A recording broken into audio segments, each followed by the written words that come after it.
Good afternoon. How are we? Well, I hope. Unfortunately, could not say the same for myself. Your boy's under the weather, but shit's got to get done. Thank you for joining us, Tozzy, Ryan, Suffolk Gamer, DG Boss, Jamie. Hope you're all well, boys. Plan for today is to record. Let me just double check how far ahead we are on content on them. I think we've got tomorrow's Palace video made. We do. We've got both of today's videos made. Tomorrow's Palace video made. So today we're going to make Thursday's Palace video. Ooh, good. Love the PC bugs. Today we're going to make Thursday's Palace video, which is going to be us finishing the transfer window and hopefully picking up a couple of signings along the way, and then we'll probably switch to Valencia just to make sure we get enough of that done. Obviously, the first video we make of Valencia is just going to be the opening to season 3 for tomorrow. Then Thursday, I'll probably make a video that takes us to and past the Europa Super League, or sorry, the UEFA Super Cup game against Real Madrid. And then obviously tomorrow we need to record as much as we can to cover us for the rest of the week, because of course on Friday there is the slight matter of the FM26 beta to be had, which I can now actually change on my schedule, since as we now have the date for that. So we will try and get some iRacing in tomorrow as well.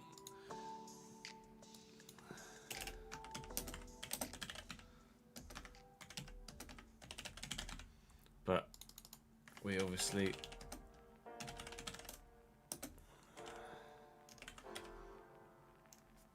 FM26 isn't even a category yet.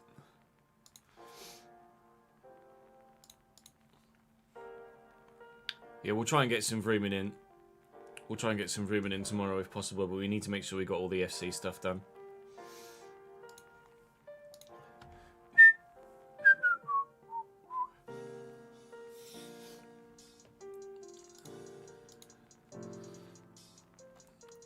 Obviously, with me being slightly under the weather as well, doesn't help. Friday, FM on Friday. Yeah, makes two of us, Ryan. Get the cold and flu tablets down, you pal. Play-based difficulties from the main menu settings, Luigi. You can't do it from the settings page in your save. You need to do it from the main menu settings page, and then you can do it in gameplay there. I think the Journeyman is probably going to follow Valencia, yes, if we continue with a second FC save.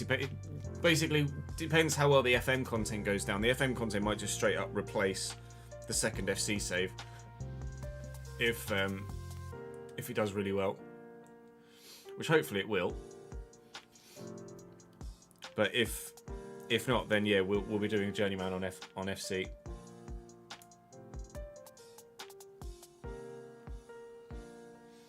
Yeah, there were some server issues yesterday,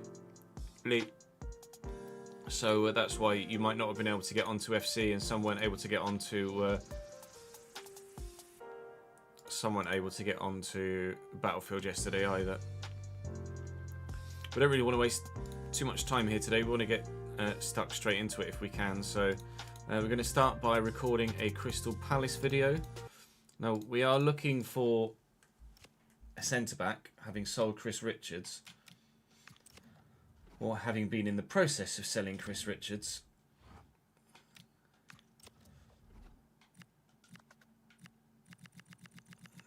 I sort this way. We haven't actually added anyone? Did we not add anyone?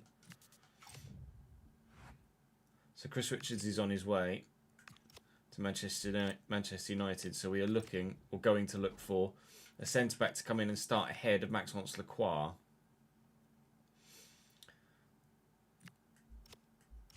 Meaning I'm probably going to have to make him not the fucking captain, aren't I? I'll have a learn, and then from there we need to figure out if we're going to do anything else in the window. But certainly, I think signing a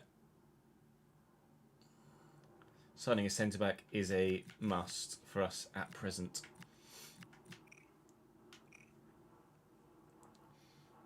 Hey, 80.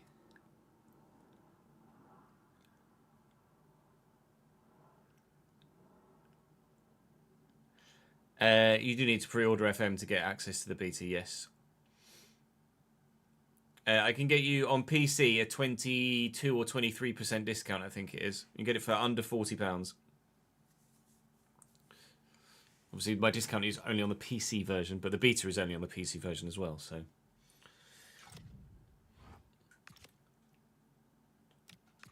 Right, so centre-backs, let's have a look, shall we? Can we nab anyone from a rival? Or do we go for someone further afield?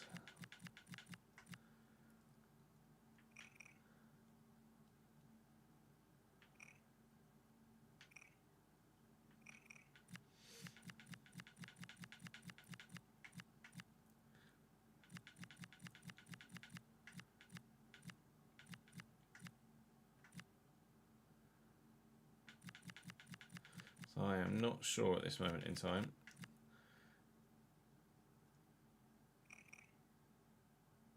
Diakite's slow off the mark, unfortunately, which is a shame.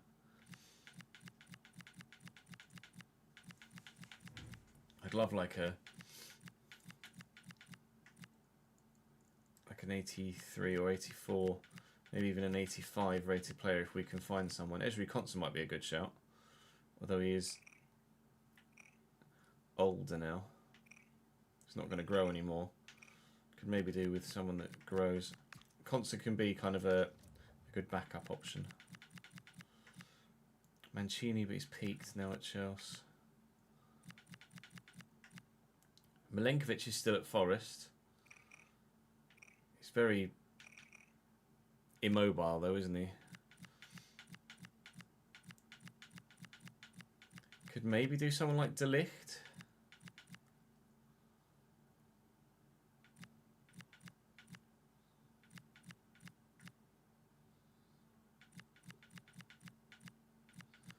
I don't know where. There you go, Matthijs De Ligt.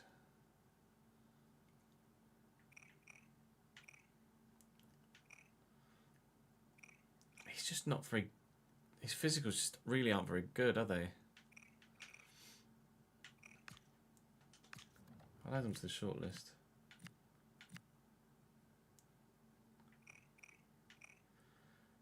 I mean, Van der Ven would be mad, but we are looking at Van der Ven in the Valencia save as well, aren't we? I don't really want to sign Van der Ven in both.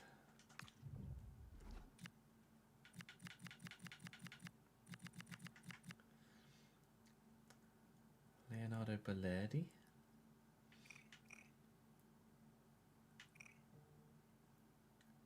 Is he actually going to grow though?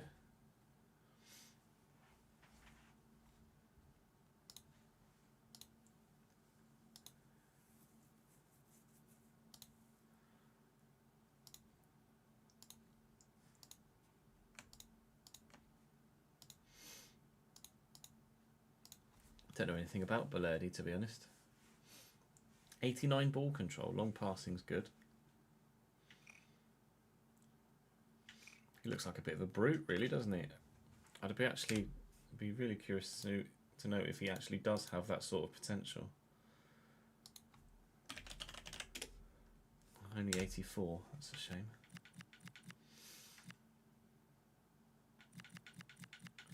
Does look good though.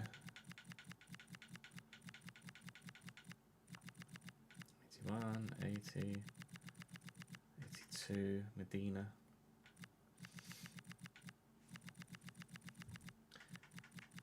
William Pacho's 88,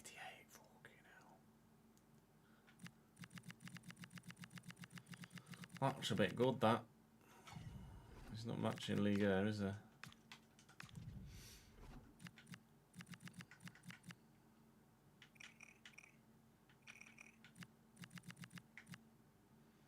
Loic Bado's only 81. Rauher at Bayern.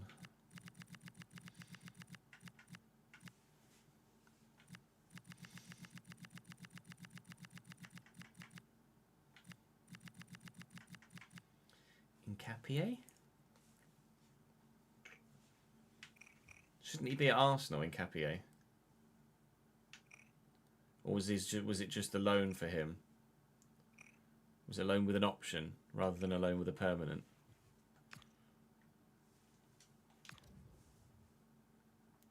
I feel like Nkapie's also barely played for Arsenal.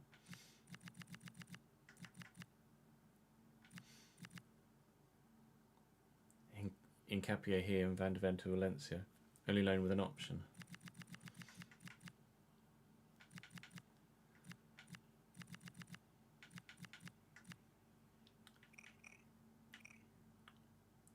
Lukeba obviously has growth potential too.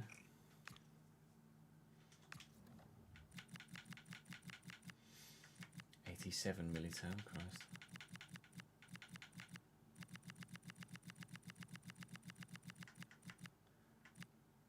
Santana, 87, 83 for Tapsoba, 82 for Teata.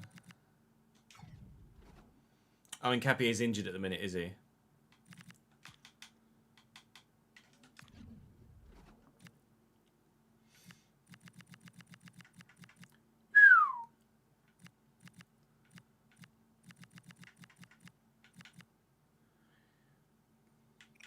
Buongiorno.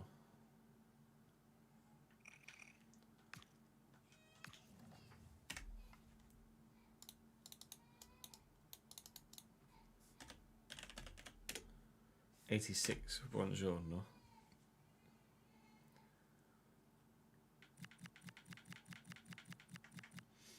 How Kabashi's at AC Milan, intriguingly. Gatti?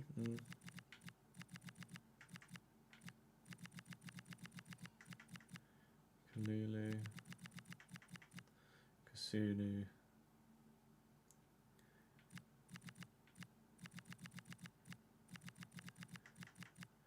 Murillo's 85 at Roma. Pavard, it's 84, but he's not going to go anywhere. Romani's 83, but he's older now.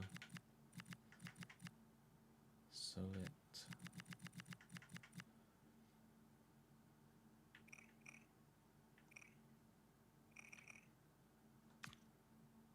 Is Tomori an option? I don't know whether someone like Tomori is a little bit like whether we need to be Champions League before we're signing players of that sort of quality or from that sort of club.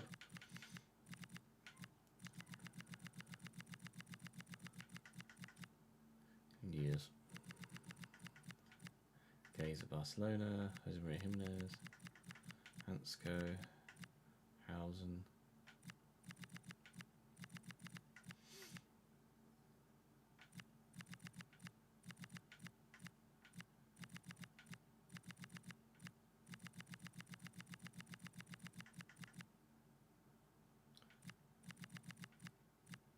Meccano at Real Madrid.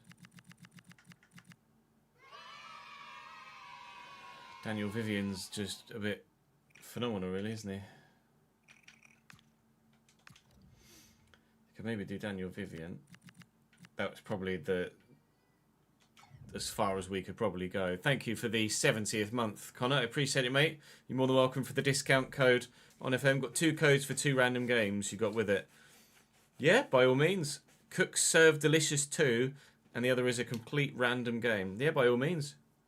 Chat, Connor is going to put 2 game codes that you can redeem, I believe, on Steam in the chat. If you want a free game that's completely random, then copy and paste.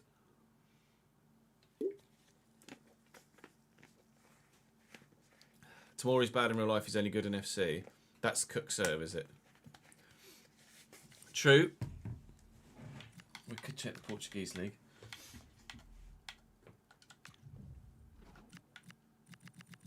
The occasional banger. Gonzalo Inacio is still at Sporting. Where did we sign? Did we sign Diakite? Is it Diakite? Who have we got centre back? Can't even remember his fucking name. Did we sign him from Sporting? Diamande, that's it, not Diakite. We signed Diamande from Sporting.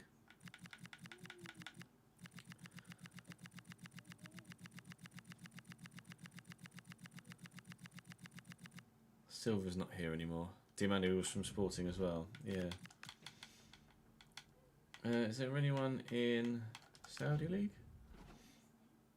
The second one has to be on Fanatical, does it? There you go. Connor's second code you can redeem on Fanatical for a free game.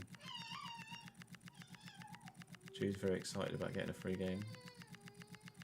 Although now he's decided he's not sure. Inigo Martinez, he's 35 now. There's Simican. 84 to 90 potential for Simican. Simican from Al Nassr, maybe?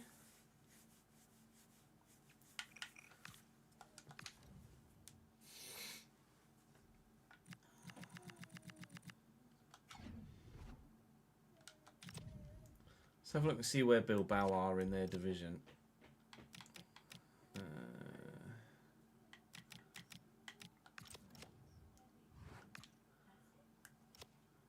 Where are Bilbao in La Liga? 5th.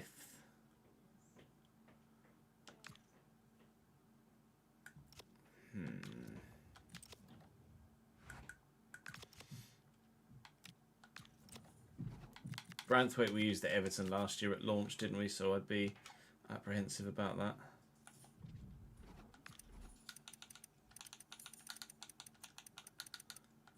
Just want to see team stats. Vivian, what European competition are they in? They're in the Conference League.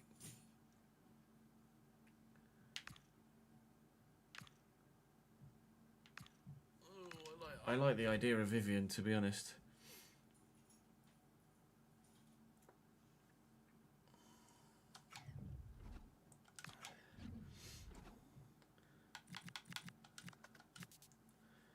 I think we don't do Van der Ven. I think we don't do De Ligt.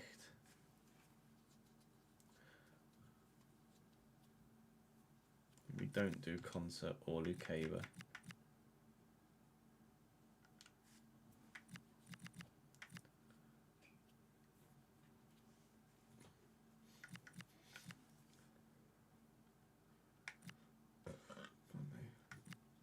I think we don't do Tamori. How are Leverkusen getting on?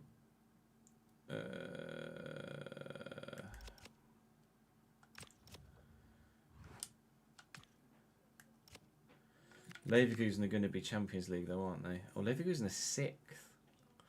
20 points. They've drawn 9 games. They're 20 points off top. Oh, to be fair, Dortmund are smashing it. They've won 15 of 17. We have, I think we did use Lukeba somewhere. Maybe in the Journeyman. Maybe Sunderland.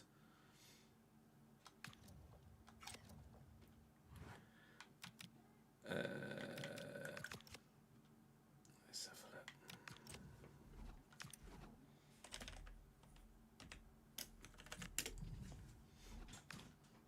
Team stats.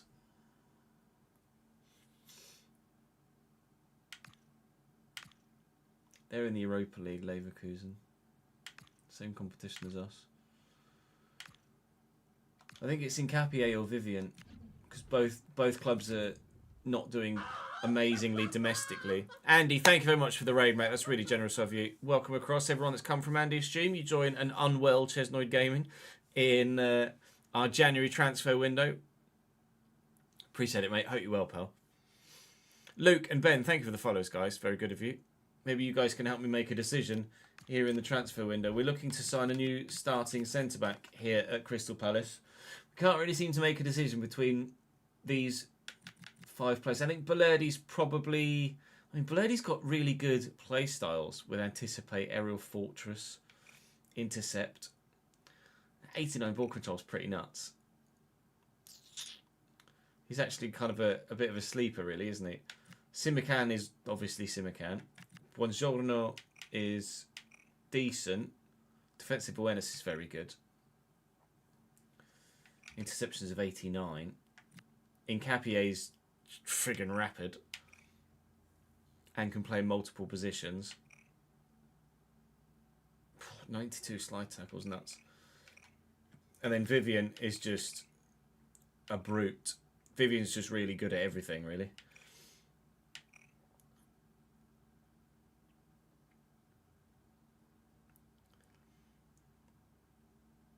Snaketooth, Skimmers, and ZJX Mess. Thank you for the follows, guys. Apologies, not quite sure how to pronounce that. Archie Gray.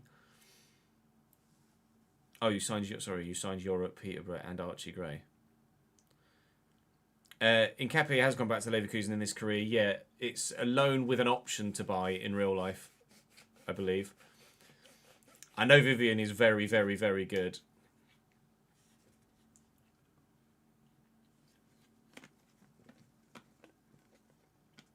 Yeah, we're very much cold and flu tablets and Lucozade today. Let's be honest, it's probably between Vivian and Nkapie, really, isn't it?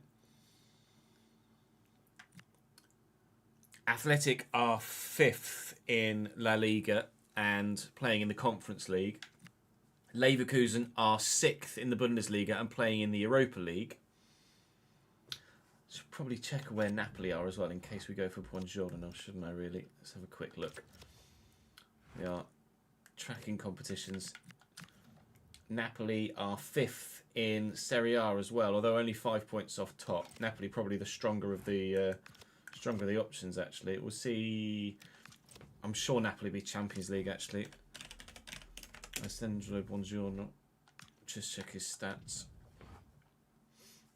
Unsurprisingly, he's playing every week for them. And yeah, they're in the Champions League. I'm not sure I can justify Buongiorno, even though he's slightly lower rated. Beledi's definitely a different, not so obvious option, which is what we do like to go for most of the time.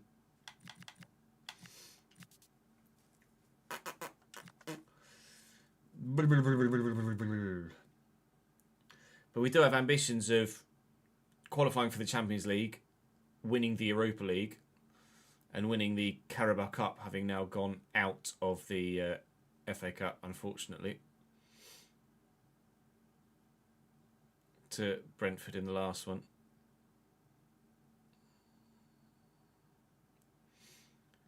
Do you reckon Vivian is not that obvious of an option for English people? Really? I thought Vivian was quite renowned. FC Mobile 009, thank you for the follow, mate.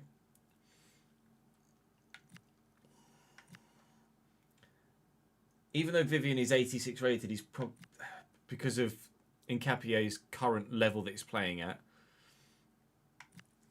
I think Vivian is probably the more doable from a realism point of view. We do both. ZJ, we do. Scalvini's a good show, actually. We do both. We play some, we sim some. Scalvini's only 80 rated at the minute. He's got great potential, obviously, but he's. Brr. No.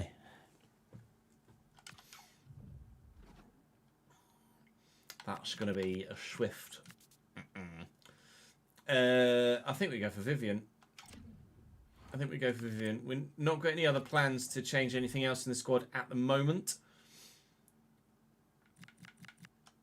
There was some call, actually, to change John Duran's... Where are you, John? There you are. There was some call to change his hand tape. So let's do that to Bordeaux. What's Bordeaux? Bordeaux like a deep red. We play with Authentic Star. Thank you for the follow, Stars. And Mike as well. Appreciate it, guys. Ryan, thank you for the 67 months in a goddamn row. My hero. We could go blue, white. Cyan probably suits as well, to be fair. It's like wine red. Yeah, that's what I thought. I don't mind that, actually. That kind of suits with the Palace kit, doesn't it? A wine red. We'll do that. There's multiple comments saying, change his Change his wrist tape from yellow, Ches. All right, I did it. All right, we'll go for Vivian then. The question is, what games are we playing in this episode? I think we have to play. We'll play Brighton. We'll play Brighton. We'll sim Malmö. We'll play Villa, and then depending on what happens in the Europa League, we'll either play or sim Lugano and Sunderland, whichever way round best suits. But I'm not sure what our situation is in the Europa League table. I don't think we're actually that well positioned at the minute. I see we're 16th. Could really do with some points on the board there. I don't think there's any risk of us not getting through to the playoff round as a minimum. But there's definitely the chance we don't make the top 8. But with the Premier League as tight as it is, I kind of want to make sure we play those games too.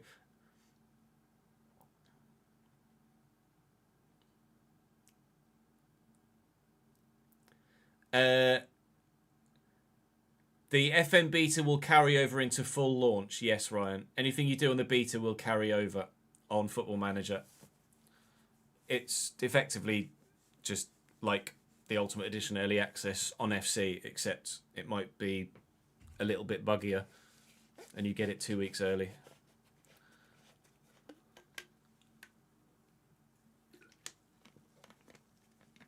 Callum, thank you for the follow, pal.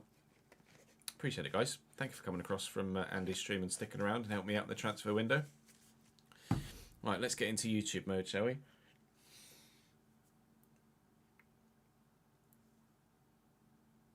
Oh, you've pre-ordered it. You've pre-ordered it already, have you, Ryan? Wherever you pre-ordered it from, you'll be able to download it on Thursday when it becomes available. Yes, Ben. ! YouTube, I think, should give you a direct link if you want one.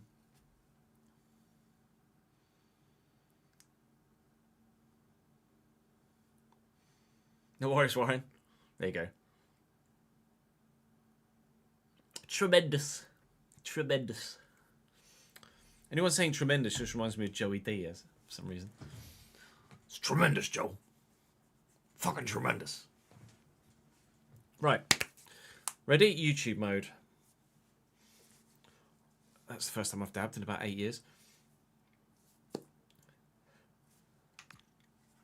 Pep Guardiola has just been named Manager of the Year in the Premier League, which is a bit of a kick in the teeth because I feel like we've had a really good time of things at Crystal Palace so far. Getting Crystal Palace to 4th, I think last year, was maybe enough to put us in contention for a Manager of the Year title, but no such luck. City did win the league last year, to be fair, and they are top of the league so far this year, so maybe Pep does deserve it. We're in the January transfer window, of course, lest you forget, so we are potentially looking to sign a new centre-back in today's episode. Chris Richards is looking like he's going to be on his way to Manchester United. We start today with Brighton in the Premier League. We've also Aston Villa and Sunderland in the Premier League too, alongside 2 European games as well. So there's going to be a couple of simmers in here. 1 European, maybe 2 European, depending on how the first European one goes. But we are going to start with the derby against Brighton away from home at the Amex. Please do, as ever, of course, drop the video a like rating. I'd appreciate it very much. It helps push the content to new audiences. And if you're enjoying the content, then make sure you're subscribed to the YouTube channel as well. Come and join me on stream too. Twitch, Kick. Here on the YouTube channel, we stream on all 3 simultaneously. So hopefully you guys can come and join me in the moment and see all of the behind the scenes. But for now, we're going to concentrate on Brighton versus Crystal Palace here. Valencia will come to you later on this evening as well, of course. Episode 2 of Season 3 in that save. This in the midst of Season 2. And hopefully, whilst we're 4th at the minute, we could maybe get ourselves up into 3rd if results go our way. We know how potentially ruinous finishing 4th could be in game rather than real life after finishing 4th last year and only being in the Europa League. Thank you, Nottingham Forest. Right, Brighton away to begin, and then hopefully plenty of points on the board after that. And I have changed John Duran's wrist tape colour. Thank you. You can stop your comments about that now. Ben, thank you for the subscription on YouTube, mate. Appreciate it, pal. Also, other Ben, hello in YouTube chat. How are we, lad? Frosty, thank you for the follow, mate. Right, let's just double check Brighton's lineup, shall we? Make sure they're not playing a 3-bet or a 5-bet, which they shouldn't be. I don't think they play 3-5, but do they? No, 4-4-1-1. Are they playing their strongest side? No, Ruter should really be in there. Watson should be up there. Buonanotte, Hinchelwood, Vifa. Dunk, Pacelli. That's annoying. That's probably the most we've had to change any team's players for a while. Put Igor Julio in there as well. Gruder. Gruder for... Yeah, we got a backup striker that's any good. No. People like Yalkuye, don't they, in comment sections, but I don't really know anything about him. Riva at right back. Italian right back, centre back, right mid, 76 regen. Intriguing. Right, we'll start with the full strength size because, well, it's the derby and we need points.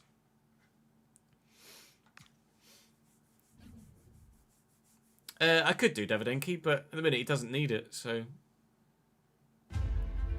Oh, we're getting the whoosh! All the way down to the south coast. Amex is not actually anywhere near the centre of Brighton, but positioned on the beautiful rolling hills of, I want to say Sussex, but I'm actually not sure what county Brighton's in. Regardless, stadium is actually quite impressive for a club the size of Brighton, but hopefully the result will not be impressive for a club the size of Brighton. Let's batter them.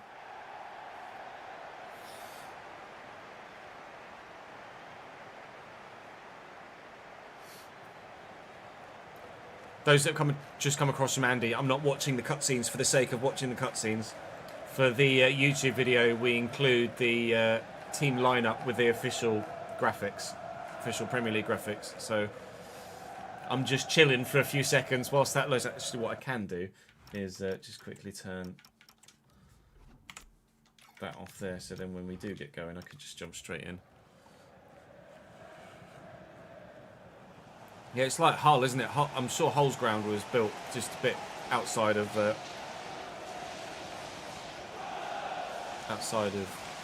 city centre. Spot the Brighton fan in chat, Ollie.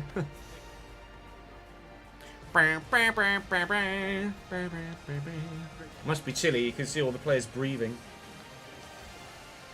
It is January, to be fair.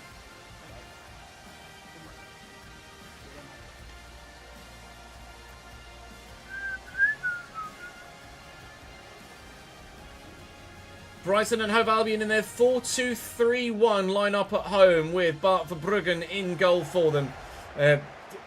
Big long name at right back, Mintorelli at left back, Van Ecker and Boschali, Vifa and Baleba, Buonanotte, Ruter. On the left-hand side is Nuno Santos and then Evan Ferguson up top for them. We're at full strength for this one. Baleba's 84 rated and looks like a really, really good player, but we've got some particularly impressive players of our own and we're hoping to add some even more impressive players once Chris Richards' transfer goes through, and we'll wait and see what else happens in the transfer window. Chill Gini Ruter, that would have been disgusting had he pulled it off, but thankfully he didn't. Try and cut inside here and beat the defender. Ismail Assar took about 10 years to actually get that under control. Here is John Duran though, now with his Bordeaux wine red wrist tape to go with the home kit, as opposed to his bright yellow from his time at Al Nassr. I think it was Al Nassr we bought him from, wasn't it? Regardless, first attempt to attack doesn't go well. We have the best defensive record in the league. I believe that's our defensive record, not theirs. 21 games played, 16 goals conceded. And so far, you can see why we've got such a good defensive record, because they can't get anywhere near our backline. Amora, inside to Duran. Looking for Amora again, but Castilla does really well. Unfortunately, we haven't been able to create the first chance of the game yet. End-to-end, though, in this derby game. Of course, I'm sure some of you are aware, it's not really that common knowledge, I don't think, that Crystal Palace and Brighton are massive rivals. Feels like a bit of a, I don't know, a bit of a forced rivalry, considering there's not really anyone near Brighton for them to be rivals with. But there must be some sort of history to it. If there is, then by all means let me know in the comment section what the history is between Brighton and Palace. Nuno Santos trying a little bit of trickery. And again, they get to our defence, and then they get stopped. Sarr in behind, please be onside. He is, because there's an inexplicable number 21 there that's playing everybody on. Thank you very much indeed, Mr. Defender that was absolutely nowhere for no reason. Ismail Assar, 10 goals in 20 games, 1-0 Palace.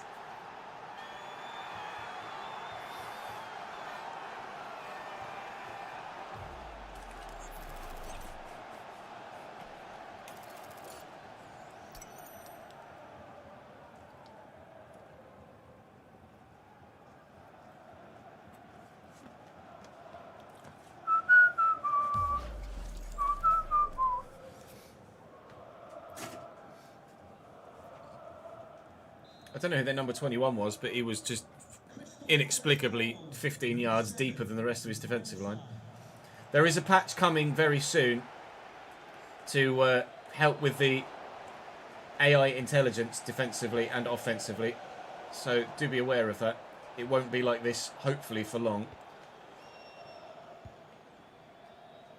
Gusto and Sarr try and leave Mincherelli behind, but he's read me brilliantly there. Birmingham 1, Manchester City 0. Now that is not a result you expected to see. Birmingham bottom of the table. Haven't checked recently actually, but they were something like 2 points from the opening 17 games of the season or something absolutely ridiculous. So the fact that they've gone 1-0 up at the Etihad is a real shock here. We'll wait and see if they're able to hold on to that. If they are, pretty remarkable. And actually, City dropping points could be huge for an unlikely title challenge for us and those chasing the blue half of Manchester.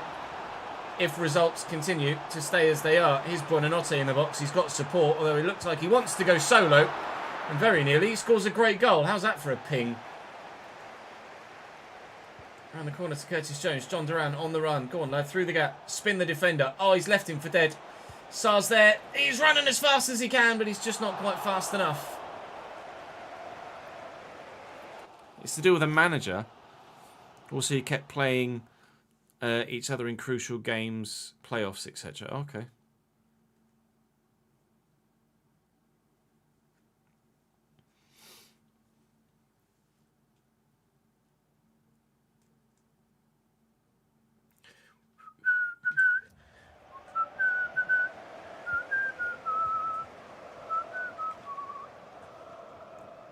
Excuse me, Evan. Do you mind? Is Gino going to burst around the outside? She's actually done quite well. A little bit of intricate passing didn't quite work for them. I might have overrun that with Danny. No, we got away with it. Forward into Adam Wharton, looking for the run of Amora and not finding it.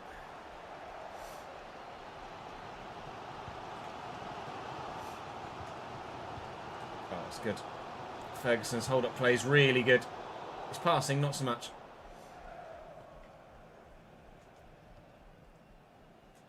Jones. Oh, nearly. So very nearly. Ruter, Ferguson. That's where he wants to go. And Augusto saw it too. There's a handball in there, but it was... Oh, it's half-time is what it is. More of a heated rivalry than a derby. Yeah, I guess so.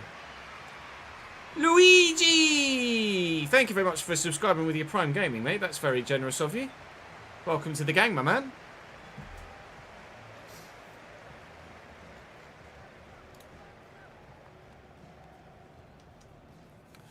The rivalry between Brighton and Crystal Palace began in the 1970s due to intense competition, particularly when both were vying for promotion from the third division in the 76-77 season. The rivalry was fuelled by a controversial FA Cup tie that required multiple replays, a famous incident where Brighton manager claimed fans poured boiling coffee on him, and the managers at the time, Alan Mallory and Terry Venables, having a well-documented and tense relationship, according to Google AI. Oh. Exclamation mark camera, Luigi. Will be the command for that.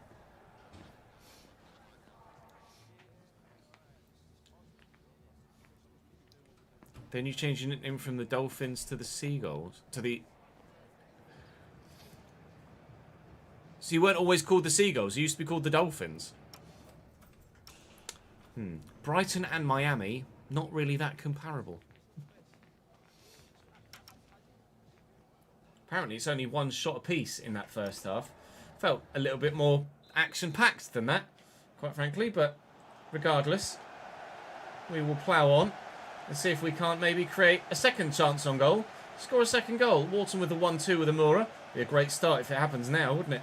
Little dink. John Duran seemingly entirely uninterested in that, so no, we won't have a second chance. I've never known a club change their nickname like that. That's the first time I've heard of something like that. Are there more stories of clubs changing their nicknames in instances like that before?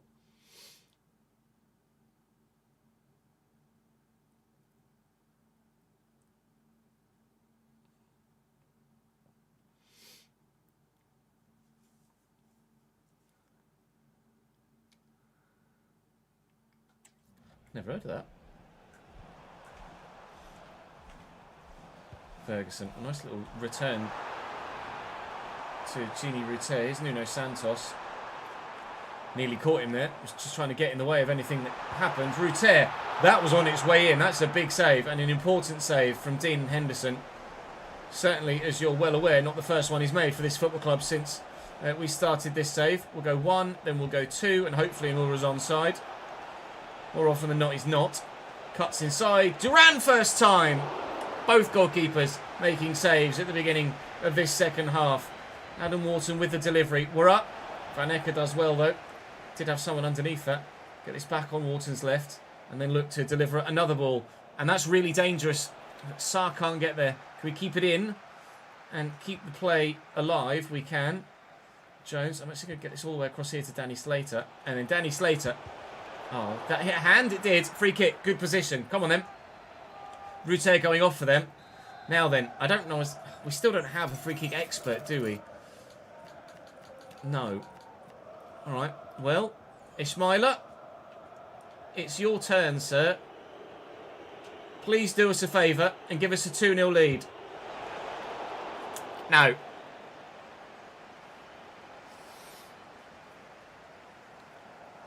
I did, Ben. Yeah, it was due to basically a limited departmental size on the art team side, and just not having the time or manpower to do more for like stuff outside of the big clubs, etc. So they just do home and away for lower league sides, and no goalkeeper kit.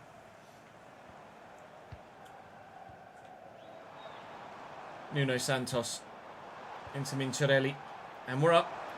Dimande does well. He will soon have a new defensive partner, we anticipate, with Chris Richards' imminent departure and Lacroix probably dropping to the subs bench to make way for, hopefully, a calibre of centre-back that will take our defensive efforts up another notch. 20 minutes to go here. We still have a clean sheet at the moment, so clearly our defensive efforts aren't that bad at the moment, but obviously I think a large portion of that, a large fraction of that, is thanks to a certain Mr. Henderson in goal, looking for Sarr through the gap, and again, so even the number 21 again, it is, whoever that is, has no defensive intelligence whatsoever. His awareness is minimal, as twice he's dropped deeper behind his defensive line, and we've punished them with this Ismaila Sarr. That'll be a win in the derby. Kone, thank you for the follow, mate.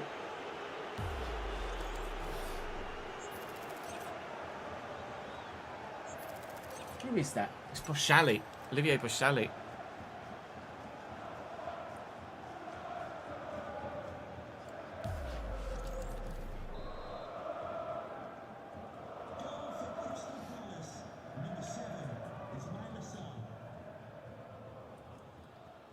What, just because your Dover's nickname is the Whites?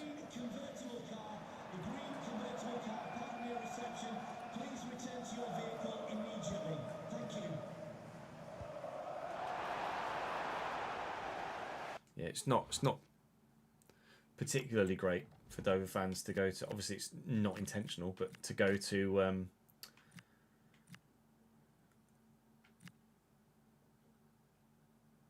different ethnic intensity areas to then start chanting up the Whites, which is obviously your club's nickname, not anything else.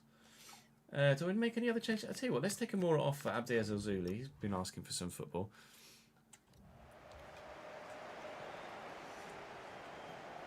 Matt O'Reilly. Nice ball in. Lacroix gets the head up and away. The Labour recovers, though. We've got a little bit of breathing room now, though, with a 2-0 lead. So we can allow them the opportunity to get forward a little bit. And if anything, maybe them pushing to try and get themselves back in the game. Oh, didn't quite time that right. Might actually open up the opportunity to catch them on the counter-attack and score a third ourselves. Goal difference is important for us this year. In the Valencia save, we were more worried about head-to-head dictating our league position in Spain. Here, it's obviously done on goal difference in England. Sarr is on a hat-trick here, but not sure if we can maybe squeeze it through to him to get it. No.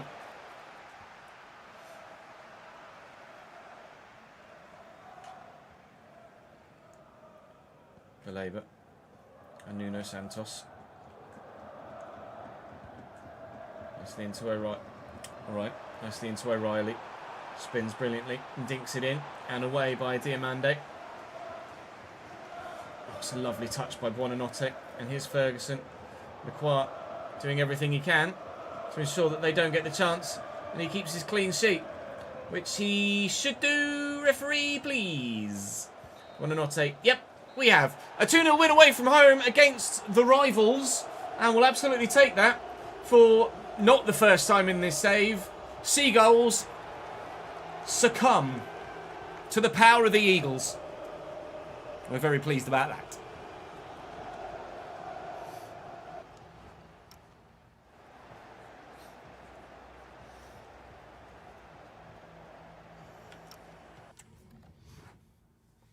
That's fair enough, HB. It's very kind of you to potentially have done so with the code as well. Thank you, mate.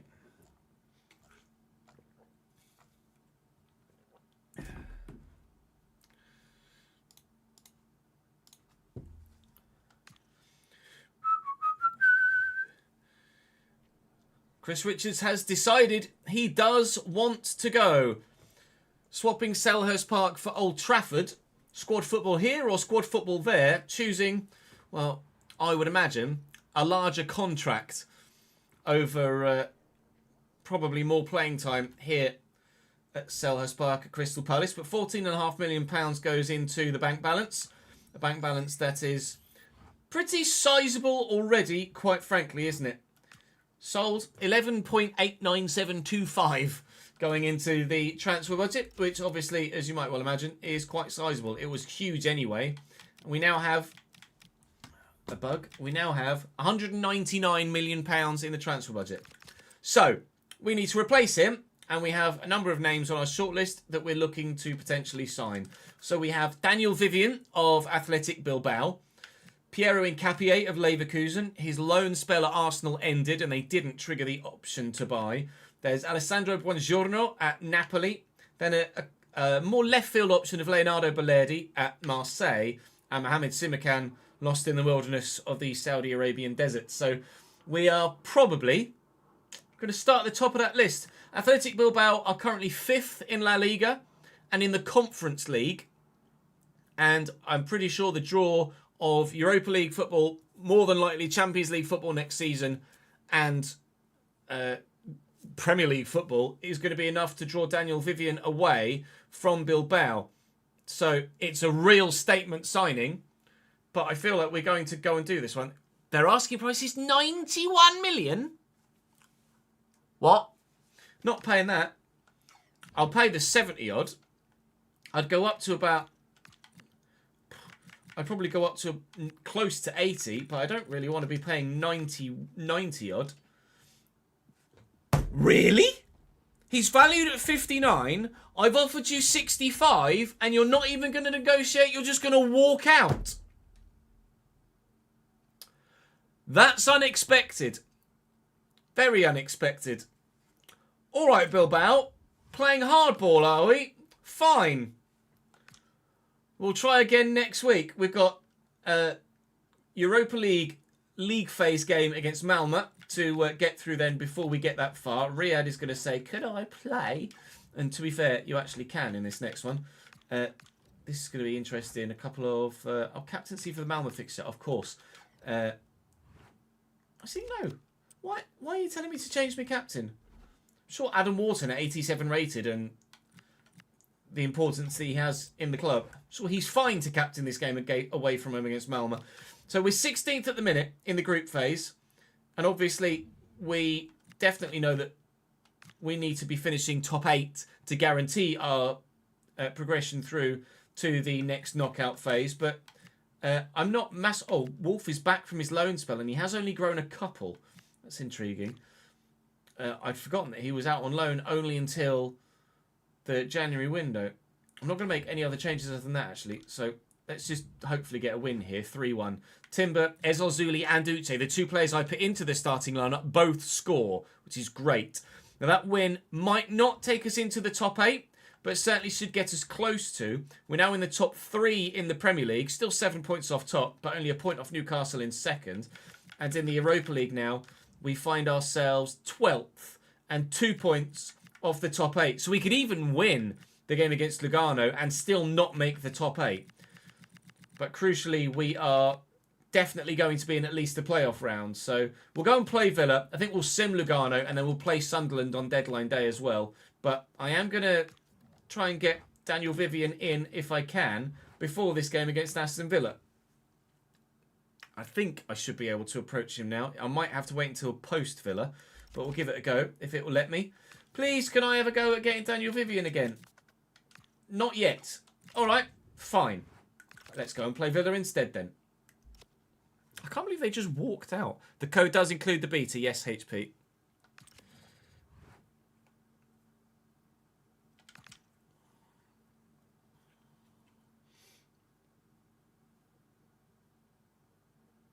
Oh yeah, we were going to have a look at Brum, weren't we?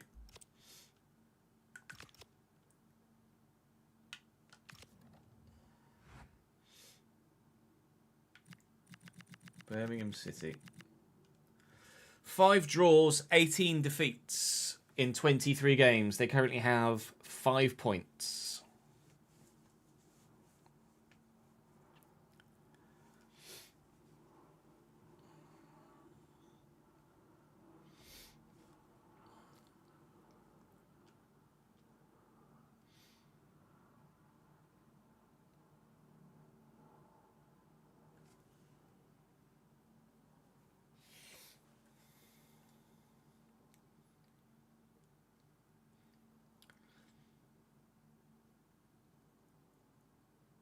I am enjoying the game with my sliders, CJ.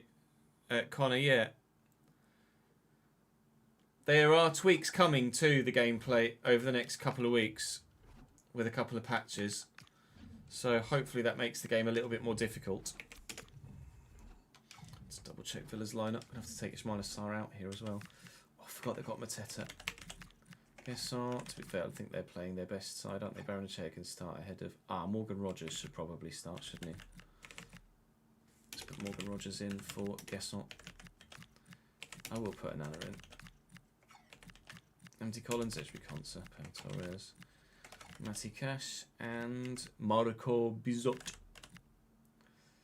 Anyone on the bench? We'll put Baranachea on the bench. Head of Marco Bizot.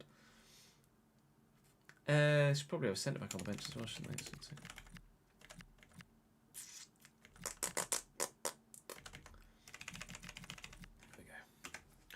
There we go. We will swap Sar for... Let's see what Wolf is like. We'll play Wolf. If he's any good, banging. If he's not, we'll loan him again. Yes, it's exclamation mark sliders. Exclamation mark at the other end of the word, Connor. I don't really have any thoughts about the Swedish league, I'm afraid, Olivia Ben.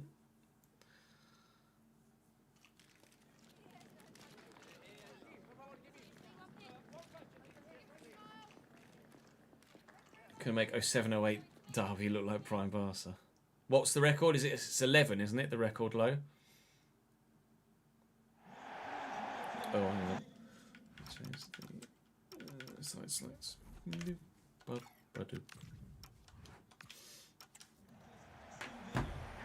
There you go. They're the sliders. That's the most recent, up-to-date set of them.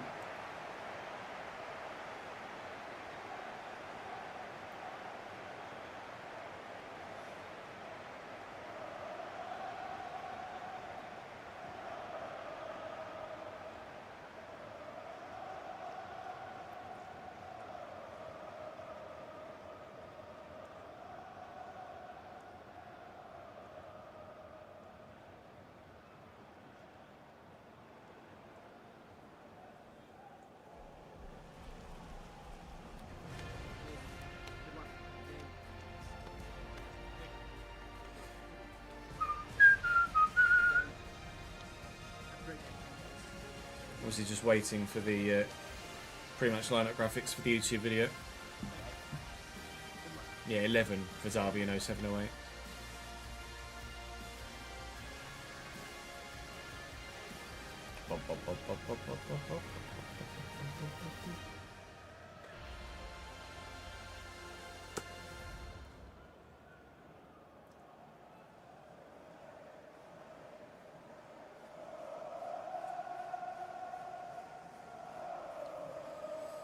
Aston Villa playing a 4-4-2. They've still got big Matets up top for them, having bought him from us. But Emi Martinez is at the other end of the pitch.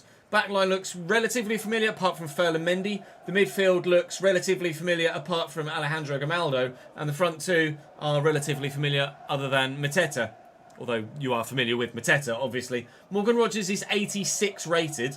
So going to have to keep a keen eye on him out wide on that right-hand side. We're playing... actually, Wolf for the first time. These are his stats, just to remind you. He's quite quick.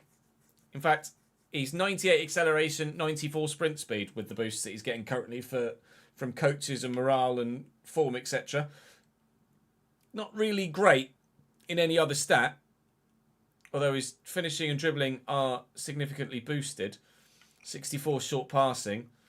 We know he's got massive potential, though. I think 89. I'm pretty sure it was 89. I can quickly show you here. So if he doesn't perform for me, I'm very much wanting to send him back out on loan. 86 now, James Wolf. It was, I'm sure, 89 when we first signed him or first saw him in the summer. So I'm anticipating either he's going to be good and we'll use him, or he's going to be average AF and we'll look to loan him so that when we use him next year, he's good. By the way, that was my computer making the ba-dum, not yours. For those of you that have just gone, hang on, what's happening to my laptop?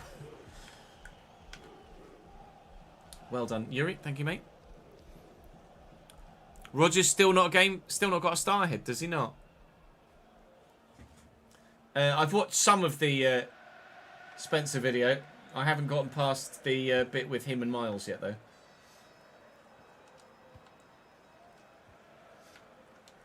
Jones, Gusto, looking for Wolf, can't find him.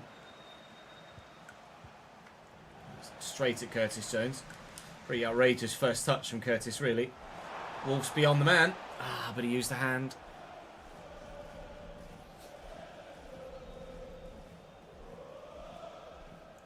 If you're used to the other gameplay, Connor, yeah.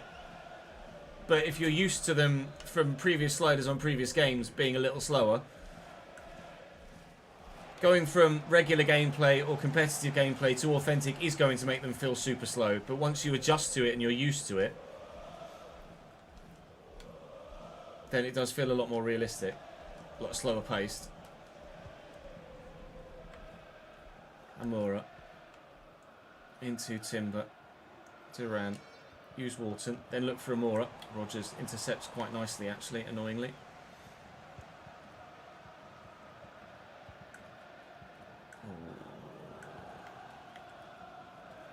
Concert stepping out of the back line. Concert was on the shortlist for a centre-back as a potential backup option before we found players like the Argentinian from Marseille and Buongiorno. That's a lovely ball through to Amora.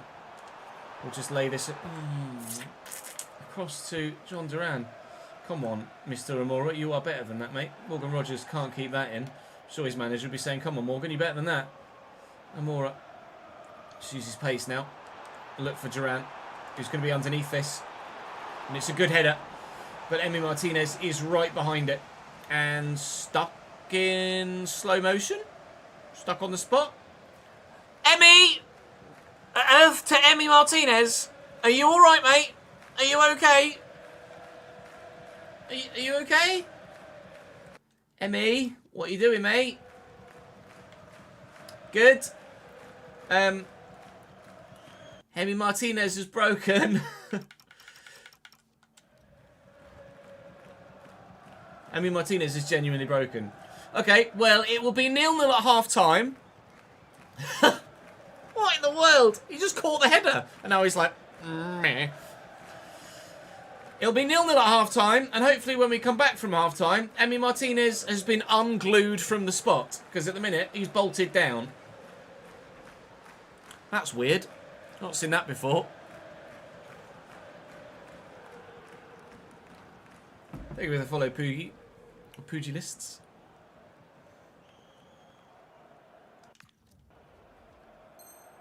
Two, one. Jog, jog, jog. Half-time. Come on. The fourth official has indicated there will be a minimum of 1 minute of added time. I could have done that actually, Curtis, yeah. I could have just added a second controller, and I didn't think of that.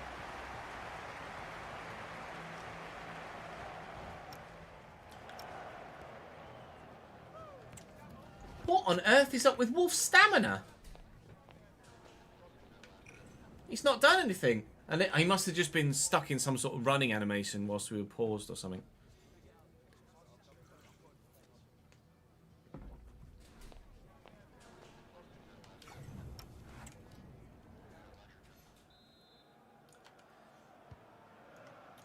I'm just going to play all the way back here just to see if Emi Martinez is still on the goal line. No, he's all right. He's okay. Emi has recovered. Someone mentioned in the comment section, oh sorry, in live chat at the top, after I'd got to half time, I could have just added a second controller in and just moved him manually, and absolutely I could have done that. It didn't occur to me. Wolf with the cross, not a bad one actually. Amora nearly got there too, but it's smashed clear by the defence. Mateta's under this, but Lacroix wins the header well. Lacroix obviously potentially going to be out of the starting lineup soon with the arrival, or hopeful arrival. Oh, nice ball. Get there! Oh, big save, Emi. Was he offside? Was I offside? Someone was offside. Someone used a hand. Whatever happened, I didn't get the bloody goal. Poozy, thank you very much for the tier 1 sub, mate. That's very good of you. Really generous. Watching your videos on YouTube for a while. First time catching the stream. Love the content. Thank you, mate. Afternoon, Tawonga. How are we, sir? Watkins dinked over. Grimaldo under control. Tucks that back. Amadou Anana. Jean-Philippe Mateta. No, you don't. Jones. Go on, Mr. Wolf. Hungry like the wolf. Oh, we need John Duran and James Wolfe to link up, don't we, really? I hadn't even made the connection yet in my head, but there it is. Even live chat hadn't made the connection, and they've been normally pretty on it with the Duran puns so far since we signed him. Here's Quintin Timber looking for the ball through the middle, but that's not very well done. Half an hour to play here, and, well, it's a bit of a stalemate so far.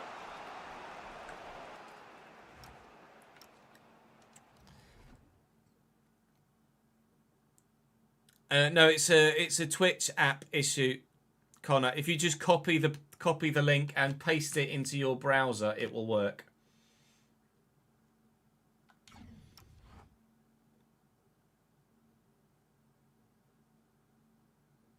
I hadn't seen that Colton Herta is going to F2. No, Reese. I'll also be honest, I have no idea who Colton Herta is. Also, have you played iRacing yet?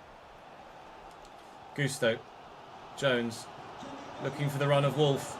He's about to come off the pitch, but he might be combining with John Duran first. Did that hit Duran's hand? It didn't, apparently.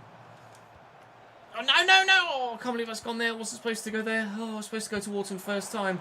I tell you what, Duran, Wolf, Curtis Jones! Big save! Emi Martinez, he's not glued to the spot now. That's the second really good one-on-one stop. First one wouldn't have counted because of an offside or a handball, but that one's definitely needed stopping. Brilliant work by the Argentine in between the sticks. And now Villa are in behind with Alejandro Grimaldo. He's looking for Ollie Watkins square. He will find the Englishman. He's been forced backwards, and then Wharton stepped in well. We got them on the back foot. Wolf's going. He's got barely any stamina left. We've got Curtis Jones here with us. And the pass isn't good enough, unfortunately. 15 to go. Wolf is coming off sooner rather than later for El Zuli. But at the minute, neither side, neither team look likely of getting the breakthrough in this one. We've come the closest, but Emi Martinez is pretty impassable at the moment. Danny Slater's done well there. Come on. I know this is an extended highlight, but... Oh, come on now. Curtis Jones gets caught. Duran trying to find the space. I mean, I hadn't lost the ball yet, ref. So that's a bit annoying. 11 minutes to go. You didn't even book him. Timber. Lacroix. Curtis Jones. Touch isn't good enough. Ah, balls. Signed up last week, just haven't played yet. You need to add me as well, or I need to add you.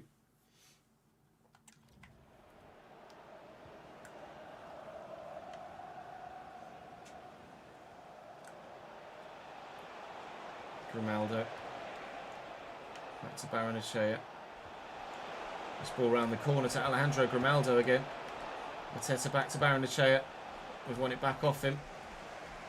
I'm going to look for Amora out wide on the touchline. Hope that Matty Cash doesn't get there. Touch. Ooh, that was rough. Come on, Danny. Well in. Here come Villa. Morgan Rogers, heavy touch. I nearly killed him. But we got the ball in doing so. Lovely football.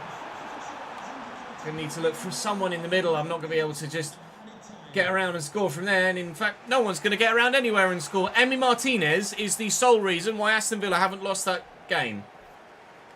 Giant big arm from the 1v1.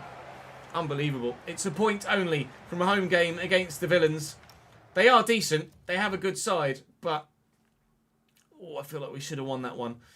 But top quality individual performances can make the difference sometimes. And that certainly was a top quality individual performance from Emi Martinez. Lugano is the next opponent. We've received a bid from Liverpool for Ismail Assar. Right. I'm not sure I can reject that. Well, it depends what it is first. Liverpool are 5th currently, but only 4 points behind us. They bottled the league last year. They're in the Champions League now, and, well, quite frankly, they're Liverpool. Bugger. How much is it? What have you offered me? 34 million. Is that it? I know he's 28. How long has he got left on his contract? That might be swaying it as well. I feel like Ismail Assar is worth more to us than 34 million, though. Significantly more than 34 million. How much? Oh, he's got 2.5 years on his contract as well. I mean, obviously, I have to be open to the sale because of the nature of the size of club, etc. But with 2.5 years on his contract and in performing the way that he is, I want significantly more money than that, thank you. He's not going anywhere for anything less than 45 million. No. I'm sorry, but Ismail Assar is worth more than 10% over market value to us. So you're not having him for 34 million pounds. Not in today's market. Not when he's scoring an average a goal every other game in the Premier League. Right. Well, we've advanced a bit further. Should we try and sign a certain centre-back? Mr. Vivian. Or Mr. Bilbao manager. Is it Valverde? I can't remember who it is. What did I offer last time? 65 and they just walked out on me. 70. Are you serious? 65, you'll just walk away and not even negotiate. But 70, you'll just shake hands immediately. I do not understand some people. He's on £66,000 a week. That's baffling. Yes, you'll be crucial, mate. You'll start almost every bloody game for us. 4-year deal. Very much so. You can stay for as long as you like. No release clause. Not in Spain now. And Howe's £85,000 a week and a £750,000 signing bonus. Sounds to you, mate. Oh, not good enough, apparently. £93,000 a week, £860,000 signing bonus, and he would like a clean sheet bonus of 1.25 million. Now, if it were realistic, or if it were real life, or if it were Football Manager, that wouldn't be a problem, because that 1.25 million wouldn't leave my budget until he got it. But because it's FC, that 1.25 million immediately comes out of my budget, regardless whether we do or don't actually keep the 10 clean sheets. But our budget has quite a pretty penny in it, so we're not in the position to be worrying about an extra fiver here or there. So Daniel Vivian is in. Now that is a world-class centre-back to lead this Crystal Palace backline forwards into the Champions League for next season.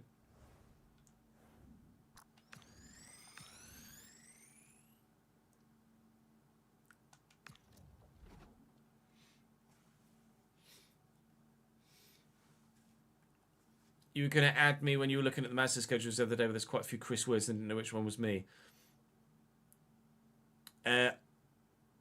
I changed my name to Ches Wood. I think when I signed up as Chris Wood, I was like Chris Wood 7. And I was like, I don't want to be Chris Wood 7. I want to be just me. So my name on iRacing is Ches Wood.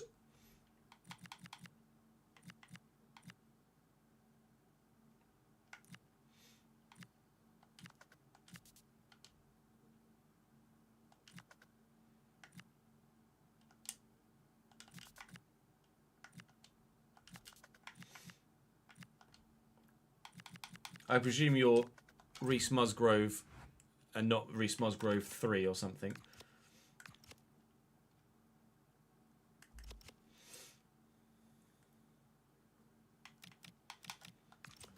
Let's put a playstyle or no development. Of course, you're banned for a game, are you? That's fantastic. Oh, fuck's sake.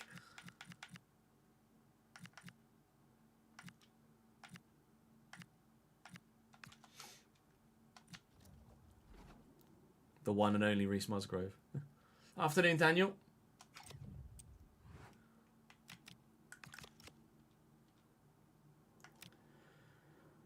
Right, well, Lugano are next, and we know that we're basically through. So, we're through in some form. I don't think even if we win this, we make it into the top 8, unfortunately. So, we'll just sim like this. We do get the win thanks to Uche. Unfortunately, Daniel Vivian was suspended for a game in European competition, so he wasn't able to make his debut there. But I guess that just means that he can make his debut now in the played game against Sunderland. We are 9 points off Manchester City at the top of the table after that draw against Aston Villa. And at the minute, it looks like it's really just a one-horse race with the way that City are going at the minute. There's also a one-horse race at the bottom end of the table, as Birmingham have 5 draws and 18 defeats, and they're yet to win a game at Premier League level. It's not going well for them. That record of 11 points for Derby is under threat right now for that Birmingham City side. We will not be selling anyone else at this stage. I am not planning anyway, unless we get a bid like that one for Sarr that we look to negotiate. So Riyadh is staying, thank you very much. He's not going anywhere for now. Been a good squad servant for us at this stage. Matches rescheduled, tournament prize money, but I'm not sure. Well, if matches have been rescheduled, then that means that we do have a playoff game, doesn't it? Because they wouldn't have been rescheduled yet if we weren't, or if we were in the top 8. So we've got Brøndby from Denmark in the playoff round of the Europa League. That's a winnable one, so hopefully we'll be all right to just breeze through that, and then we can just push on from there. For now, though, we're pushing on towards Sunderland away.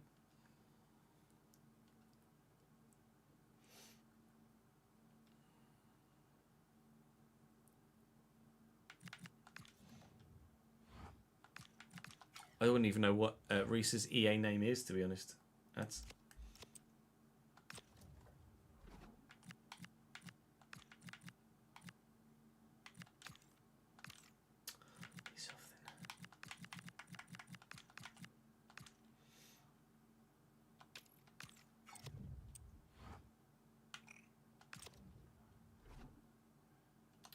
Good.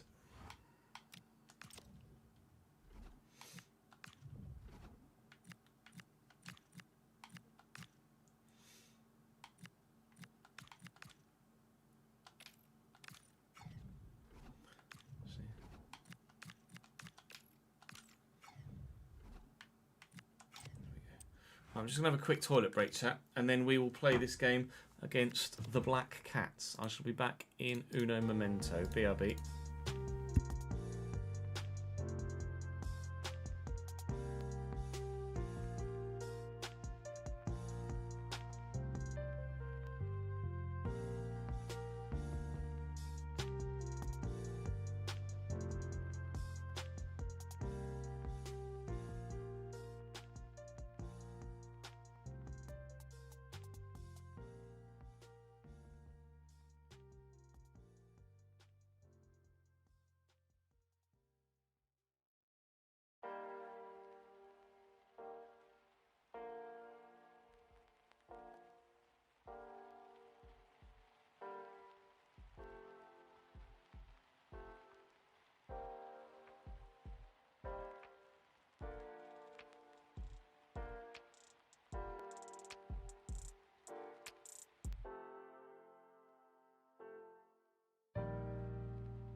Yeah, Sean Dyche is definitely a better follow-on from Nuno than Ange, isn't he?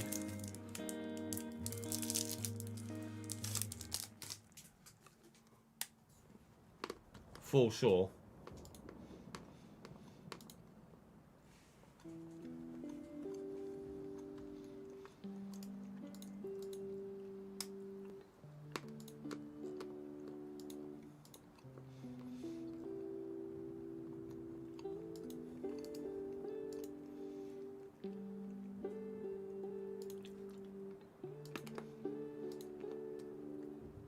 Right, let's get Sunderland out of the way.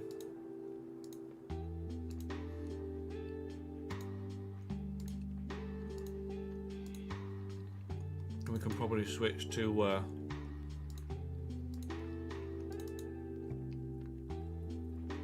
Valencia and start season 3 there and get another transfer window in. Or part of another transfer window in.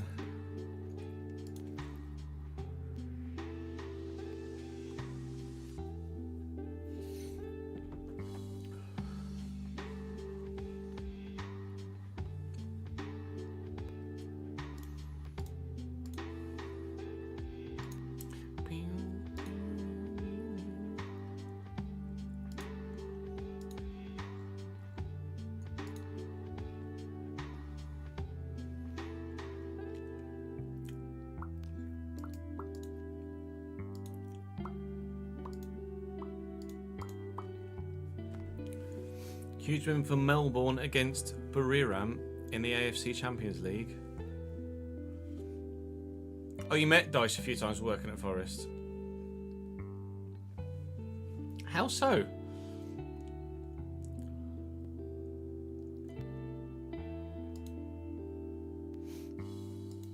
Just when he was at Burnley.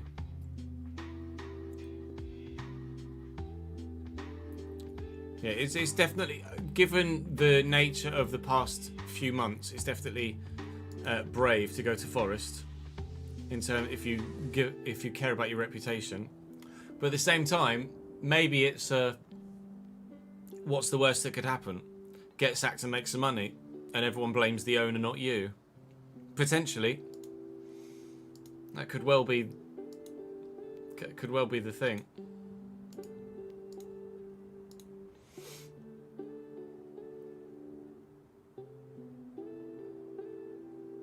Oh, he lives in Nottingham, does he? Lives in Nottingham. Even when he was at Everton, he just randomly walked past on your random ventures outside. No one's reputation is ruined by managing Watford, other than the owners. He lives near City Ground, does he? What? Is he from the area?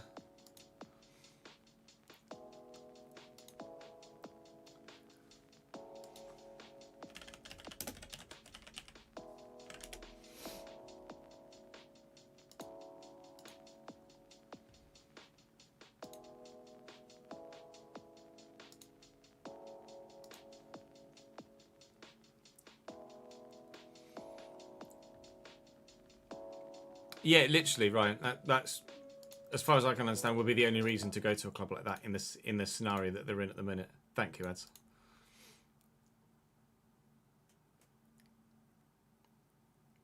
He came through the youth team at Forest. Oh, really? So look, Sean Dyche.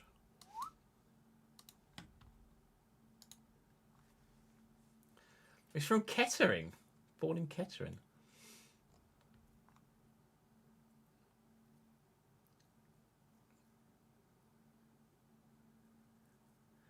Came through the Forest youth setup. Dyche with the youth team play at Forest in the late 1980s while Brian Clough was manager.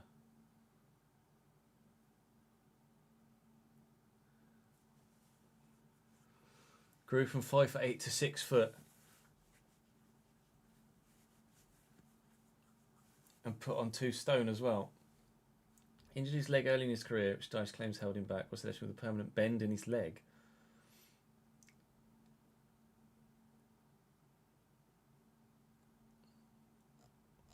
Played for Chesterfield in...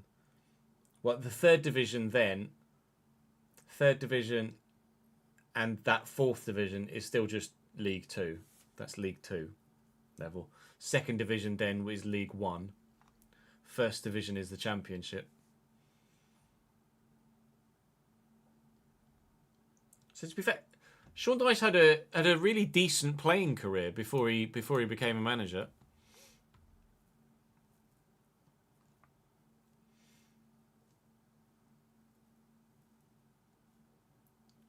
I thought he was at Watford longer than that. I didn't realise he was only at Watford for a year. Then a decade at Burnley. 2 years at Everton. And, well, count how many days he's going to stay at Forest.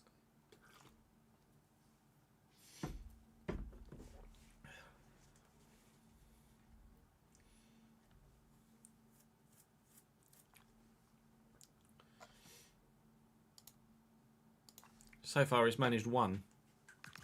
He's doing well. Let's go and play Sunderland.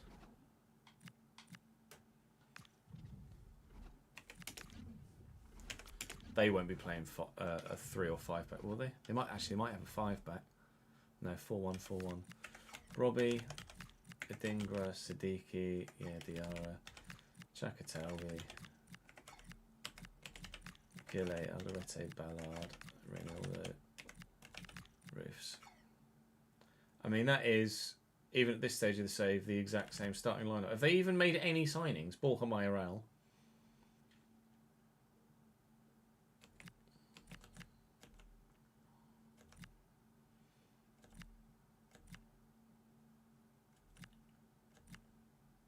I don't know if they've actually done anything in the transfer window other than Borja Mayoral in this save.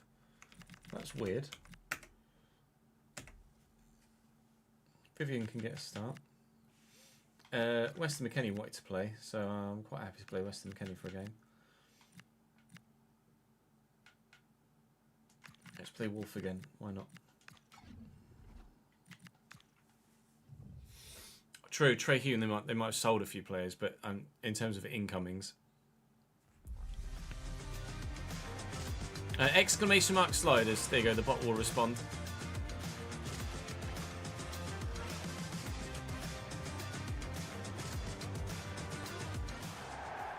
Thomas, thank you for the follow, mate. Welcome to the channel, pal.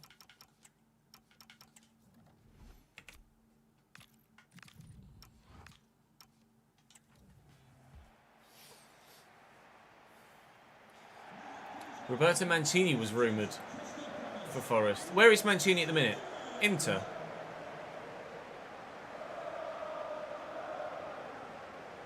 Mancini's somewhere at the minute, isn't he? Or is he out? Is he currently out of a job?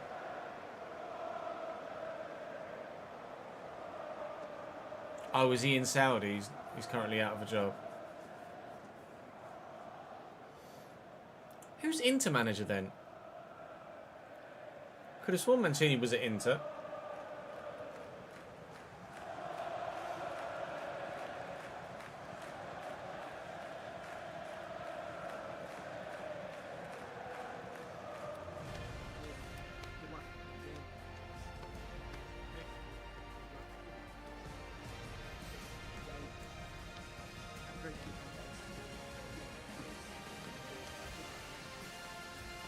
Oh, Inzaghi's at Inter, you're right.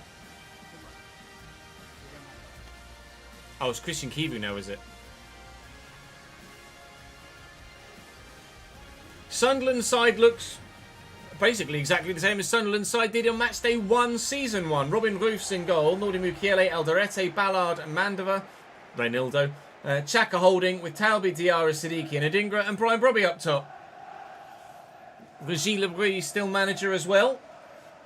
We've got a brand new centre-back signing playing today. Daniel Vivian makes his debut for the club. Also playing Wolf again on the right-hand side of the front three to give him another opportunity to potentially impress before maybe going out on loan again later in the window. 1-2 with Quinton Timber. To be honest, the second pass was meant for Wharton, but never mind. Dink this over looking for Amura, who's going to bring that down. And he's going to stand it up. And Wolf could be underneath this. Siddiqui is. Wharton nod this down. Well, the plan was to go to Timber, not to Diarra, but never mind. 7 minutes in, we've shown some attacking intent, but no actual attacking promise.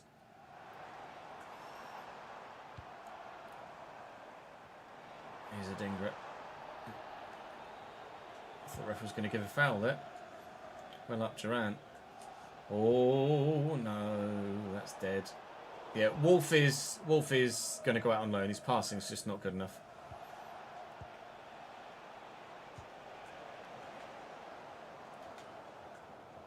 Robbie, the option down the line of Kemsdean Talby. Still again, and he's gotten inside Danny, but Diamande does well. Dino with the ball forward. It's not a great ball actually.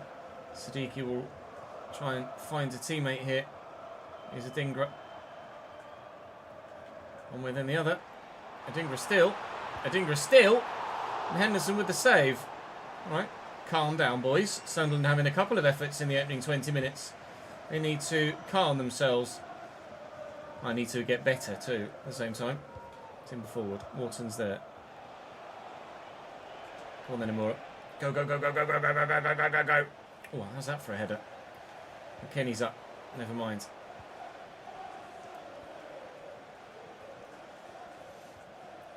Robbie.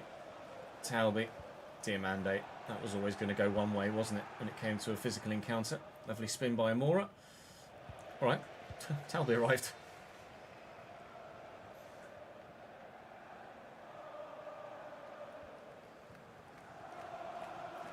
Robbie. Let's kick that straight at Timber, who positioned himself well, to be fair. That's a poor ball. Adingra into Robbie. Vivian read it well. His first interception for me. Timber not with a great ball. At least he's made up for the mistake by going and winning the ball back again. Give that to Duran. Duran will now look for Wolf. Well, we've figured out already that James Wolf cannot pass the ball, so we'll try and go solo with him, and that doesn't work either.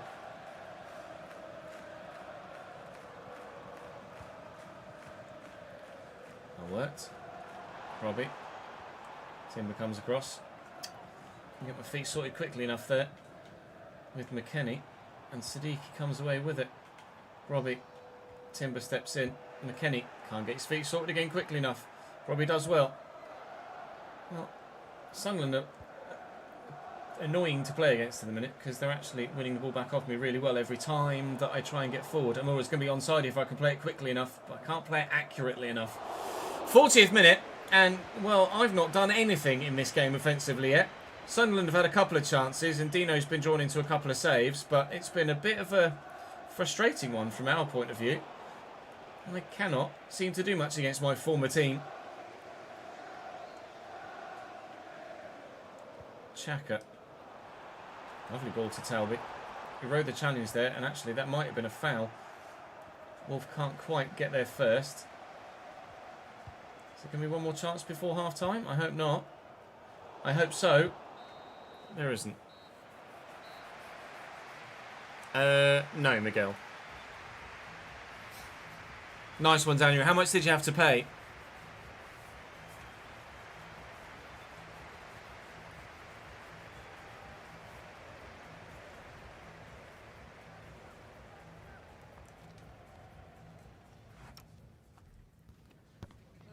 Yeah, Wolves are knackered in real life at the minute, aren't they? Roberto Mancini. Jesus. Mancini is in shape, mate. I'd have taken looking like that at 21, let alone fucking 60. Chill, Roberto. Oh, he was Italian national manager. That's where I thought Mancini was. Inter was a long time ago. Oops. Roberto Mancini.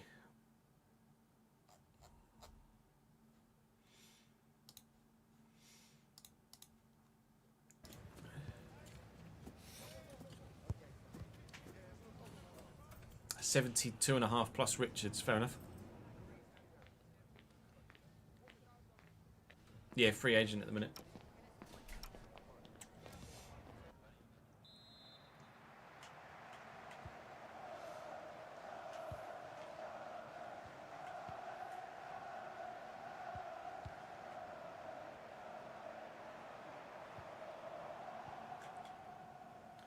Talby. Siddiqui. A little stop. Nearly threw me then. McKennie's got this under control.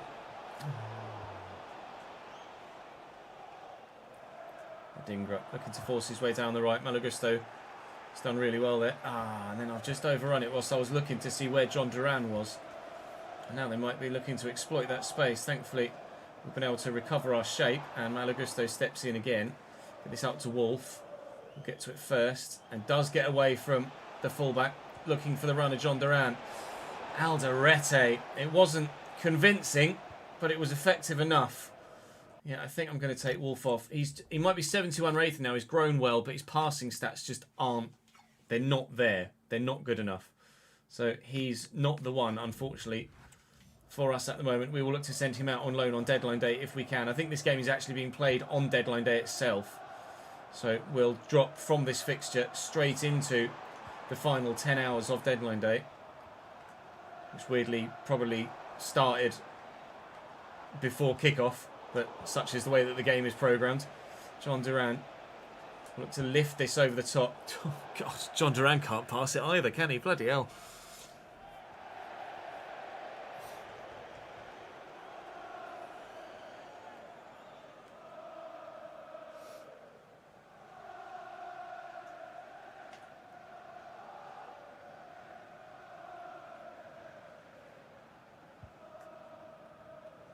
Talby.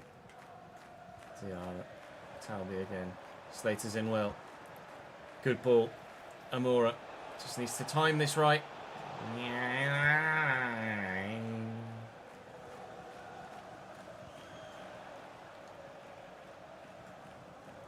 Talby's on his way. Let's get Timber across here to Robbie. Robbie, a bit too strong there. Well up Malagusto just to flick that away. They're going to keep it in play, or they're going to take the throw in because they probably want to make some changes here. I might have just skipped them if they are coming. Here's Noah Siddiqui. In behind Malagusto. Done me from the throw in there. And Adingra, quite happy to show Adingra onto his right. Would rather we don't show Granit Xhaka onto his left. 20 minutes to go. Still 0-0 here at the Stadium of Light. After the draw against Villa. Really don't fancy drawing another one, but at the minute I haven't even had a shot, so we're not going to be doing any winning, are we, if we can't shoot on goal. Sunderland's backline has been rock solid in this one, and their front line might be getting a chance now soon too. Siddiqui, Henderson behind it again. 15 to go. Well, John Duran's done dick all in this, so I'm going to bring Uche on. Weston McKennie asked to play and then has done bugger all himself. And I'm going to go for Shepherd over Rodoni here in the midfield to try and find a way through to win this game for us. There is a winner there waiting to be scored. It's just that Sunderland look the most likely to score it at the minute. There's Ozuli. Weston McKennie looking for the run of John Duran. Heavy touch, heavy turn. Newcastle 2-0 up against Villa as well, which is not good for our hopes of staying in the top few. There's Ozuli Timber. Looking for Ozuli again, finding only Simon Adingra. Sunderland side are as good as we were in the FC25 save.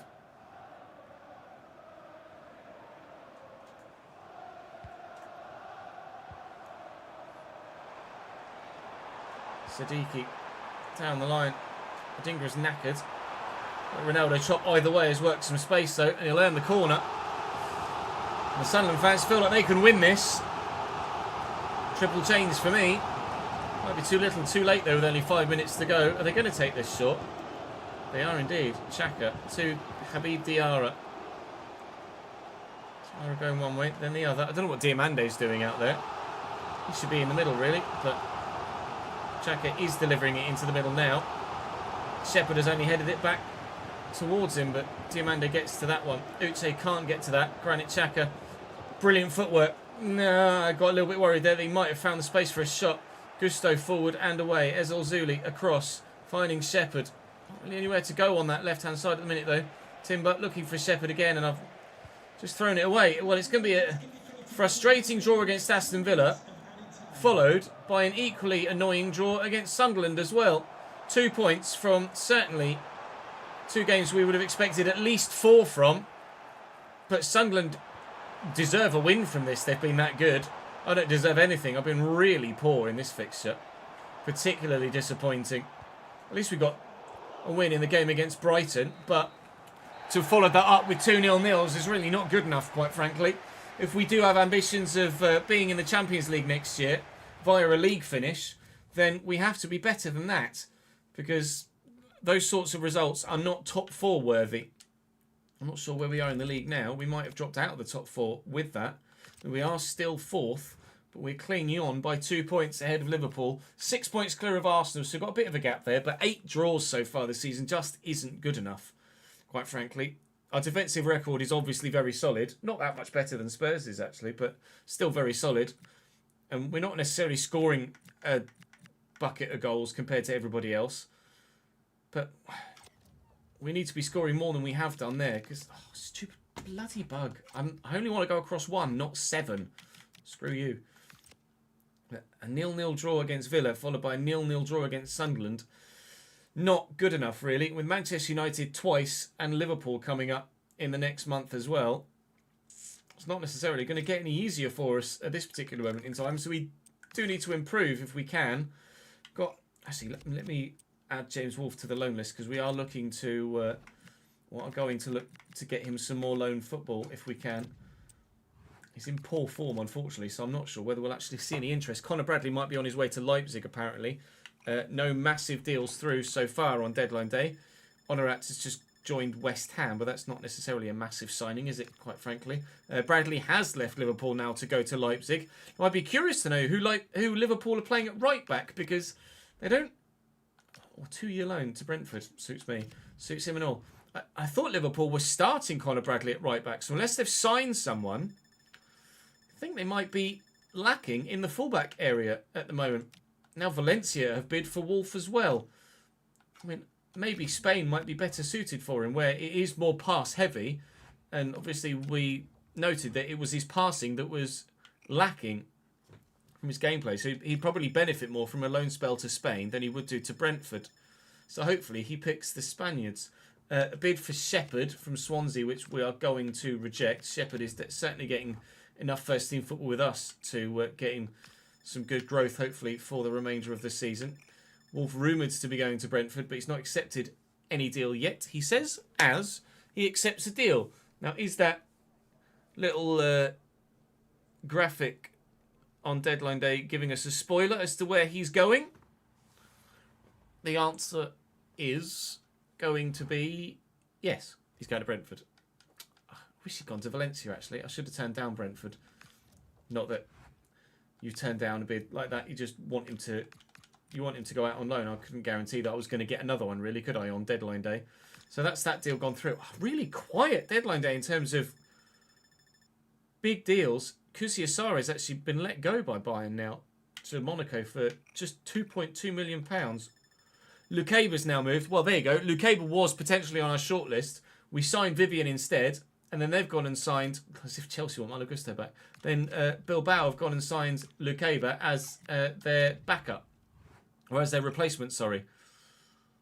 I'm pretty sure Lukaba isn't Basque, but when have Bilbao on FC ever stuck to those rules? 2 hours to go on deadline day. And I mean, that's it. That is a really peculiar deadline day where we fully expected some big deals to go through. There have been some medium-level deals going through there. And of course, the moment that the transfer window ends, then Arsenal come in for Uche.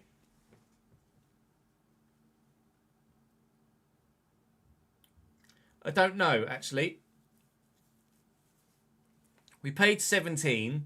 He doesn't start.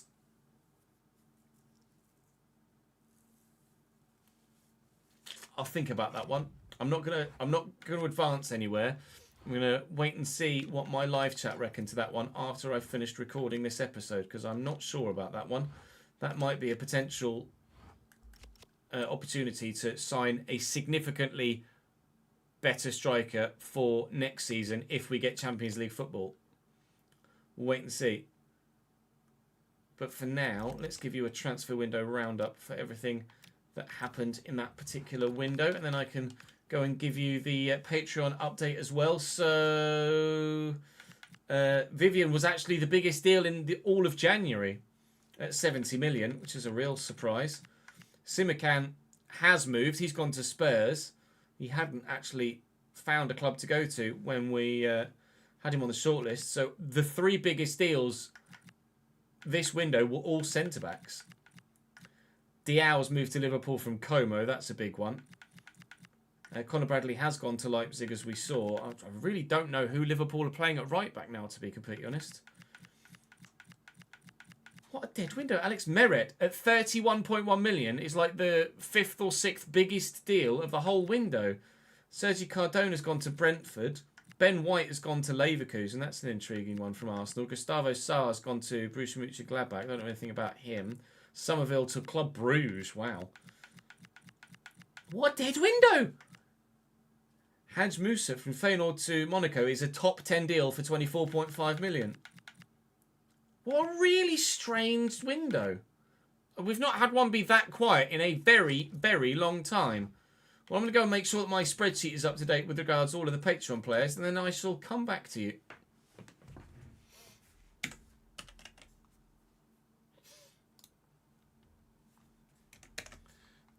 Right, I can see chat for the moment.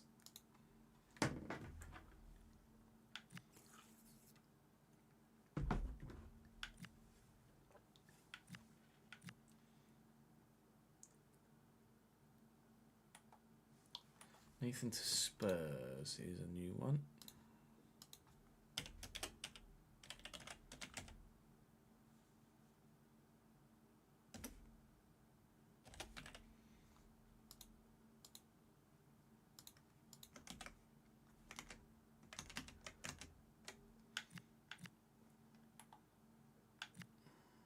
Rashid Strasbourg done.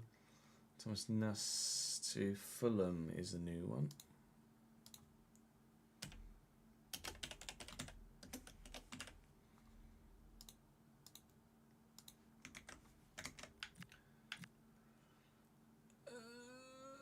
PSV to Marseille for Damien too.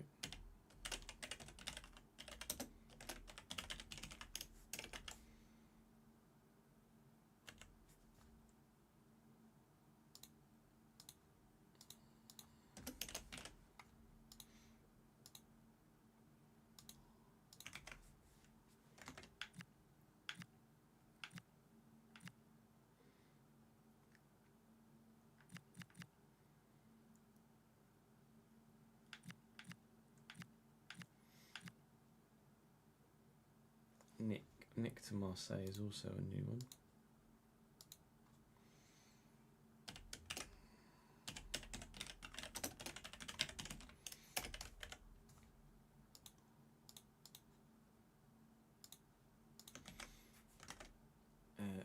Ben Bessemer to Rayo Vallecano from Manchester United. Bit of a step down, sorry Ben.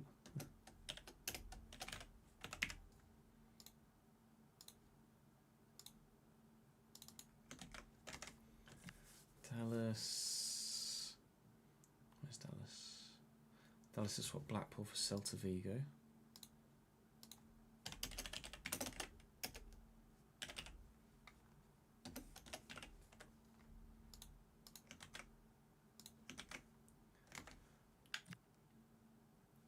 Luke Kelly has swapped to Cambridge United for Marseille.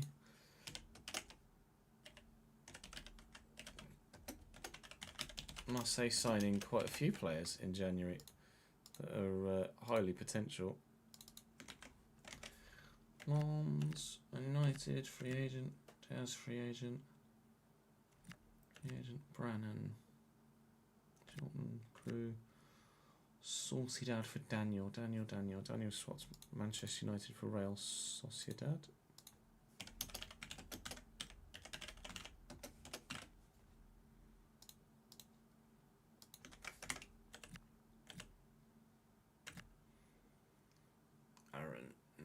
Tranmere, Sunderland, Schalke, Parma, Cambridge, Colchester, free agent.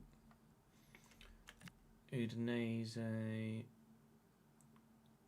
Jack, Connor Nob, AJ, Valencia, James, Owen, Everton, yeah. Charlie at Villa,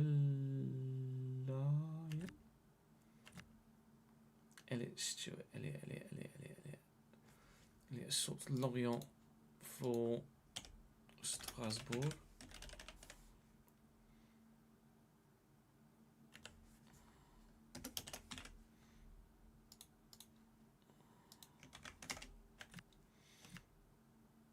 Nolan. Cambridge to Mainz. Newcastle for Sean. Gillingham, Jack. Wimps.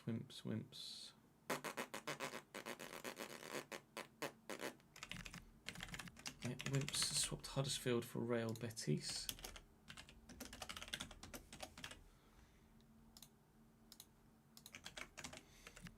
Julio.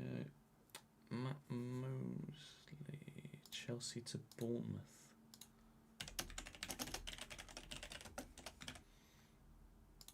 In January. Arne Palsen has left Chelsea to go to Atleti.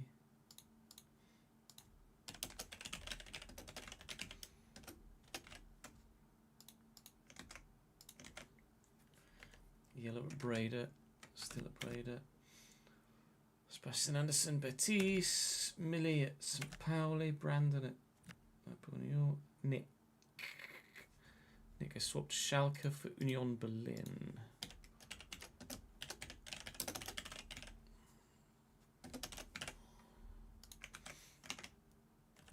Colour Rangers, yeah, okay. Oh no, that was just me accidentally sorting. Ignore me.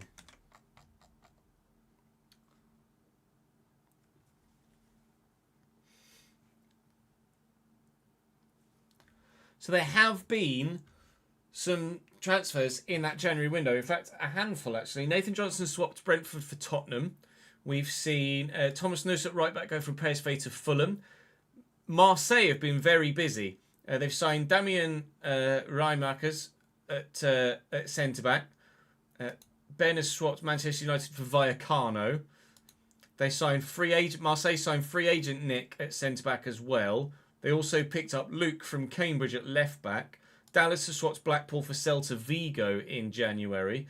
We've seen Manchester United sell Daniel to Real Sociedad in January too. We've seen Chelsea swapped for Atletico Madrid for Arnar Palsen. Chelsea swapped for AFC Bournemouth for Matthew Mosley. Huddersfield to Real Betis for Jack Wimperney as well. A move within France for Elliot Stewart from Lorient to Strasbourg. And then a move within Germany for Nick from Schalke to Union Berlin. So quite a few transfers in that window. In fact, it feels like there was more business in the Patreon player market than there was in the actual transfer market, all told, for everybody else. As ever, do feel free to have a closer look at your stats on screen by pausing. If you want to come and join me on stream and have a closer look at your individual player, then by all means do so. I'm going to say hello in live chat and you can do exactly that. Of course, if you want to be a Patreon player in any save, then you can do so by checking out the link in the description. If you'd like to just help financially support the channel at a significantly lower level than the VIP or the big one project tier, then by all means you can do. There are £2 tiers and £5 tiers at the Patreon, as well as the 10, 15, 18, etc. But at the minute, this is where you all sit right now. We'll see a lot more growth and a lot more varied moves and a wider career span for the RTG, of course, when we get to that save, which is obviously going to be multiple seasons as opposed to the 3 or 4 here at Crystal Palace. But things are going really well for us at Palace. In actual fact, this Palace career looks like it's going to be over quicker than we anticipated that it would be, because we've been as successful as we have been. Now, I'm going to go and judge the general consensus about Cristante Zucche in the live chat. But for now, we'll leave it with the bid for him sat live from Arsenal at the moment. Nothing in that particular Youth Scout report, unfortunately. Nothing that we'd be interested in anyway. Thank you very much for watching. Do drop the video a like if you've enjoyed, of course. Make sure you subscribe to the channel as ever so you don't miss out on any more. Come and join me on stream so you can see everything behind the scenes and have your say about things when they happen, like this Uche deal, although I might leave that for the YouTube comment section. I haven't yet decided. But for now, join me in Valencia tonight or back here for Palace tomorrow. Bye-bye.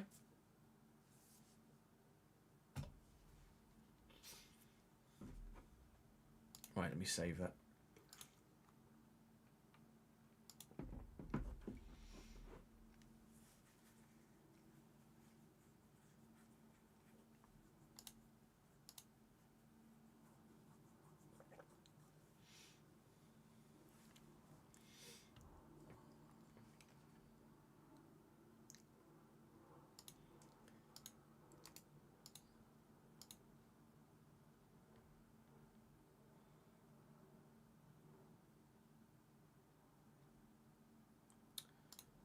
It's going to be Palace episode 9, I want to say. Palace 9? Was it 9? Was indeed episode 9, let's go.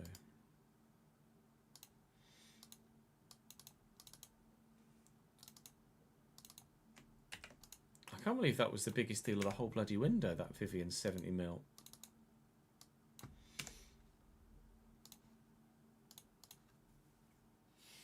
Right, so what's the general consensus with that Uche deal then, chat? What are we genuinely saying?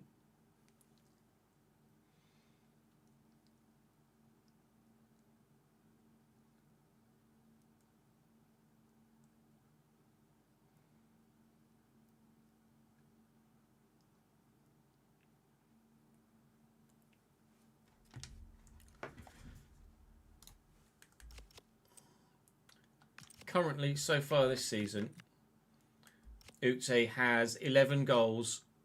Rephrase. Uche has 8 goals in 18 games.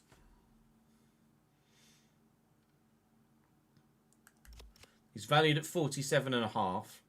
There's a 15% sell-on clause in his transfer, in his contract. It's only 23. Arsenal's other striking options are as follows.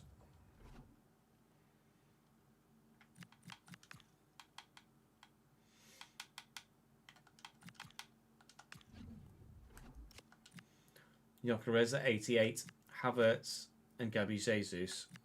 So Gyökeres and that's it really.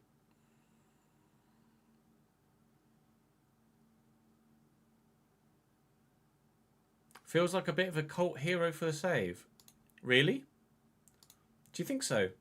After just a season and a half?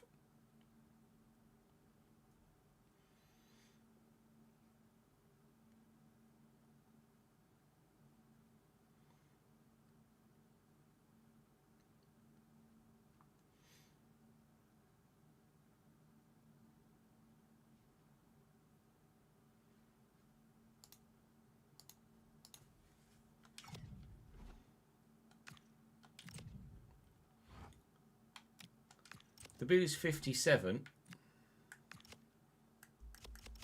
He's valued at 47. The bid is 57. 56.5. Well, he'd start over Havertz. He'd definitely start over Havertz, play over Havertz.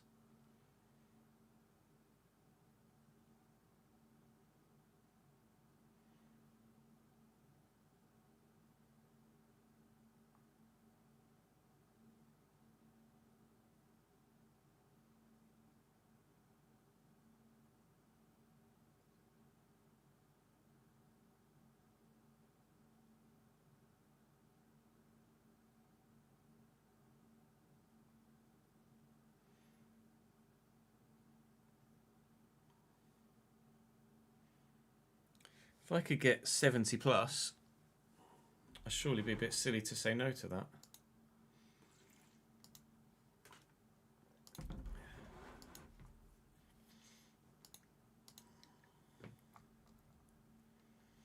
Matty Cash has agreed a new deal with Villa apparently.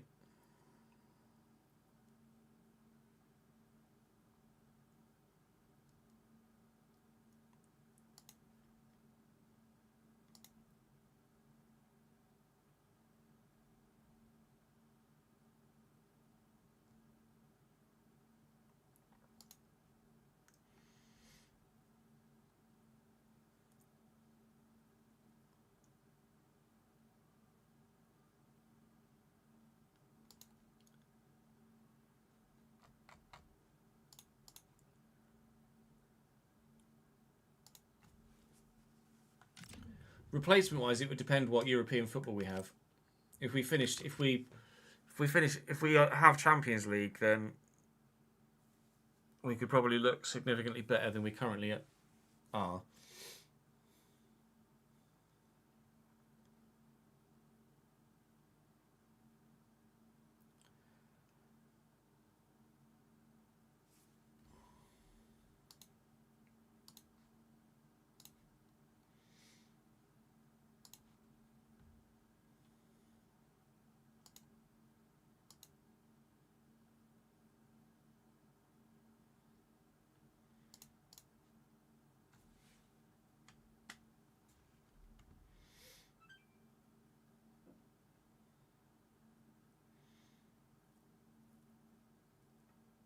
Is an intriguing one because he doesn't play for me anymore, and he definitely hasn't been as impactful this year as he was last season, has he? For sure.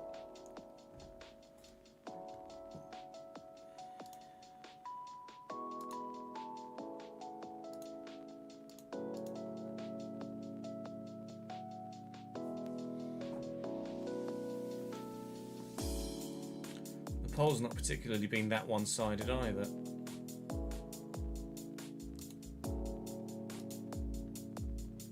I think we reject this offer, but we throw the idea of him going to the YouTube comment section. I think that's probably the way around we do it.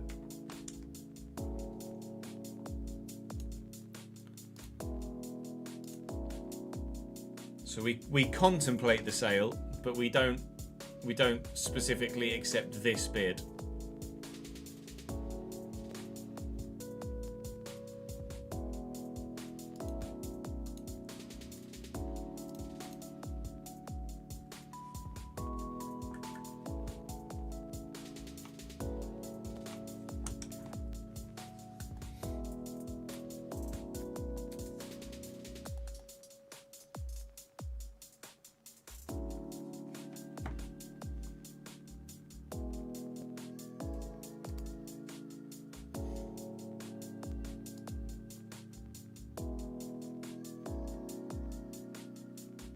It is a tough one though, because obviously he was top goal scorer last season, and he did technically only join permanently during last season.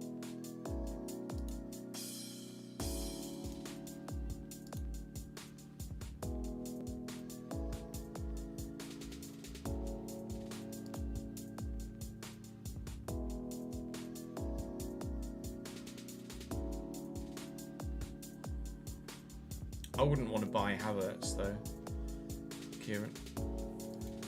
I think it would be too contentious. It would be too contentious a deal to just do now, I think.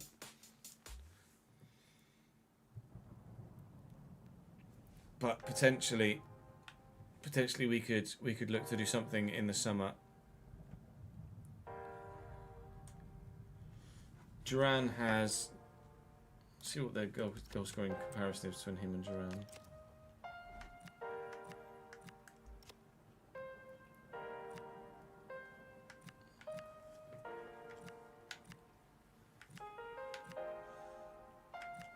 It's not a massive difference, really. 5 in 14, 8 in 19. Duran's definitely been better in the Prem.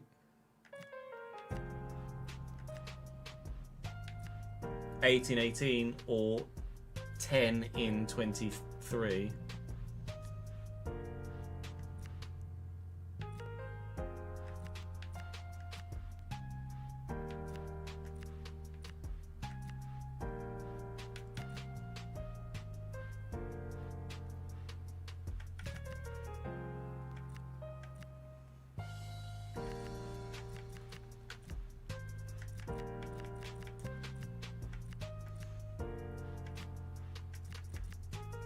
Really got that none of the youngsters have just kind of exploded.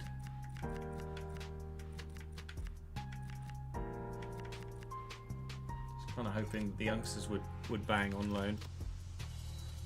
They definitely haven't. Afternoon, Colin. How are we, sir?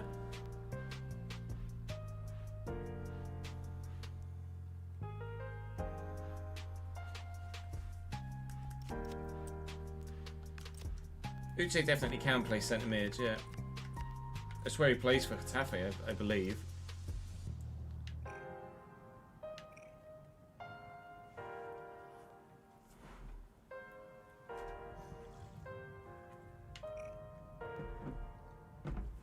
.85 short passing. His tackling stats are alright. He'd actually be a bit of a brute in midfield, to be honest.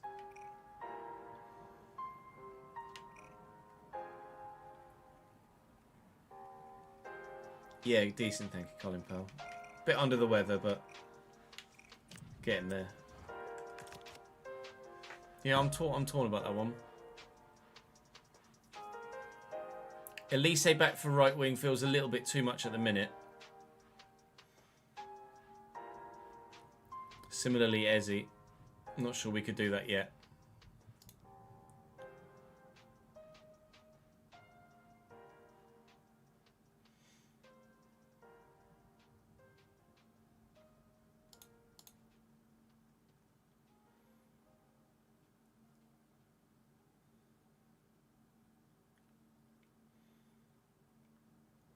It's one that could go either way, really, isn't it? How long would it take to train him to centre mid? Probably quite a while, knowing the game.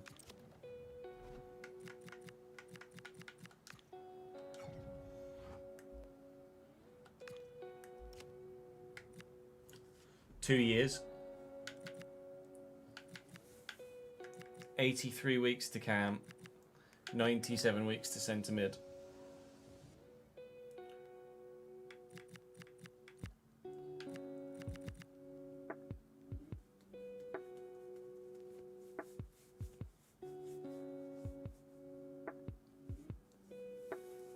Yeah, I think you're basically right there, Colin.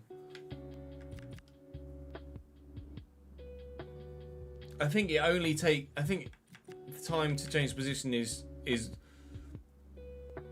significantly higher because he's reached his peak potential, I think.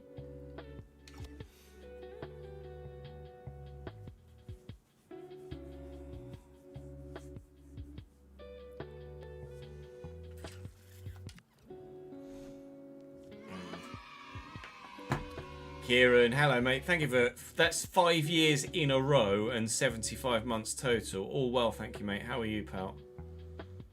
Other than having a head cold. Because career mode, Kieran. That's why it is the way that it is.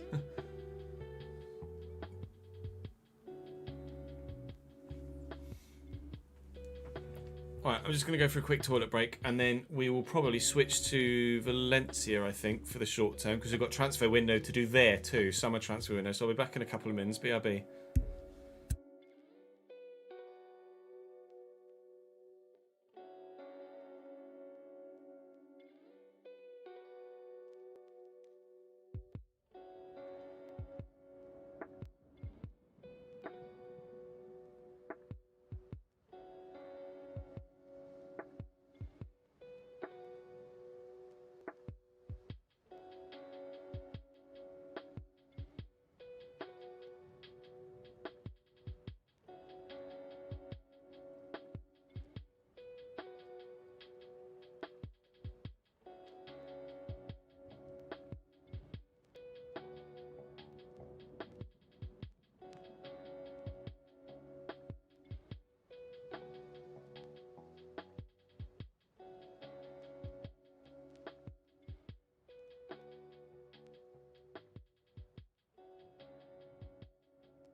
fed the cat as well, so apologies for the extended break. Right, shall we switch to Valencia? Yeah. So we've got transfer window to do there as well, don't we? Ow! Punch the table. Note self, don't punch table. Hurts hand.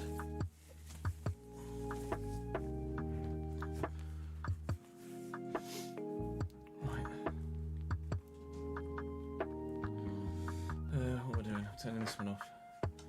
Loading the other one.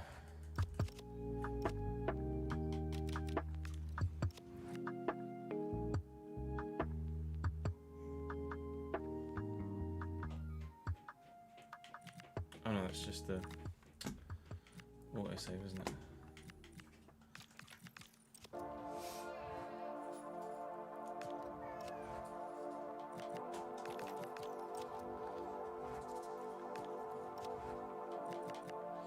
I could delegate to that. I've never actually done that, Colin, I don't think, to be honest. Delegating to an assistant to see what sort of deal they'd negotiate.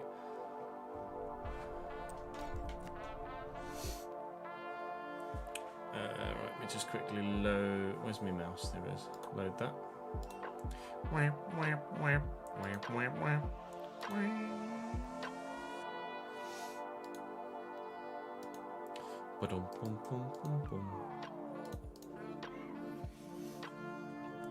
Swap controllers, cheers. So here at Valencia, we've got a transfer budget of 106 million euro.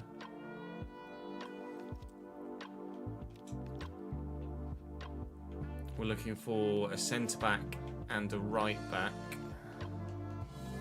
and a cam.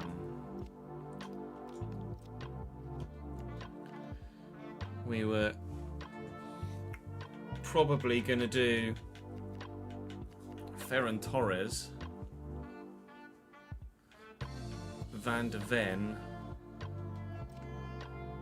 Well, I don't know if I've got enough money for Torres and, but well, no. If we're going to sell Salah, aren't we? That was how I was going to have enough money.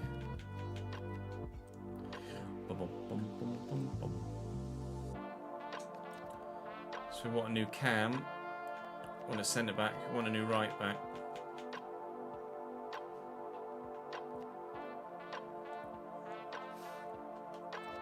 Did we put a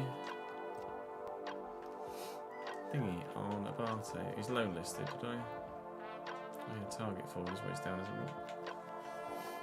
It's the poacher. It's only 5'7".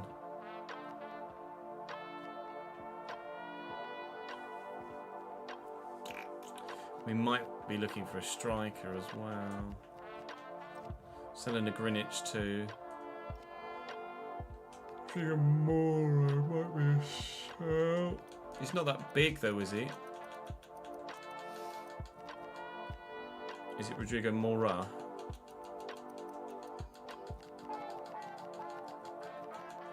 Rodrigo Mora. Stamina, jumping, and stamina and strength are dead. That's the only thing. Can't finish either. Rodrigo Mora doesn't excite me. TBH.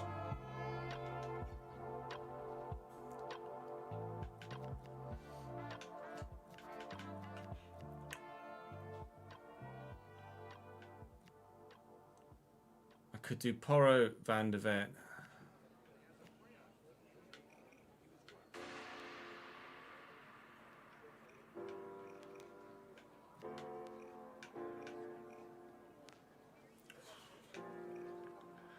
Is he so good?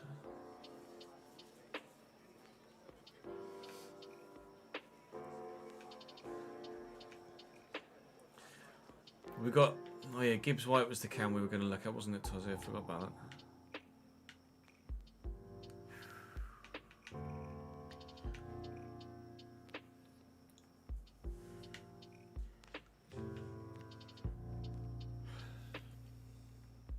I don't think I want Garnacho. Trincao as well. Trincao's pretty mad.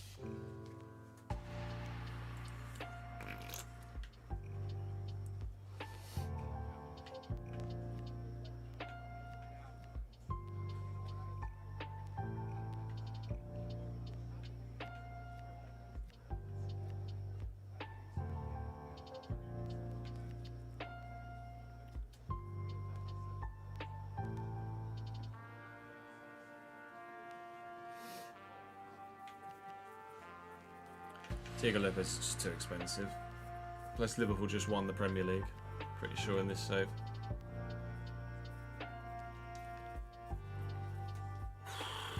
I'd love to bring Ferran Torres back to the club because he doesn't really play that much for Barcelona, but I cannot justify paying that price.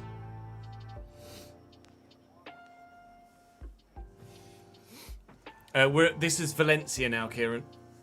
We're in a different save. So I don't think we will be signing Izzy at Palace.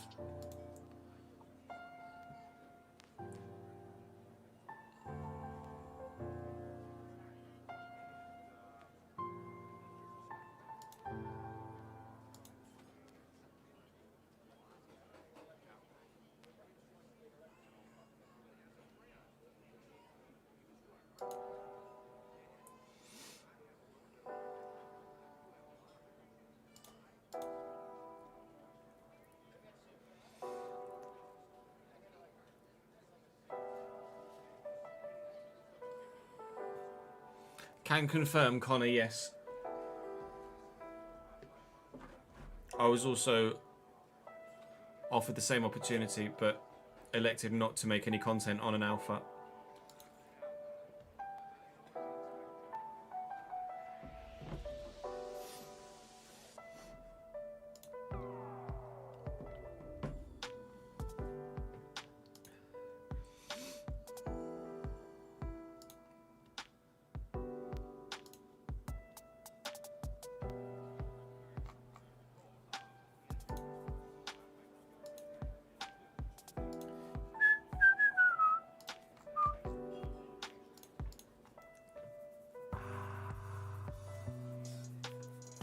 My now save is much different from the beta. It's just the build is constantly being updated, Connor. Firmine, I don't know how much Firmine played last year. Firmine was also expensive, I think. 70 mil for Firmine.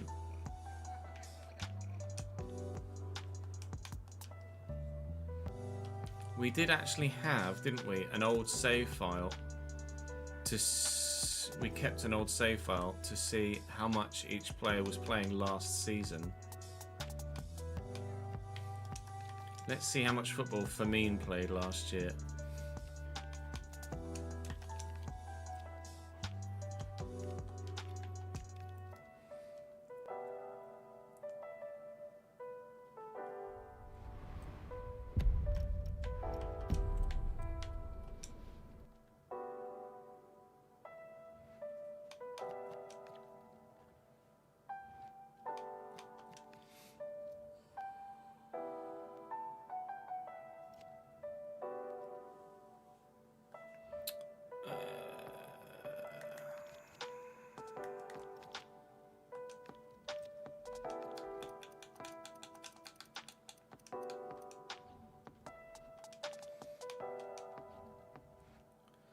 So Firmine only played 19 league games. Dani Olmo was their go-to starter at camp. Ferran Torres only played 2 games in La Liga last year. Firmine played 6 games of at least their 10 in the Champions League. Torres played 5. Firmine didn't play in the Copa del Rey, nor really did Ferran Torres. So Firmine's only a squad player for Barca as well.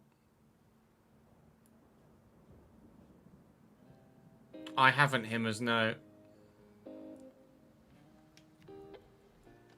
So Firmine is just as doable as Ferran Torres, but they're just both very expensive.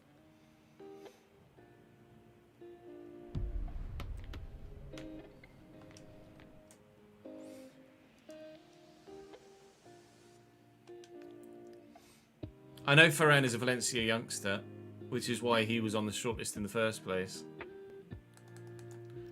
But they want...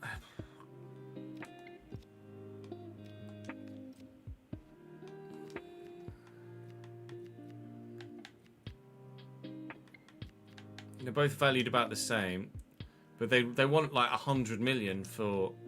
They want 100 million for Ferran Torres.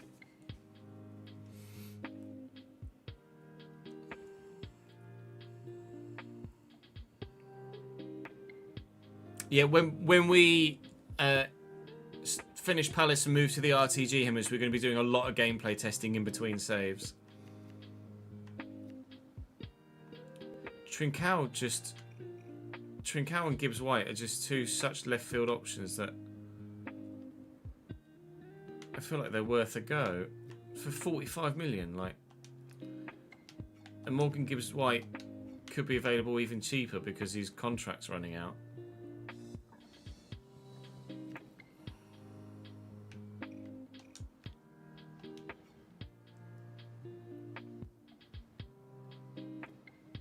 As he said, 2 years at Arsenal. See how much football Ezzy's had at Arsenal as well, and Ahmad at United.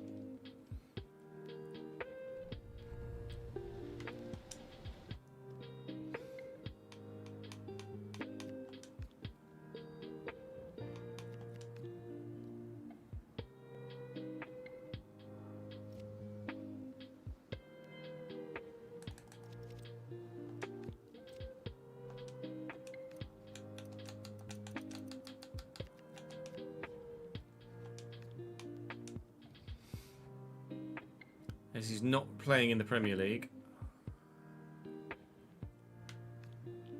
not playing in the Carabao Cup, not playing in the Champions League. Arsenal aren't playing Ezzy.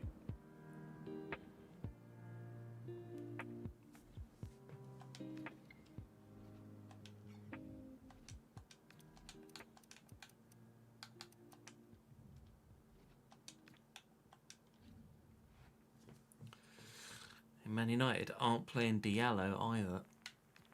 Neither Diallo nor Ezzy are getting football.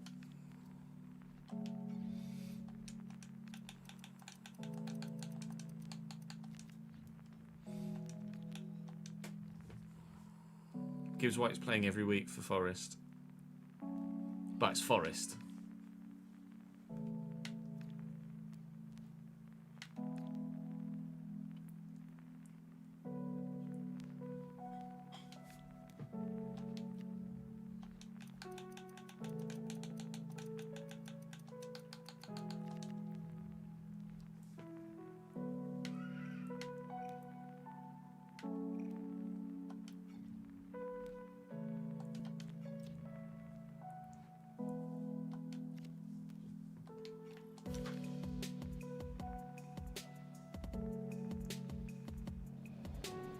We will be doing the realistic RTG this year. Schrotty, yes.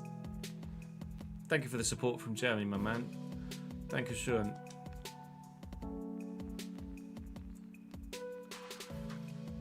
We may, although more than likely maybe 27, be doing a realistic RTG in Germany from the Dry Liga. Potentially. A German realistic RTG. Forest are about to sign Bradley Barkler as well.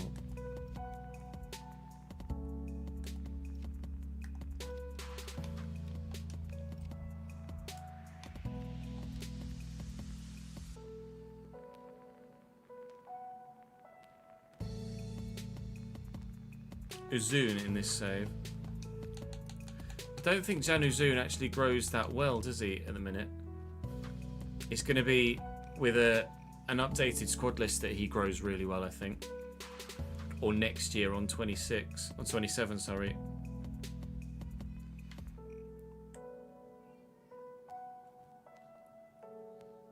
Yeah, this save isn't the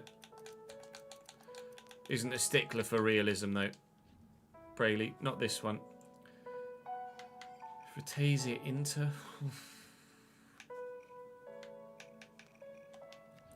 He is a bit good.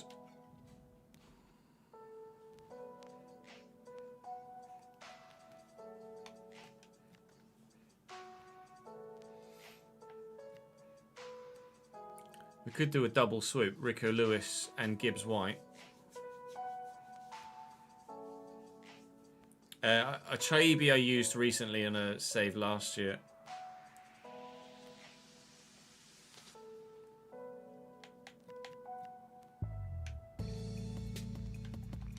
Sunset's crazy expensive.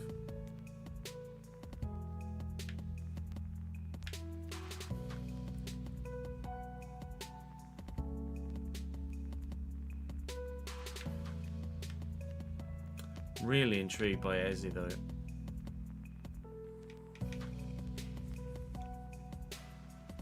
I don't really want Adeyemi. Did Noah Lang move in real life?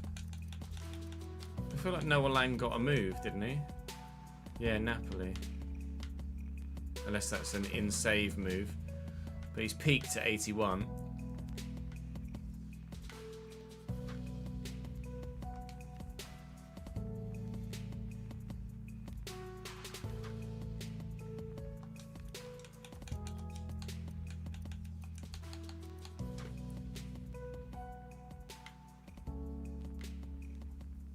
We used Adeyemi last year in the RTG.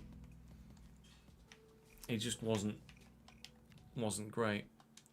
Nico Paz we looked at, but I don't think we're going to do anything with Nico Paz.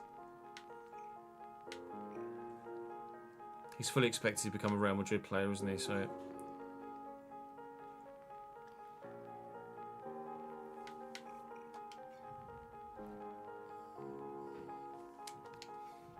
We're looking at Cam. We're looking at centre mid.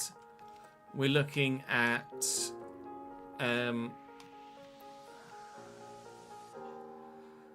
Cam, centre mid, centre back, and right back at the minute. I know that's what intrigues me about Eze is all the play styles. Georgi Sudakov is 85 at Shakhtar. Whoa. Whoa.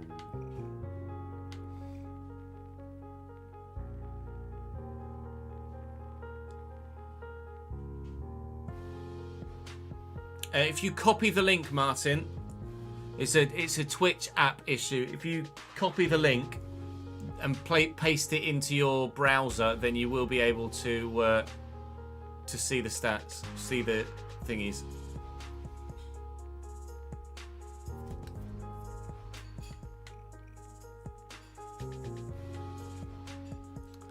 Georgi Sudakov looks a little special, doesn't he?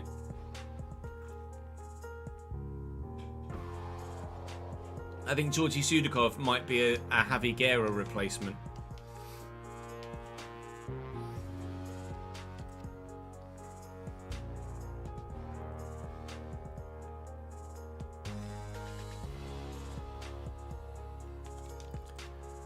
I think I want Eze, you know. I'm really, really, really tempted by Eze. Really tempted by Eze.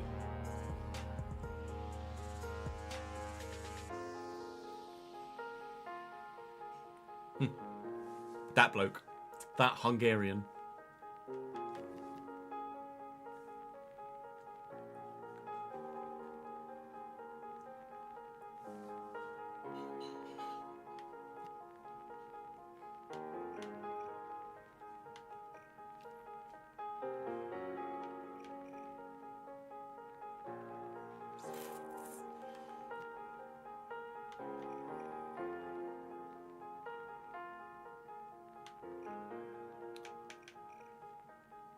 I think I want a right back that's kind of in between Rico Lewis and Pedro Porro.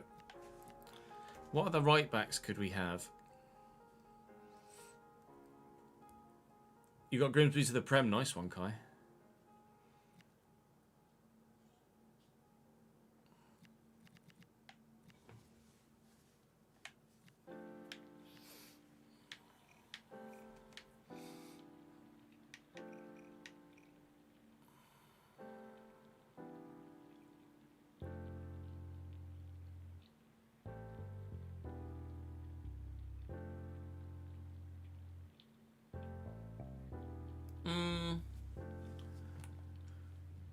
I think Dallow's moved in this save, actually. Didn't we use Dallow somewhere last year? Dallow's at Newcastle.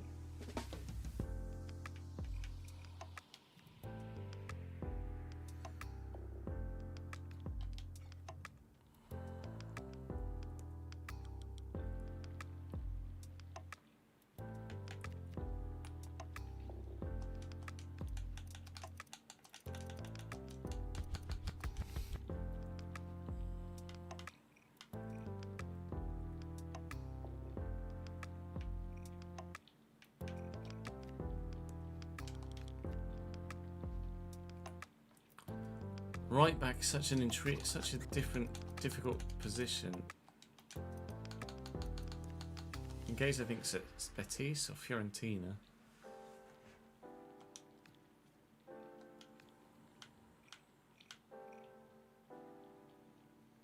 Oscar Mingueza at right back.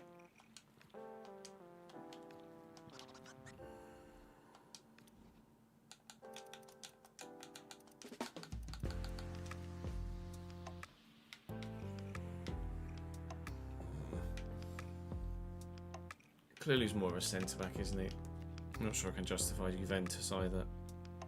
Although, we are champions of Spain, I suppose, so...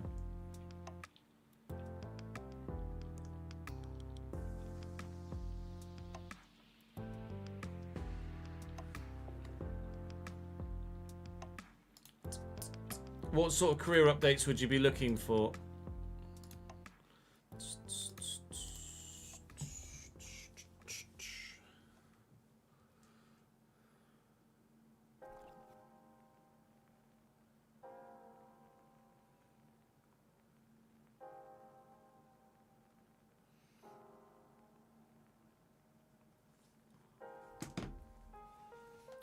Mazraoui? Nah.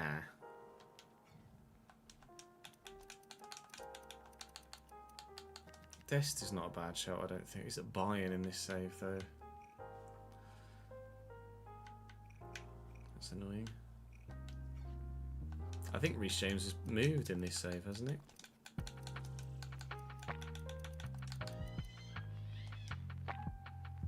Yeah, PSG.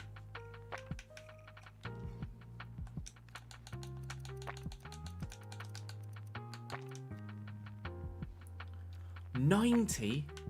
Fucking Nora.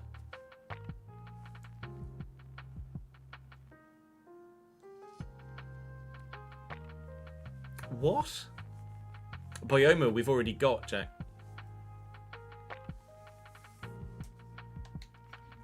Tino's not a bad shout. He's at Inter. Contract expiring in 11 months, though.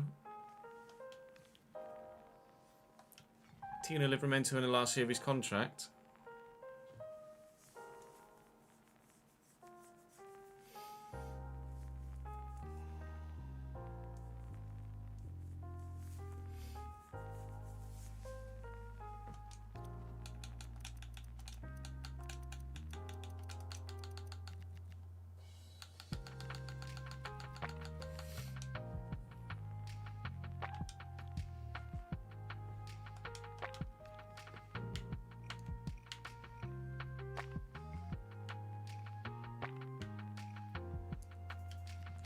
I could justify Reece James because they have Hakimi.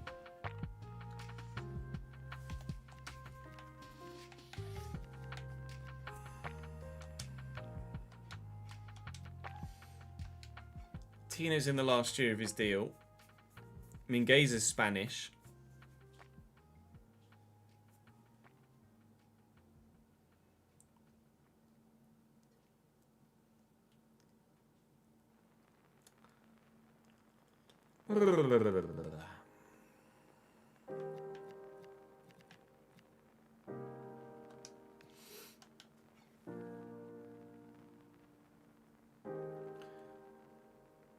You reckon Tino?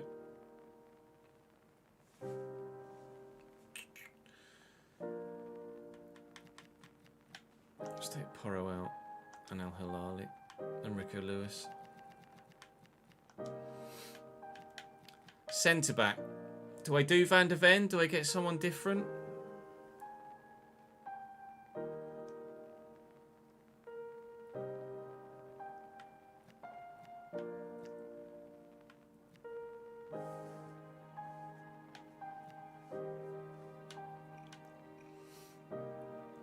James's physicals are dead, though. That's the only thing. Just his technicals are insane. His technicals aren't even insane, to be honest.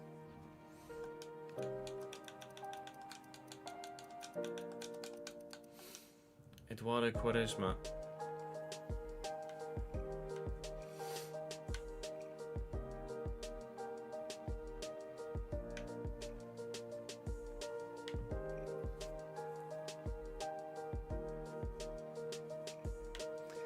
He's not amazing.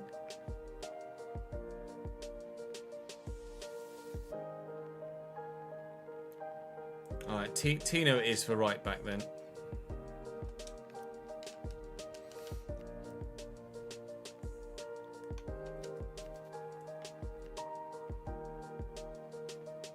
Tino for right back.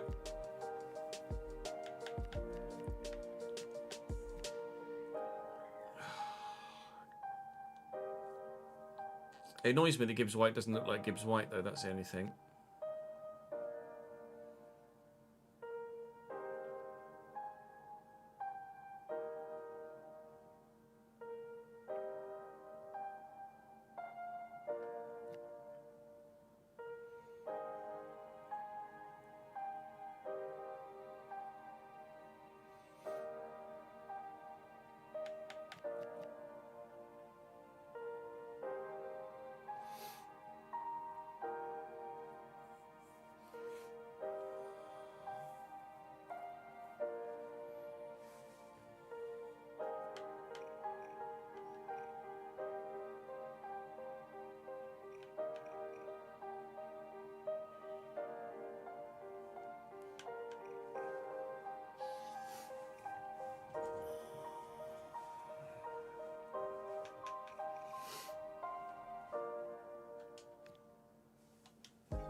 Sudakov's in the last year of his deal as well. So it's Tino. Salah we're selling.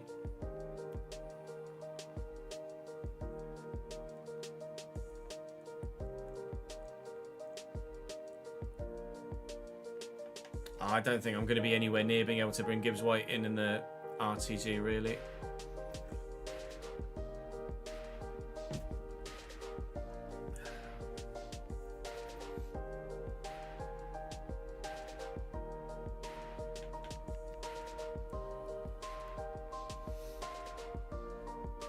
Afternoon, Jordan. How are we, sir? Sudakov does look ridiculously good, but I'm really tempted by Sudakov at centre mid. I feel like Sudakov at centre mid could be unreal.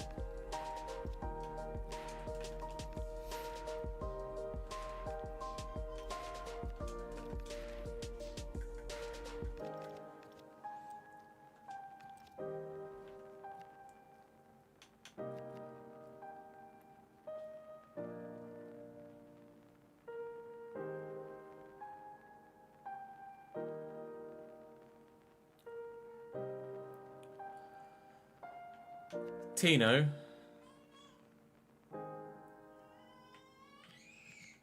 Morgan Gibbs White. Sudakov in midfield. Centre back.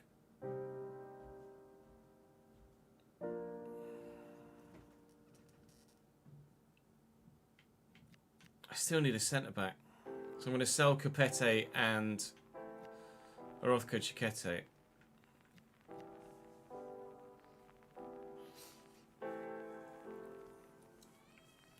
I think we go for the cheaper Morgan Gibbs White if we get Sudakov as well.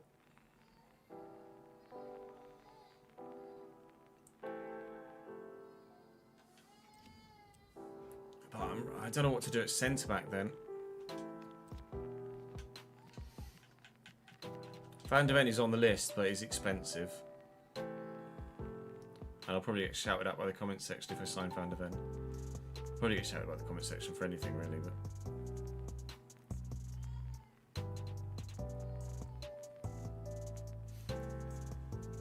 Guerra, I'm not sure about. In terms of in or out. Ashley, thank you for the 37th month, mate. Lord Warrior, thank you for the follow-on kick.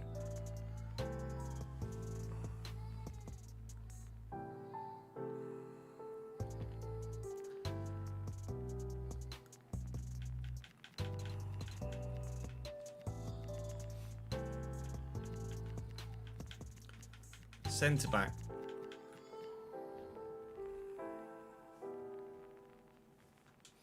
Who do I sign at centre back?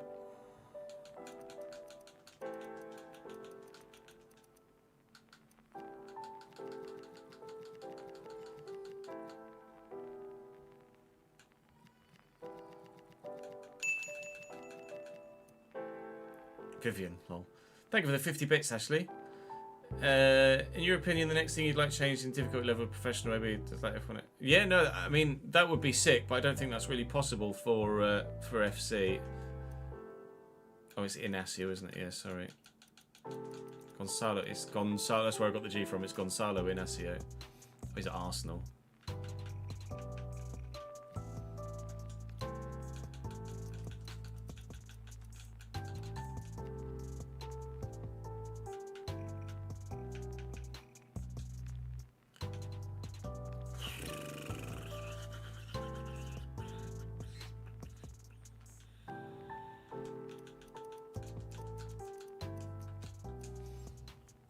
Housen's still at Real. 85.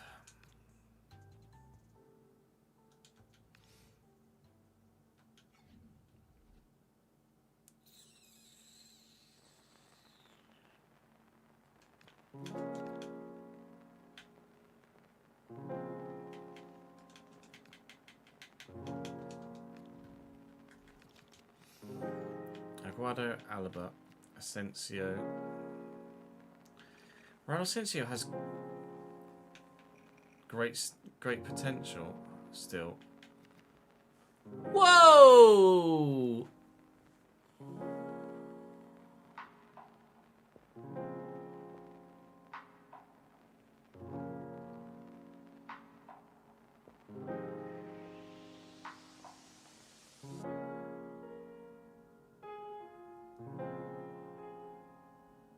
Hello, mate.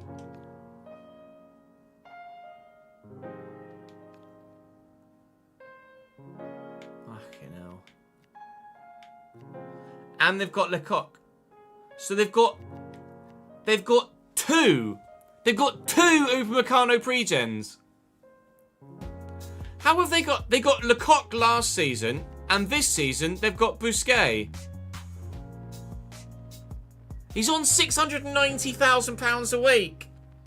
How have they got Lecoq last year, and now as we come into season 3, they've got another pre-gen that's even better. Oh, this is a problem.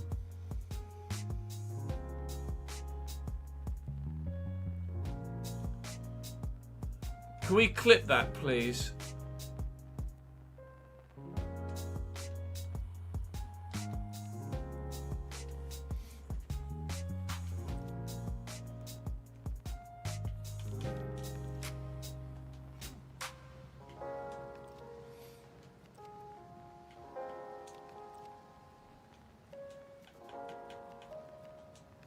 They want 400 million.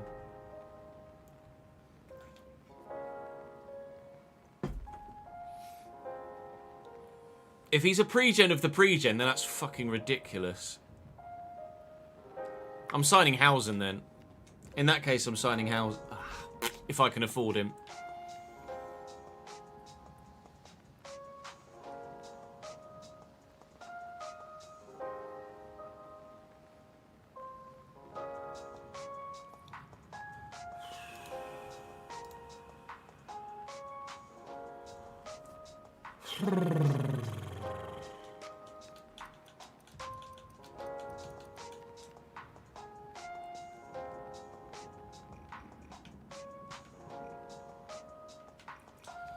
Yeah, Buongiorno makes more sense in this save, I think.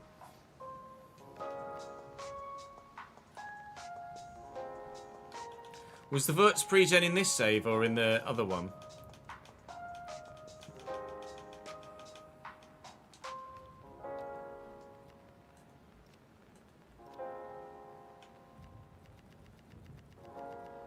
Other one. Oh, that's right. It was in yours, wasn't it? Sorry.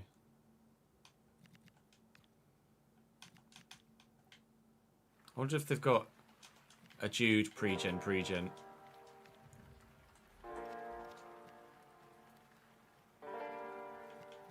There is no Jude pre-gen.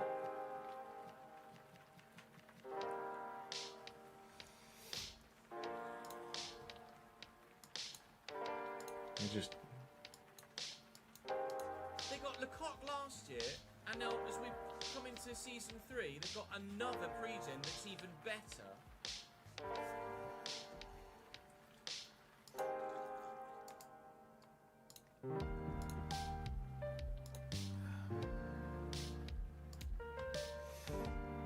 Fucking hell.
They got Lecoq last year, and now as we come into season 3, they've got another pre-gen that's even better.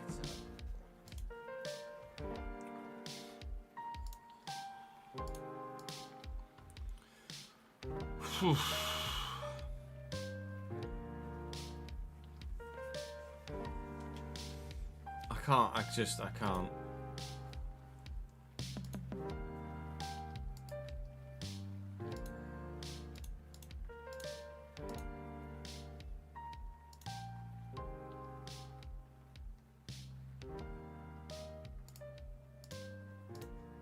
Okay.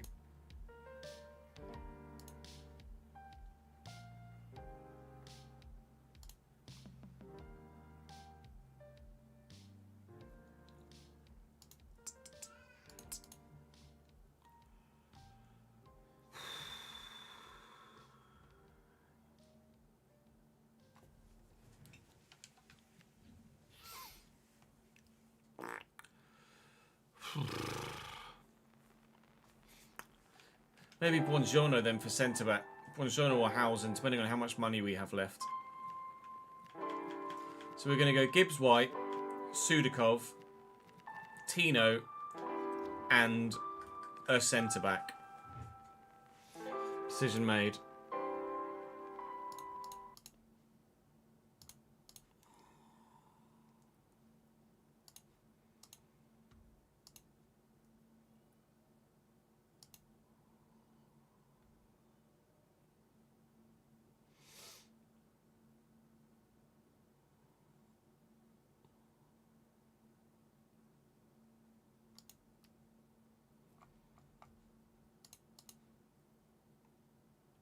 The budget is currently 105 or something, but we're selling, so we're going to have a budget of about 200.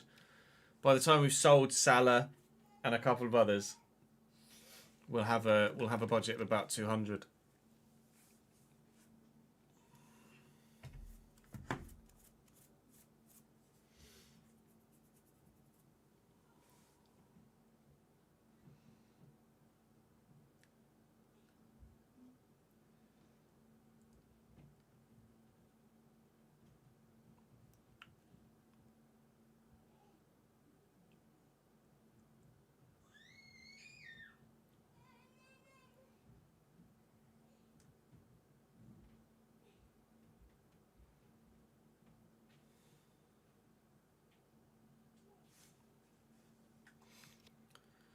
Yeah, I know. I can't do anything.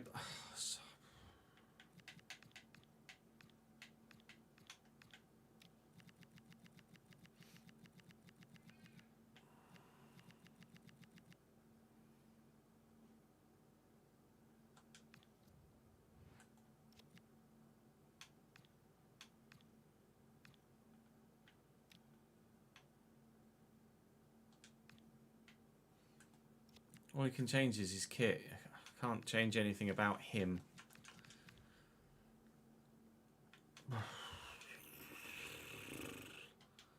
Thankfully, every other save we're going to be doing is on PC, but this really, really fucking sucks for the majority of the community. I have the luxury of being able to have the editor on PC. But for the tens of millions on console...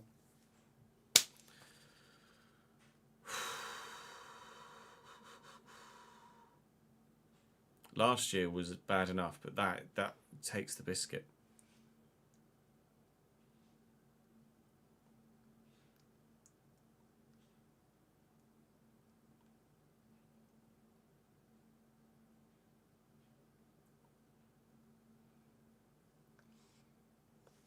You had to end your Wednesday save because I'm not surprised, Curtis, to be honest. Right, let's record.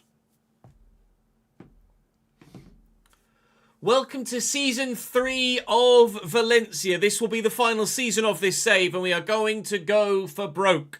We won La Liga last year. We won the Europa League last year. We won the Copa del Rey last year. There is one major trophy left for us to try and achieve.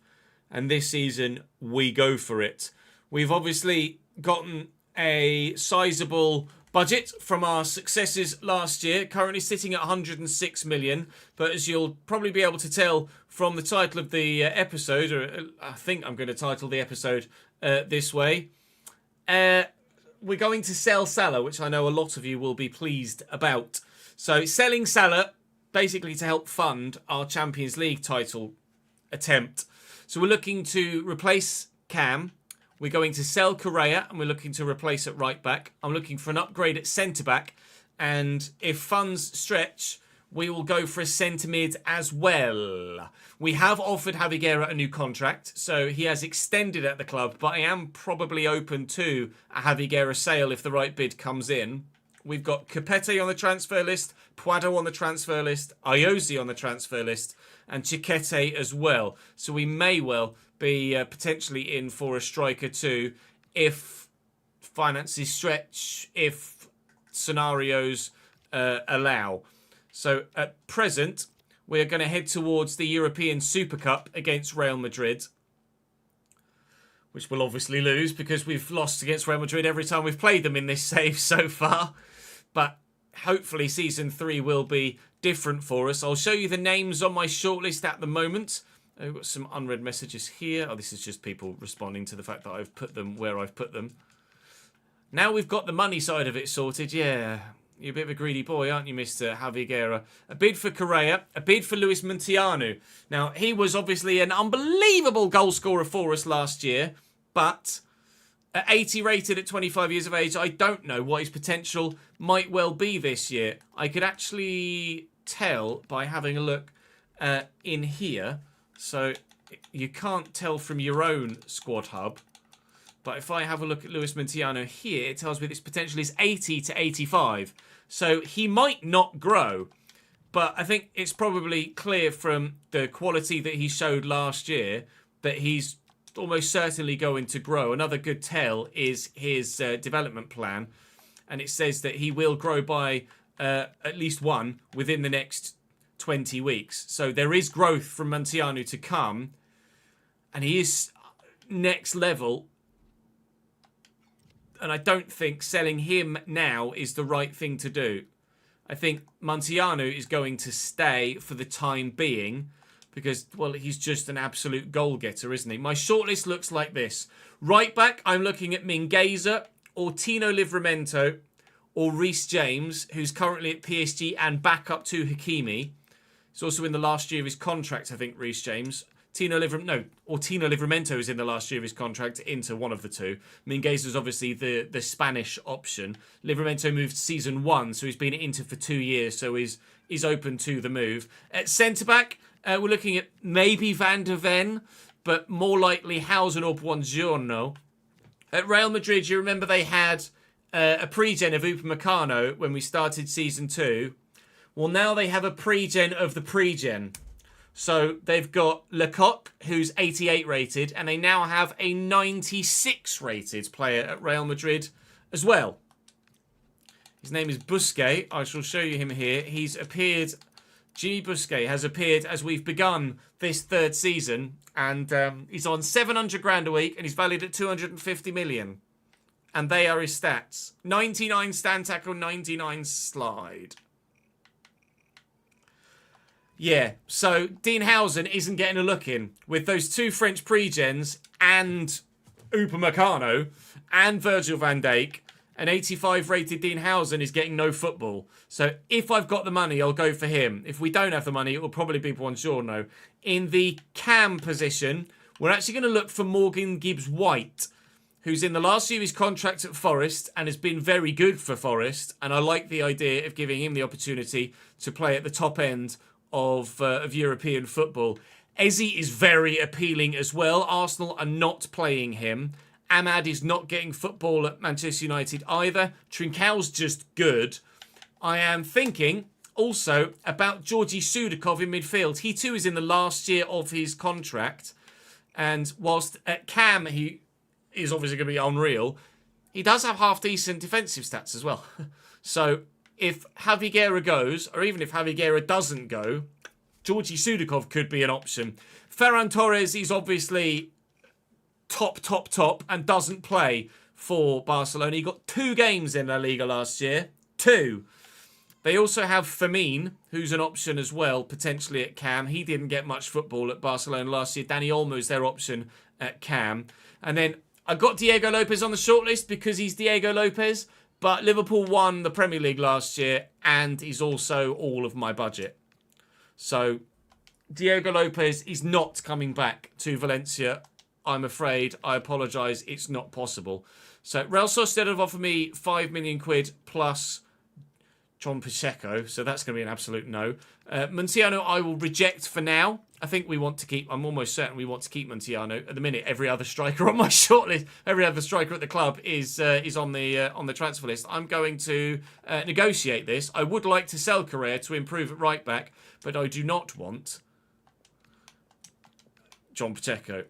I would like a sizable fee. I know he's 28 years of age, so maybe you give me 28 million for him. Yeah? Yeah! Yes, please! That'll do very nicely indeed. So we need to raise the funds first before we can really afford everybody that we want. But we know, in most cases, what players we want.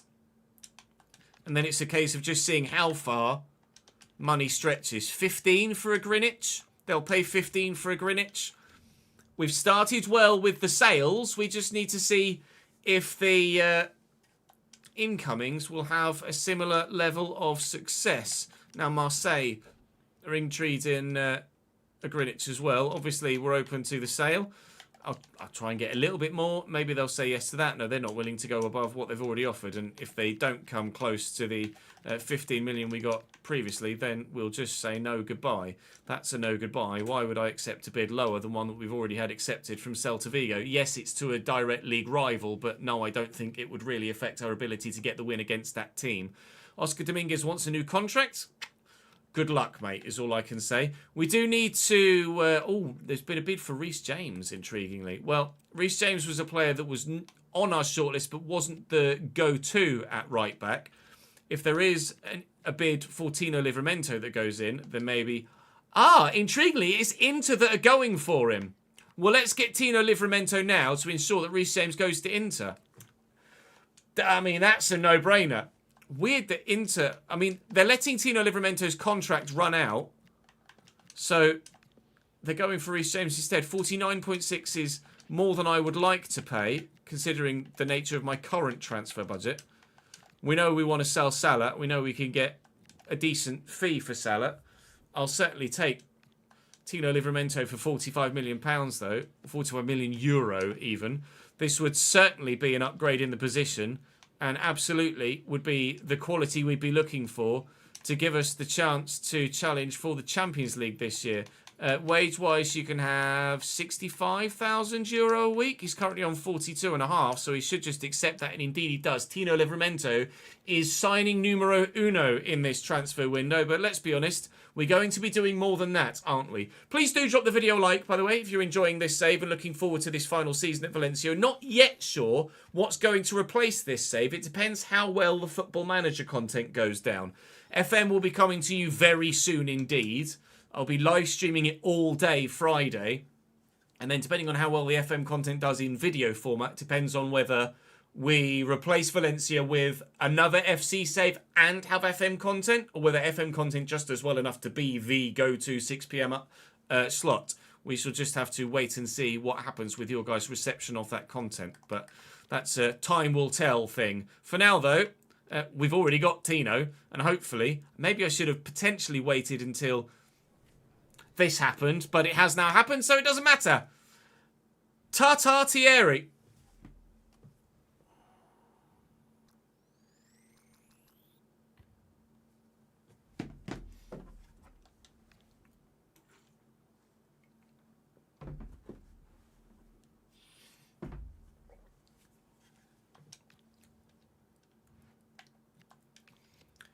Napoli have bid for Ayothi Perez, who is continuing to drop now. That was a signing that looked really good at the time of doing it, but the injury just kind of set him back, unfortunately. And then obviously Montiano stepped in and stepped up. I can't remember what we paid for Ayothi, really, off the top of my head. Oh, okay. Napoli aren't willing to go any higher than where they currently were, to be fair. I probably should just accept anything I can get for Ayothi Perez, shouldn't I, really? This is going to be a Greenwich leaving and going to Celta Vigo. Thank you, Philip, for your service, sir. You're a solid squad midfielder, but if we can significantly upgrade, then I think we should significantly upgrade. Barcelona bid for Salah. 30? Oh, I was going to say, it's 30 plus Camuzzo. Well, if Barca are interested, do I maybe try a Ferran Torres swap then? Because that... Let me... Ferran Torres is down as a winger. Let me propose a new transfer fee. Do I just do a straight swap? I'm probably going to need a bit of money though, aren't I? I mean, a straight swap is probably my best chance of getting Ferran Torres. Let's try a straight swap. The additional fee you're asking for? Ah, bugger. All right. It was worth a go, considering Ferran Torres was one of our go-to players. Not a problem. We'll just have to sell Mo Salah to someone else. And that someone else might be PSG, who've immediately come in from. They've offered me 64.6. That's more like it. It's just over his valuation. I mean, he's 35. I know he's 89 rated, but he is... maybe the other way around. I know he's 35, but he is still 89 rated. So... will you? No. I'm going to take it. I don't want to risk losing that deal. Abate for a 2-year loan would be great as well. That would give him the first team football he needs to potentially grow. Oh, Capete. 15.2 for Capete is actually a decent fee. But if we can get 18, then I'd like 18. And they'll pay 18. All right, this is going well at the minute. Ingolstadt, no, you can just for a loan, please. Nieto, no, I'm not going to look to sell him. I'm going to need the squad numbers. I might even have to send a youth scout out to find some decent youth players to fill in some squad positions for us. So I'll look into doing that in a moment as well. Capete now has a bid from Marseille as well. They recently weren't willing to match the valuation of someone else that we had also negotiated a previous fee for. Will they be willing to do this one? They are. Okay, thank you. So that could be 18 million there. That could be 65 million there. Obviously, we won't get all of it into our transfer budget. I'm going to look to send my youth scouts out now so that I have the opportunity. That's Mo Salah going to Paris Saint-Germain. Money! Right, okay. Now we have a better idea of what our transfer budget is going to look like and what we can do theoretically with the replacements. Morgan Gibbs-White was the go-to. Cambiasu's 82 rated. Can he keep growing? No, he's absolutely peaked at 82. Okay, fair enough. Right, we're getting there. Slowly but surely. Salah sold. 57 million into the transfer budget. 2 more further bids. One for IOC as well. 16.6. I'm just going to accept that then for IOC because I don't think we're going to get anything more than that or nothing substantial. Right, now I need to have a serious think about what happens next. I'm also going to send my youth scouts out.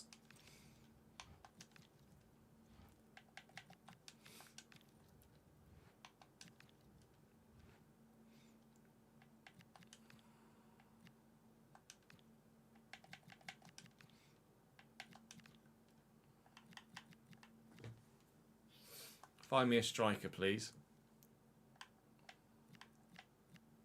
And or a cam. And then if you could find me...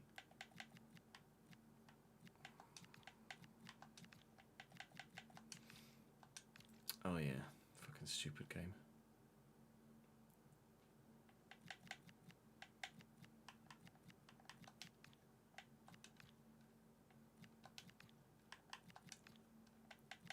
You could find me a French centre-back, that would be banging. Or CDM, because they could both change positions. Is a solid fee for a 35-year-old Salah? I agree.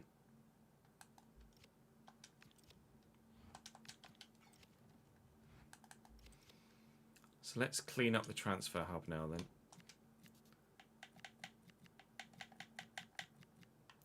I don't need to, it is already clean, okay.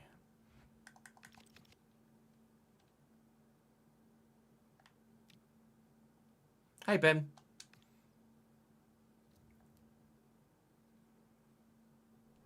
Right, this is Capete leaving then. It's just a case of where he decided to actually go. Girona, he's going to stay within Spain. That's fair enough. Be nice to play against him for Girona. It's a B-rated deal. We'll take 18 million euro there. Bid for Puado, who we are looking to sell. Who was unbelievable when we first signed him season 1 from Espanyol. And then last year was just dead, really. I don't mind selling him to Atleti either, because I don't think he performs well enough for Atleti to warrant us regretting selling him there. If they give me near 30, that would be great. And they will pay 30. Okay, so we're getting to the point now of finding out exactly how much money we're going to have to spend on those key positions. Is this going to be... Oh no, this is IOC Perez leaving. So that's fine. IOC to Real Sociedad for 16.6. We're going to have close to 200 million here, I think, once the other deal goes through as well. Chiquete potentially to Aston Villa as well is another deal that could hopefully maximise our potential incomings this window. 16, I think, is a decent enough deal there too. Abate, a 1-year deal to Ingolstadt, they will be happy to do. So he has his choice of potential destinations as well. Now Frankfurt have bid for Chiquete. I'll just reject him. He'll go to Villa, that's fine. Frankfurt aren't going to outbid Villa, are they? Let's be honest. So we've actually, how many players have I got left in my squad? I have to be careful here that I don't run out of room. And I have enough people to still be able to field a team. I do at the minute. So Chiquete is going to go. And Abate is going to go out on loan. And Puado too. Okay, I'm going to need to call up a youth player. I don't have any youth players. Fair enough. Let's just wait and see what happens. Then we might need to bring someone in before we let someone else go. If this is going to be Puado, which is the more sizable fee, which it is, then that is fantastic. So Javier Puado is going to Atleti. Let me go now and bring in Morgan Gibbs-White, because I know that I want him. I was really torn between Gibbs-White and Eze and a couple of others actually, but Gibbs-White just makes sense. I mean, those technicals are very good. And again, he's not the we do like to sign players that aren't necessarily the more obvious and ones that are a bit more organic through the save. through the nature of the save. And with his contract expiring at Forest, you want Francaise? I'm going to say no to that, actually. What is that a total deal of? 41-ish million pounds. Well, they said no to... What did I offer? 37 something. If they'll accept just 39 million, which they will, then that is as no-brainer as they come, really. He's on a lot wage-wise at Forest, but he might, coming to Spain from the Premier League, be open to a bit of a wage cut. We'll have to propose a release clause. Obviously, we'll make it rather sizable. They want 90, 100, they want 94. I'd rather it was like some... It's going to have to be 107.5 or so, which they should accept. No, okay. I'll just accept 94.5. That's fine. It's not a problem. And then wage-wise, hopefully he'll take a wage cut. I'll give him a signing bonus as well of like 800 grand. Will he accept that? He will. Morgan Gibbs-White joins and fleshes out the squad enough that now the others can also go that we're selling too. It's a shame he hasn't got an updated star head, but it is what it is. And Morgan Gibbs-White is certainly going to do a great job for us in that central role. I wanted someone that was technically adept, and he certainly is technically adept. And I think we're going to be able to get Sudakov and Hausen as well, potentially, with the way that this transfer window is currently lining up. So this is turning into quite the opening to Season 3 here. And I do pray that we're building the squad that would be capable. That's Chiquete going to Villa. I think we're building a squad capable of winning the Champions League, because let's be honest, we're not going to put much focus on the Copa del Rey at all, and I'm not really going to put much focus on La Liga either. We'll try and retain the title if we can, but the main aim is Champions League now, and it has to be. So that's what we're going to try and do.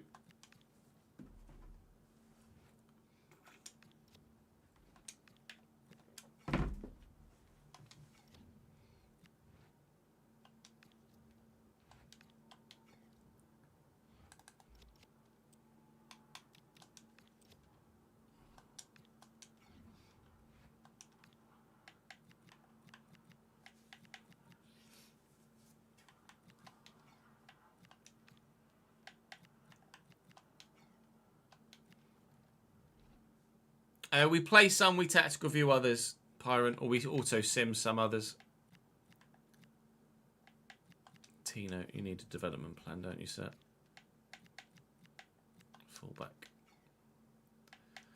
Then Gibbs White's going to need one. Shadow Striker, I think he's peaked though. We haven't signed anyone else. I've got a really small squad now, don't I?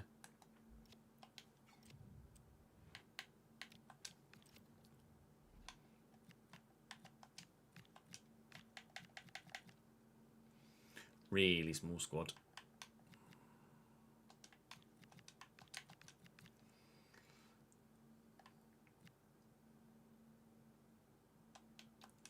Gonna need some more players, aren't we? How much money have I got left? 180 million. 180 million left with just Abate really to go out on loan, and that's it. So 180 million. The 80 would probably get us Hausen, which would leave us 100. 100. I could spend just over half that and get Sudakov. And that would leave us in a position where we would then have some money left for January. I'm going to try and get... I need the centre-back first. Let's try and agree a deal for Hausen. Or do I go for Buongiorno because he's cheaper and try and save a bit of money? Well, Hausen's going to get no football. But Hausen is certainly a player I could use in a later save. Like the RTG or something like that. So maybe we go for Buongiorno based on that.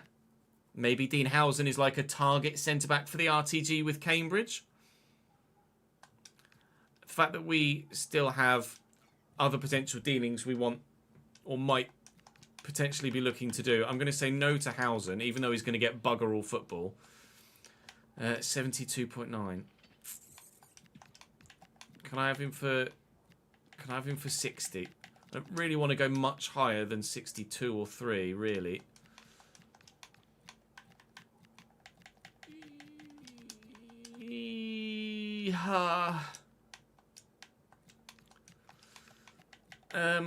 if I'm going to pay 65 for Buongiorno, I might as well pay 65 for Hausen.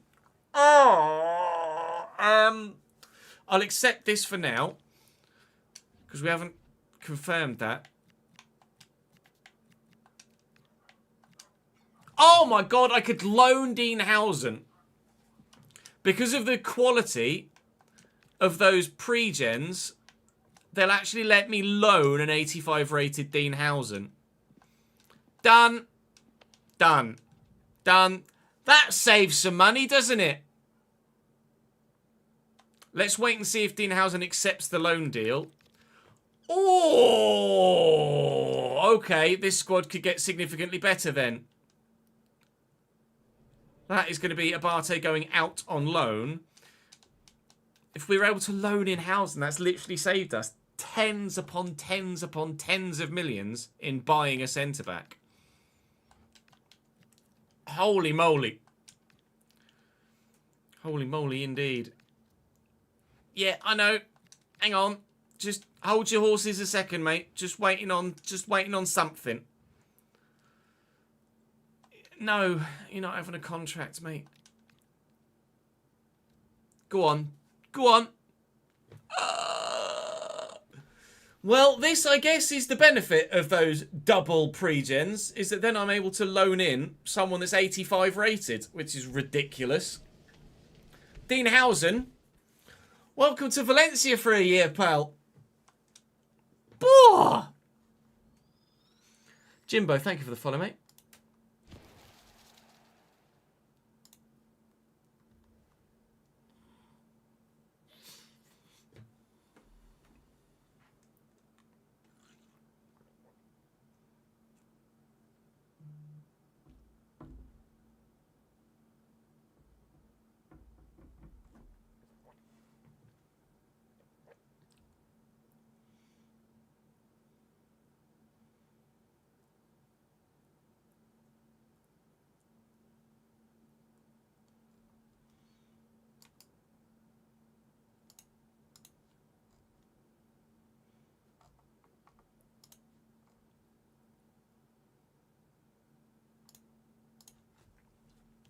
Geraldo, thank you for the follow on Kick, mate.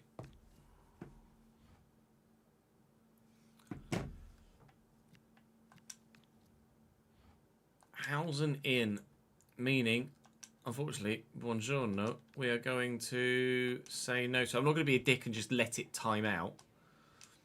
But I'm also just going to be like, no, sorry, just can't agree contract terms. Bye. I can't. Yeah, I'm still pretty pissed about the pre-gens, and thankfully on PC I'll be able to mud them moving forward for every other save. Now, Atleti want Montianu. I'm gonna say no. I think. Let's see what the squad looks like at the minute then. So we've got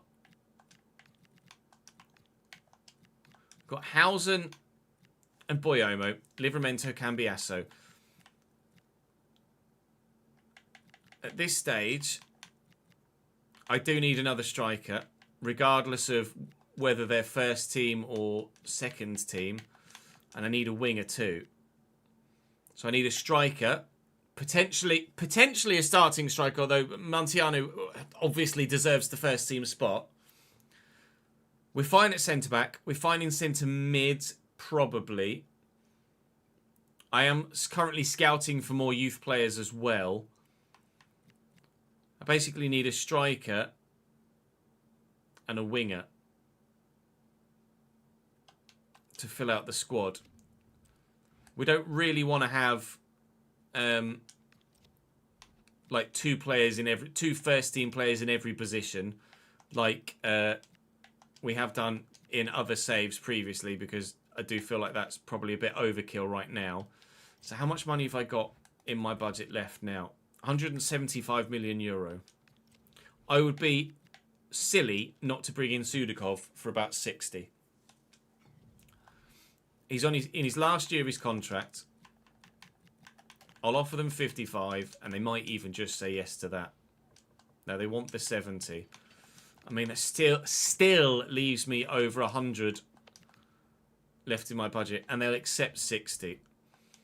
Georgi Sudakov is going to come in as well. He will probably start ahead of Javi Guerra, which gives me great depth in midfield. Release clause of 152, that's absolutely fine, it's not a problem.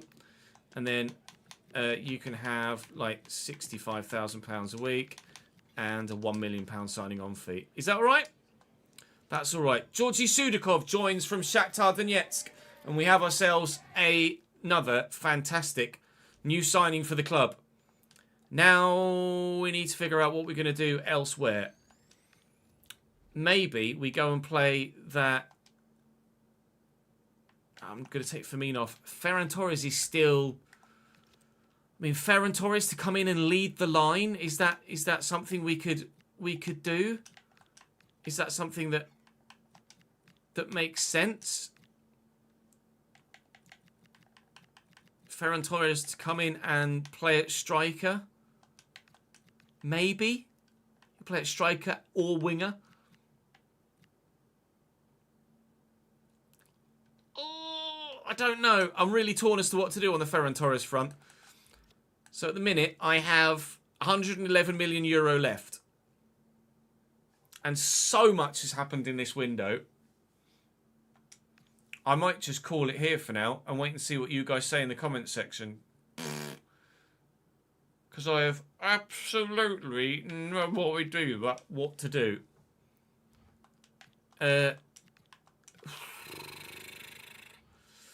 We're going to call this one here. And I'm going to discuss everything at significant length with my live chat. And then we'll take comments from the comment section as well. And we'll figure out what the hell's going on after that. But right now, that starting lineup is significantly improved. Whether that starting lineup is good enough to win the Champions League, I don't know. I could sign a winger to start ahead of Fati, but Fati was really solid last year. But if I sign a winger to start ahead of Fati and Fati drops to the bench, that is great squad depth. I think basically we need a winger. We need a winger and a striker, or someone that can play both. Logic would dictate Ferran Torres, but I shall garner opinions first. Oh man! What a window. I'll see you tomorrow.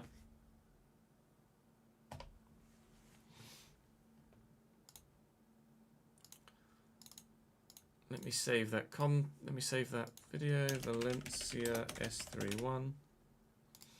Right, the reality is, chat, with the way that my week is scheduled at the minute, I'm not going to have the chance to garner YouTube feedback. But at the minute, the Valencia save is only getting like 3 or 4 meaningful comments a video, so quite happy to just take what you guys say, really.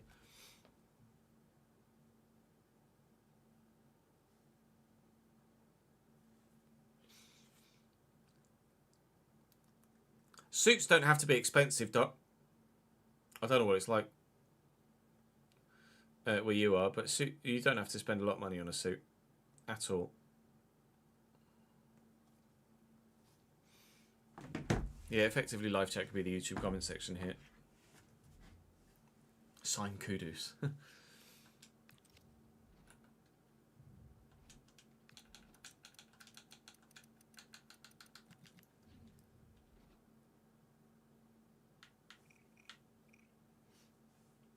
mean, he's genuinely not bad.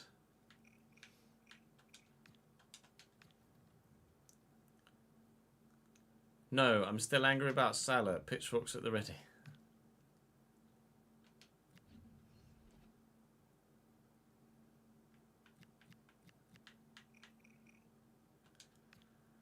Ferran would cost me all of my remaining budget, though. That's the thing.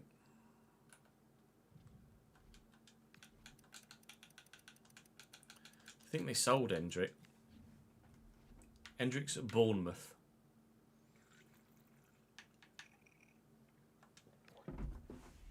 Fucking Bournemouth.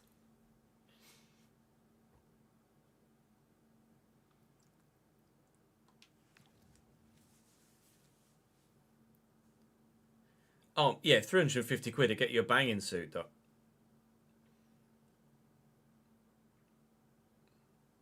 JP Kings, thank you for the follow, mate.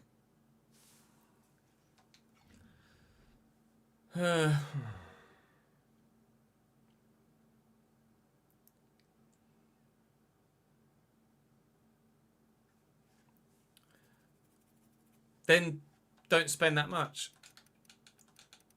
Honestly, the difference between a £150 suit and a £350 suit really isn't going to be that much.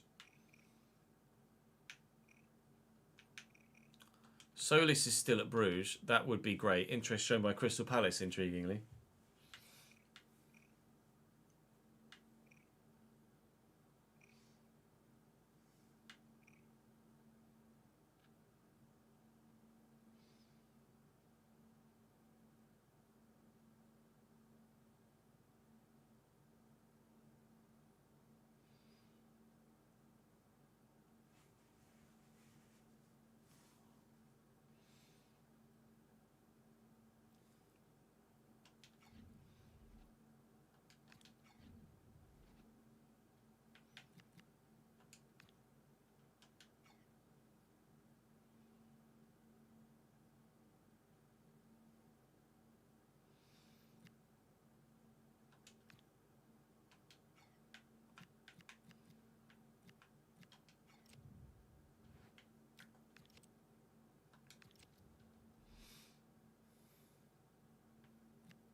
Any other suggestions, chat?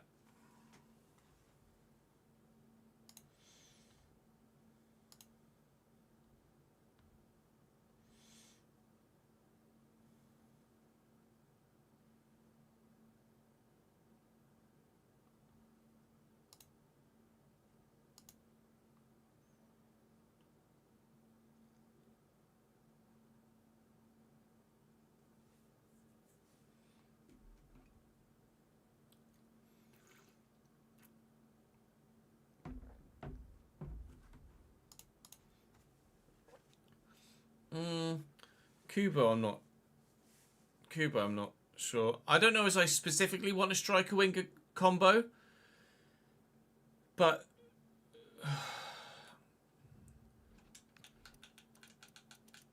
I feel like we need a striker and a winger.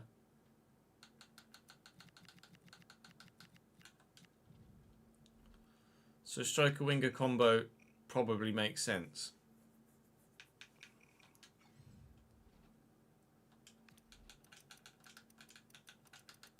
Don't know whether I want Kubo though. It's very expensive.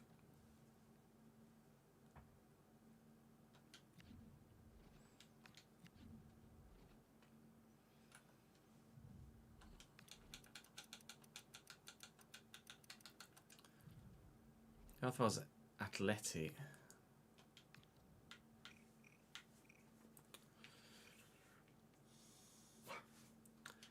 I mean, Leao is an unbelievable player, but I don't have the minerals for that.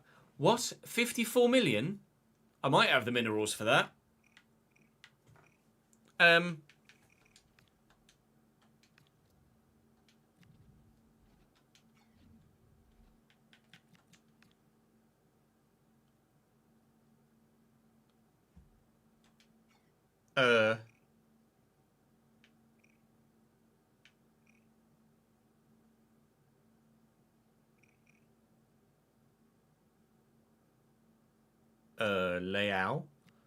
Leao and Solis. Leao to start ahead of Fati and Solis to be in and out at striker with Muntianu.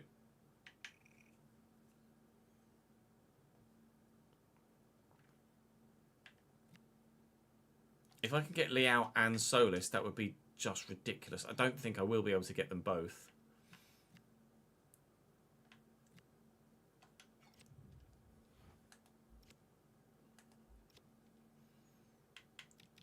$111. I need to pay about 55, and then you've got factoring wages.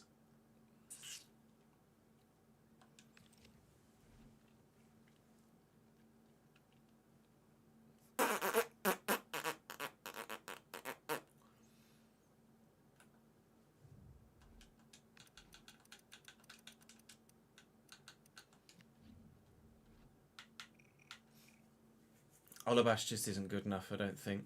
His physicals are unreal. I don't think he's quite good enough.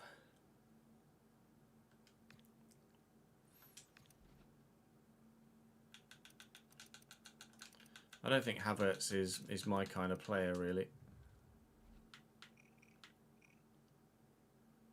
Havertz at Cam, I'd say yes to, although the balance freaks me out.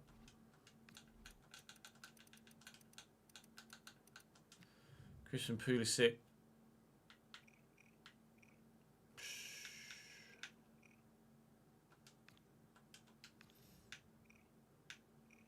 He's got the dead ball trait, intriguingly.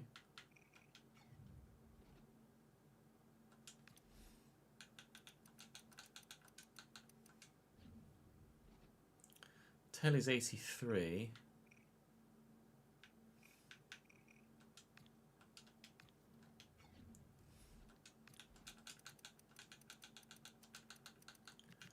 Uwazane. Maybe not.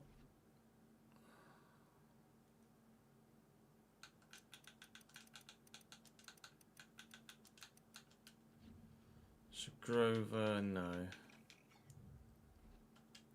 Gnabry, no. Brandt, no.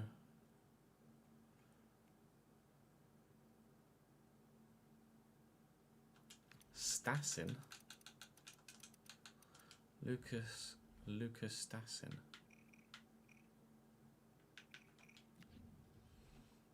Don't want Adeyemi or Simeone.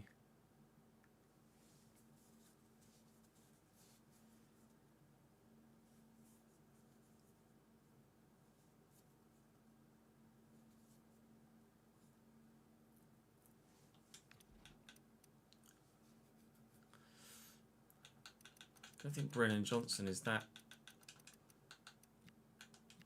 He's going to be that good. 83 is at Man United. Brennan Johnson's actually pretty decent. He's not been there that long.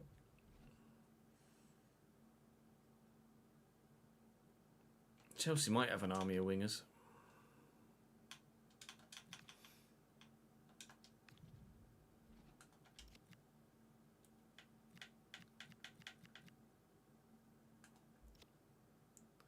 They've signed even more. Berenguer. Oh, nice that Castledean's got his own picture in now. Estevao. Can't finish though. Garnacho, Tariq George, Pedro Neto. No, actually, they don't.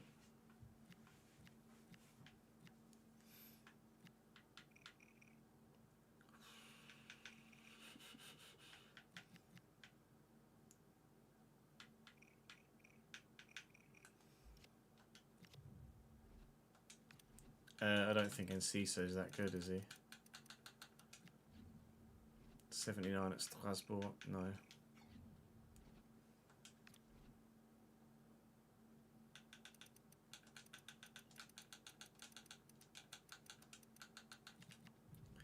Malik Fofana is 82, no. We signed Mbermo somewhere recently, didn't we? Gakpo could be a decent suggestion. Is it Palace? He's just signed for Palace.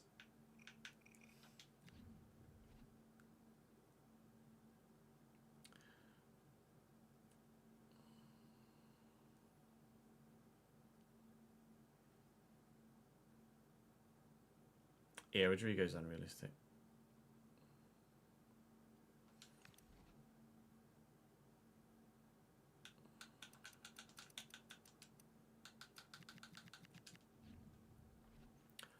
$92 million.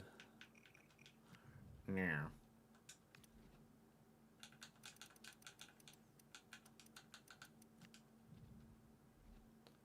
86 rated in Burmo. Where did I have Burmo? I did have Burmo somewhere, didn't I? Did I sign Burmo somewhere?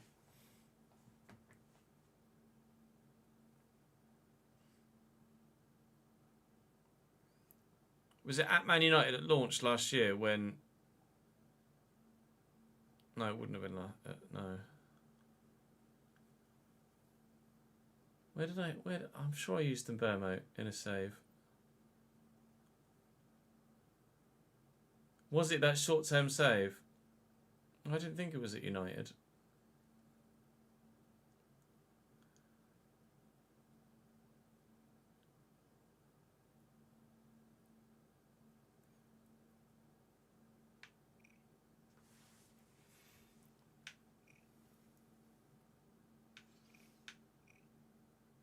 $72 million from Burmo though. Whew.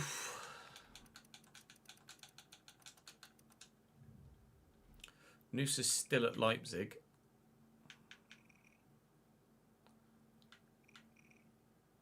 It's not great technically though.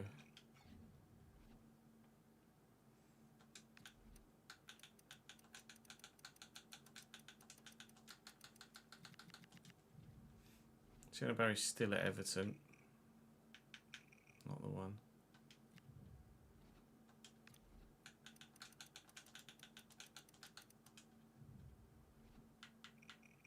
No, Rashford's a no.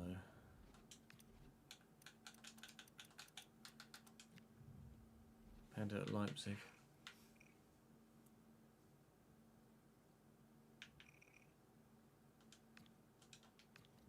I feel like a Pender would just be game breaking.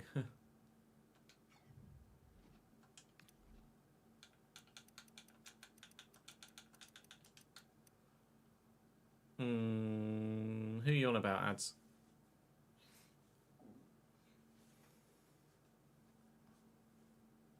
Because I've kind of already got that boy Omo in my squad already, and he's a centre back. I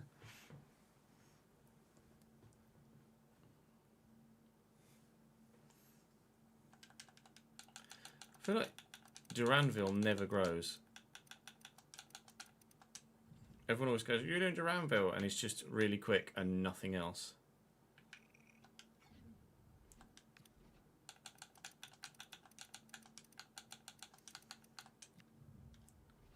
Joao Felix.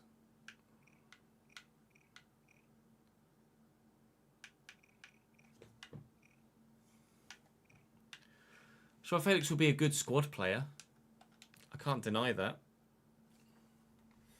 Another bot on kick.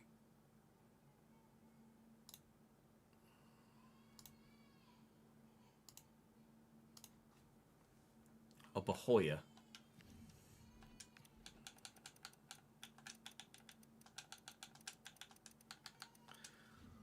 Jean Mateo Bahoya. He run quick, he do nothing else.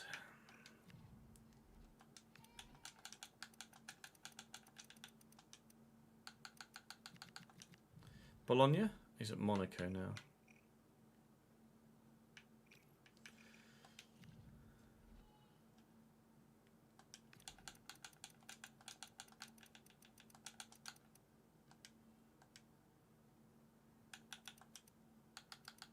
I always think there's an extra H in Burkhardt, and there's not. Whew.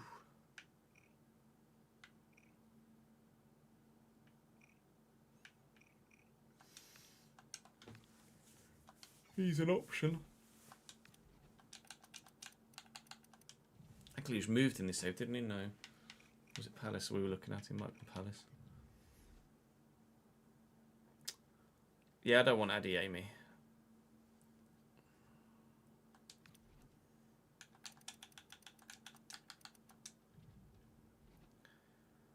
Oh, he's 80. Oh, no.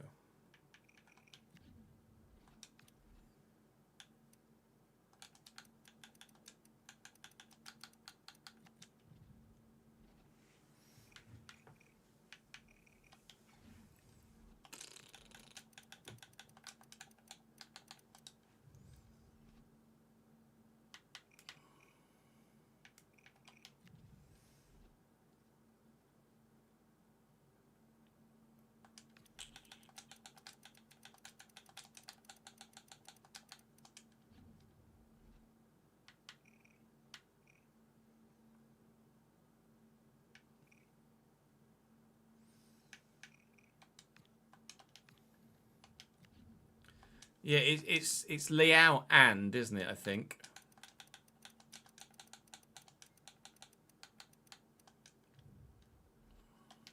Not that mirror error. I don't know if Guess On grows, actually. No, not really. He's alright, though.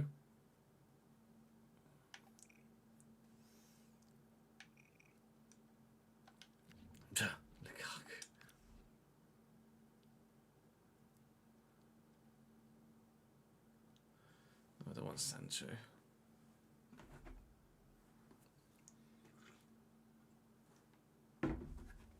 I don't know as Hugh will have grown much yet. 77 still.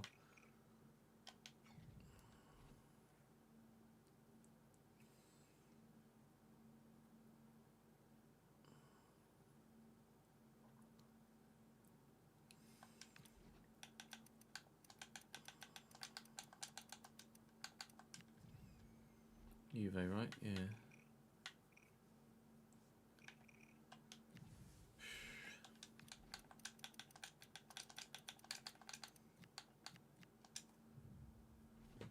£46 million for Martinelli.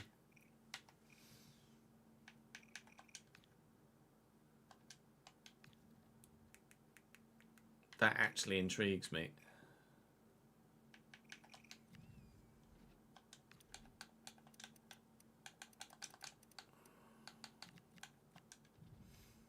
And Winner is at Newcastle now.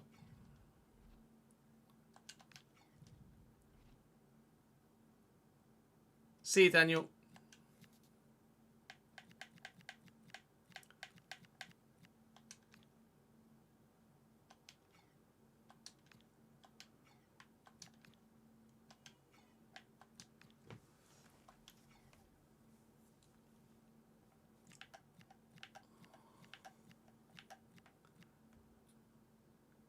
Wages would be an issue with Martinelli, for sure.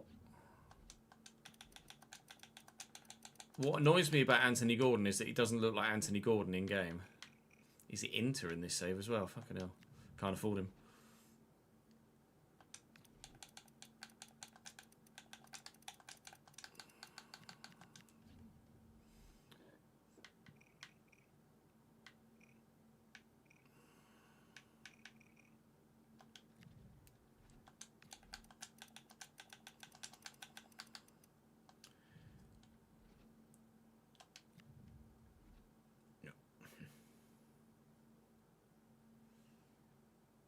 I don't want Yildiz.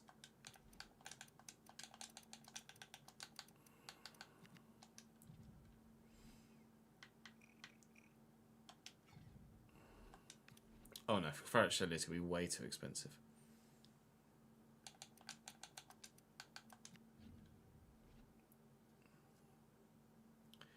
He's a bit good. He's a bit good. Barclays at Real Madrid.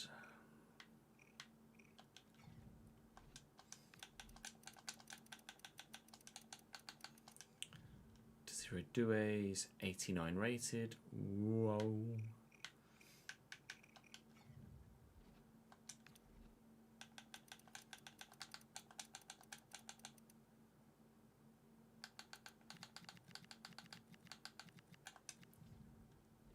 So Ramos is not the one.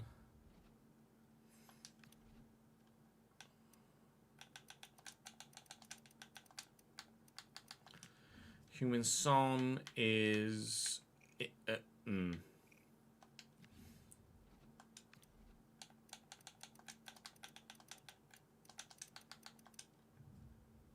Ardagula is at West Ham. Because of course he is.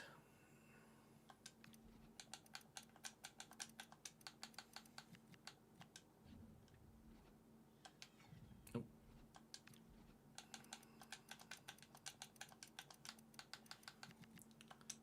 Pedro still at Chelsea. 44 million.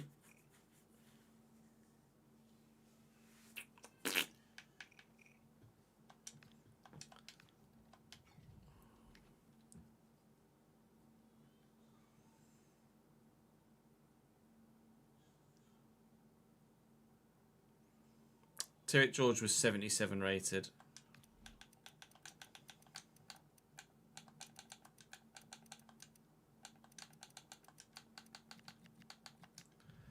Pedro Gonçalves 83.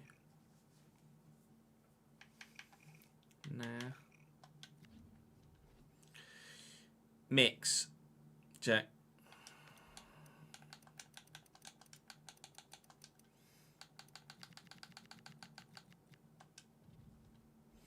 Outcomes 82 at Al Hilal.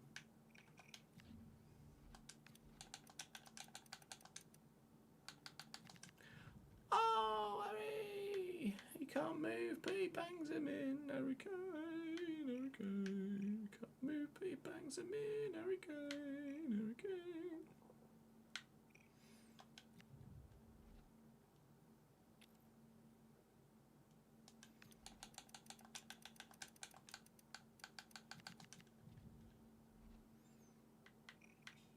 No. Oh, I couldn't afford Musiala.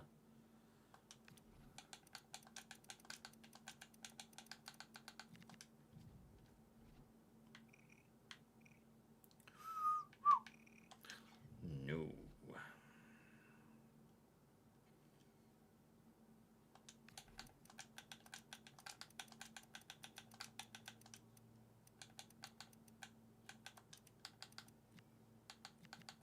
Marcus Leonardo is 84 at Al Hilal.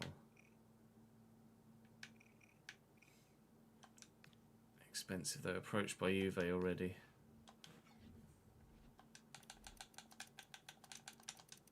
I mean, Guiri, 82 at Marseille.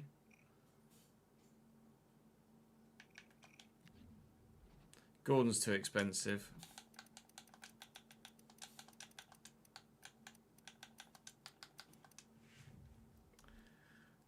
Yoko's quick and nothing else. Iliman Ndiaye might be a decent shout, actually. Although obviously we used him at launch last year. He's at Roma.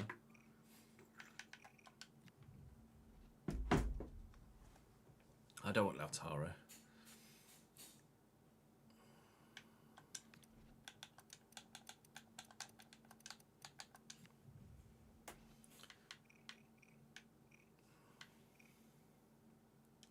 Right back, apparently.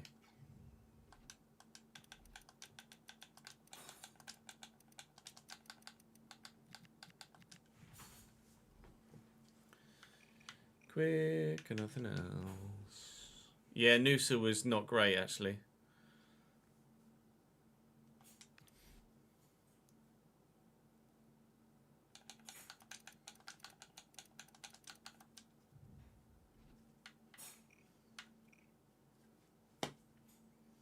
He's quick and he can dribble.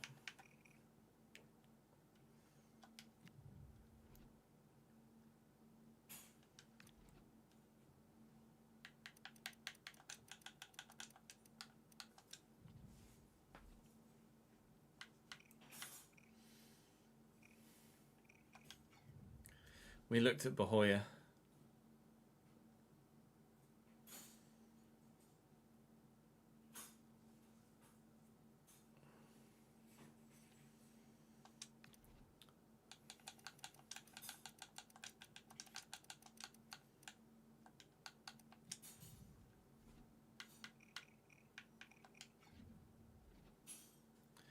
Don't want Nico Paz.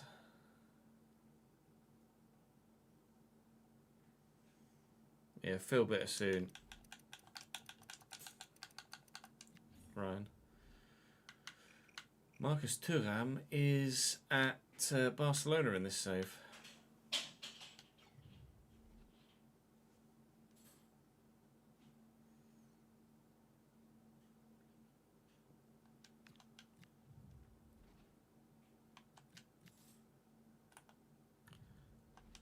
Is Marmouche doable, do you think?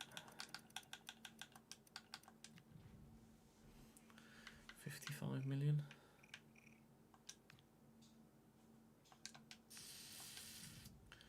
Don't really have the money for Marmouche.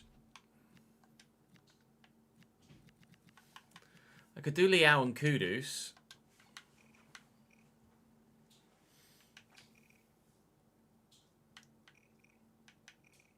Just worried about the pace being too OP, really. But I mean, everybody we're looking at is quick, aren't they?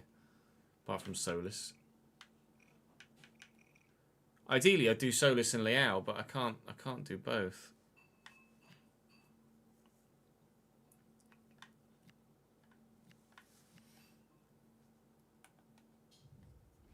Yeah, Greaves will be too. He won't be able to move by this point. It's 36, 51 pace, Aston Villa. Shame.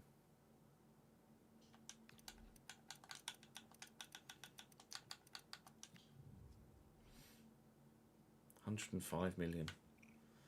Hot diggity damn.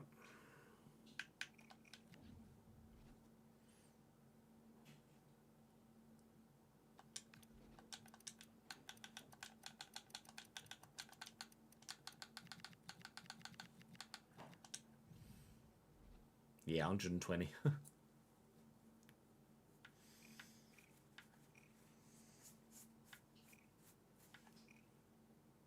He's a bit nice. He's a little bit nice. Watkins is intriguing. Oh. Ugh.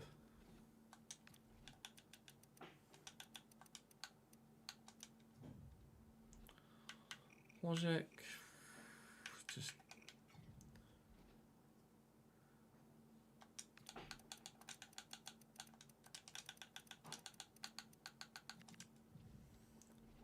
Bay's at Fulham now.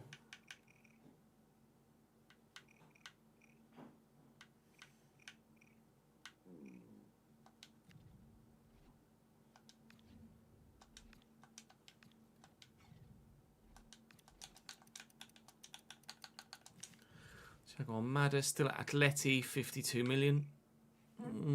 Nah.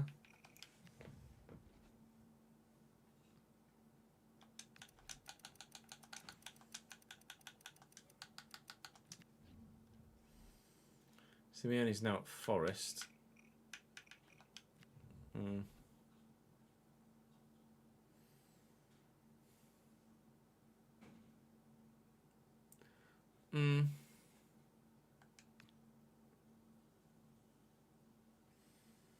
Deco, thank you for the follow, mate. Oh. I don't want Yeremy Pino. We just had him at Palace. Yeremy!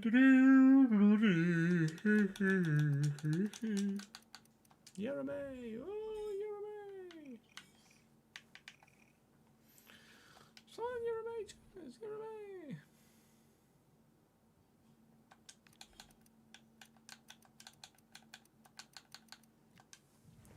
Used Pajau in the Journeyman last year, didn't we? It was pretty good.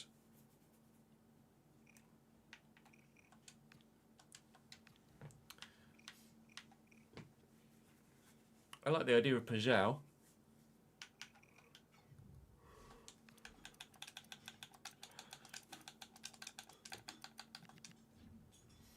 Morgan Rogers is too expensive.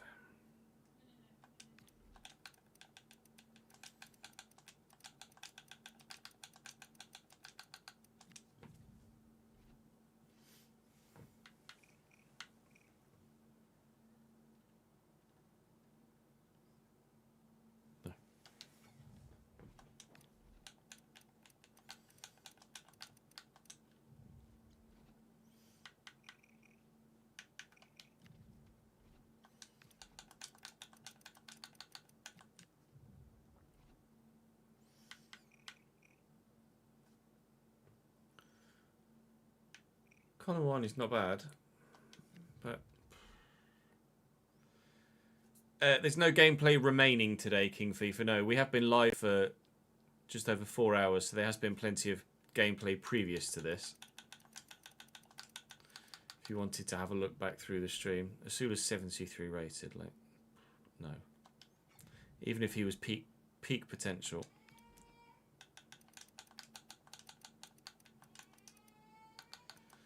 Franjo Ivanovic is 81 rated.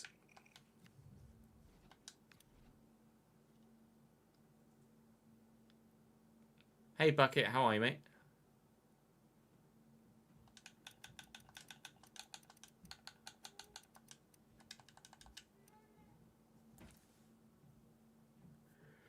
Oh, look back here's not a bad shot actually. Oh, Dodie. No, he's not as good. We've got Amaura in the Palace save. Yeah, unwell but surviving, Damper. You don't need to apologise, Brenny.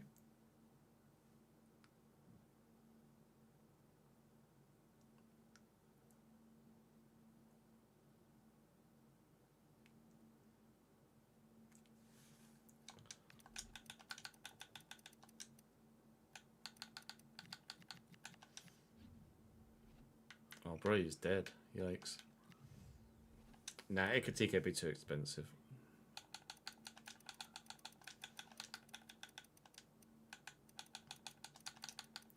Harvey Barnes. 80. 80. Oof. Oof.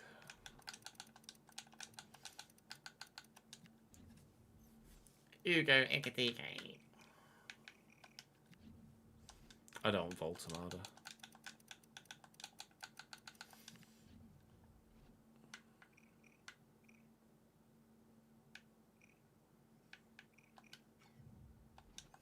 Oh yeah, Sharda was the name that came up and I didn't actually look at.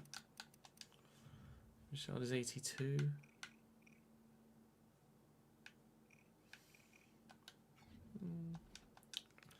Igor Thiago's just a bit of a lump, isn't he? Yeah, no.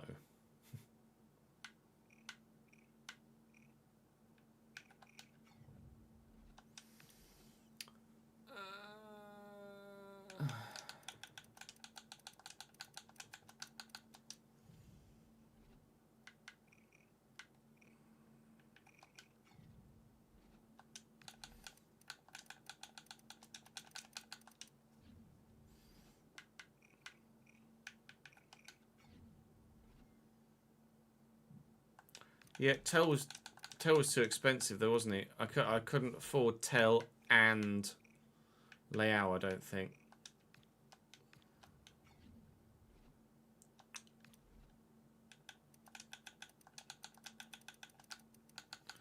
Rafio Dorishimi.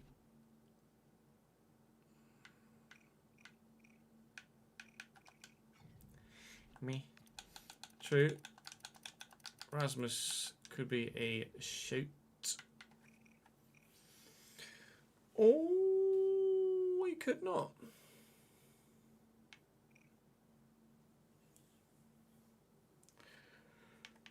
Toby.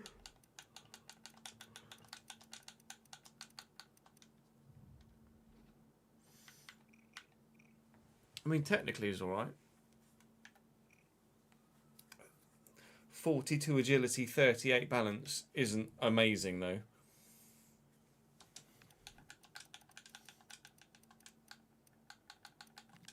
Paris Brunner? No. Thank you for the follow, DRG.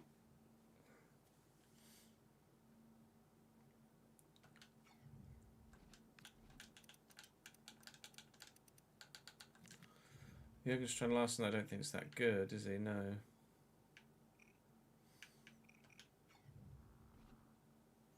Semenyo I signed in the Sunderland save. So we won't get him here.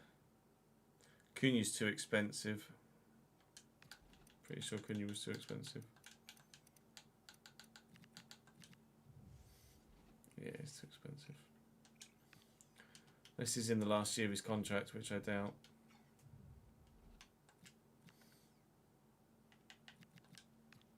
No. Yeah, Hendricks at Bournemouth. Talbot we obviously used at Sunderland last year as well. It's only 78. Evan Nielsen I looked for, he wasn't great. Bay we've looked at.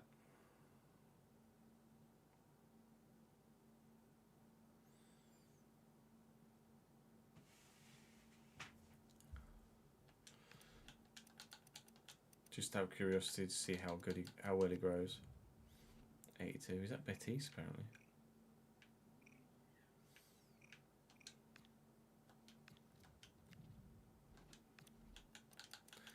End the series. No. Schick, no. Zakanyi's aging and at Chelsea. If it was season 1, maybe. No, Samu's a dead lump.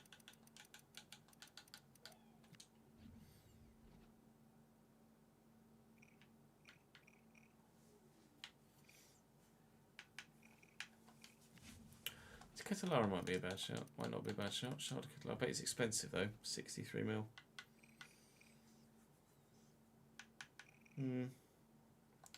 Retegi's never that good. Patrick should be 2-1 now as well, right? I was only 31. Oh, we can't move. Ademola Lookman would be too expensive, I think. 42 million for Ademola Lookman.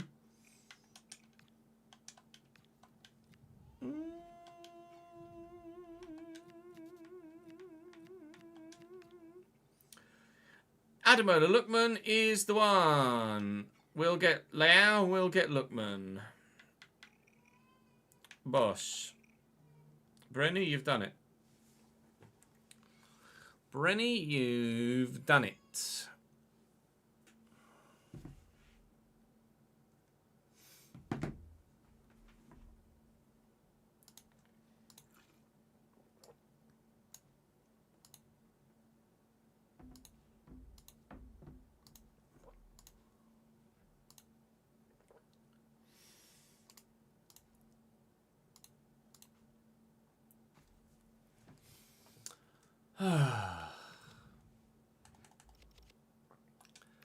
And save.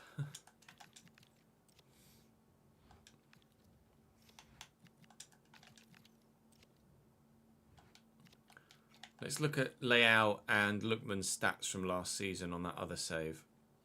Just quickly.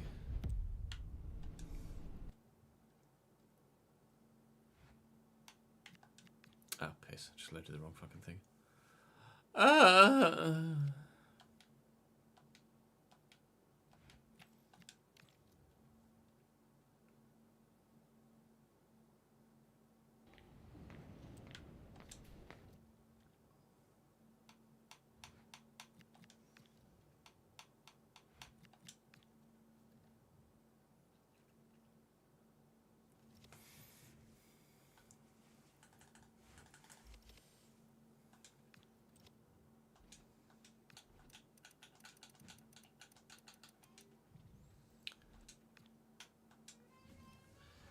Leao plays regularly in Serie A.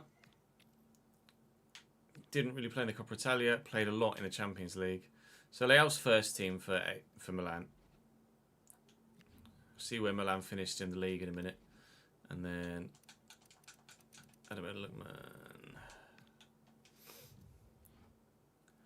doesn't play for Juve. Jonathan David, 37 games, 21 goals. Damn. Didn't play in the Coppa Italia. Played in the Champions League.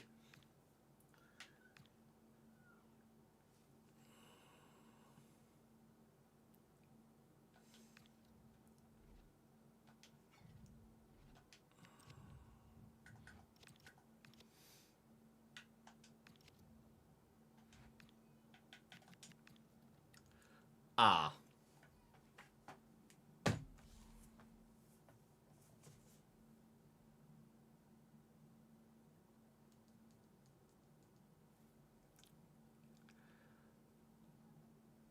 I want Leao. It's the second save. I want Leao.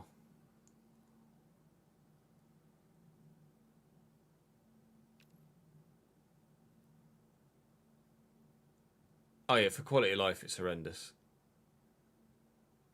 Really, really, really annoying.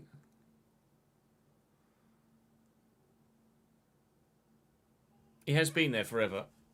It's true. Maybe he wants a new challenge. Is that what we'll go with?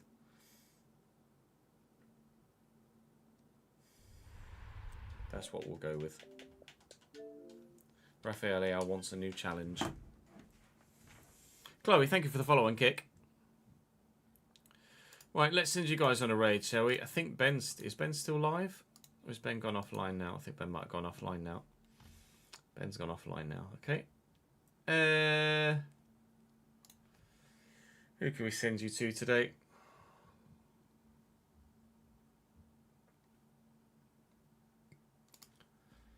Send you to the guy that is the go-to kind of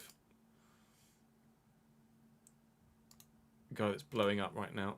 Send you over to Anthony. Thank you very much for watching today, guys. Plan is for us to be live all day again tomorrow. We shall have... Let's be honest, it's probably going to be career mode only tomorrow. I don't think I'm going to be physically able to do the rig, unfortunately, for Wednesday. But that will be all for me for now. Head on over and join Anthony for the rest of his stream. And I hopefully will see you both on Twitch and YouTube and Kick for tomorrow's stream. Eat well, sleep well. See you tomorrow.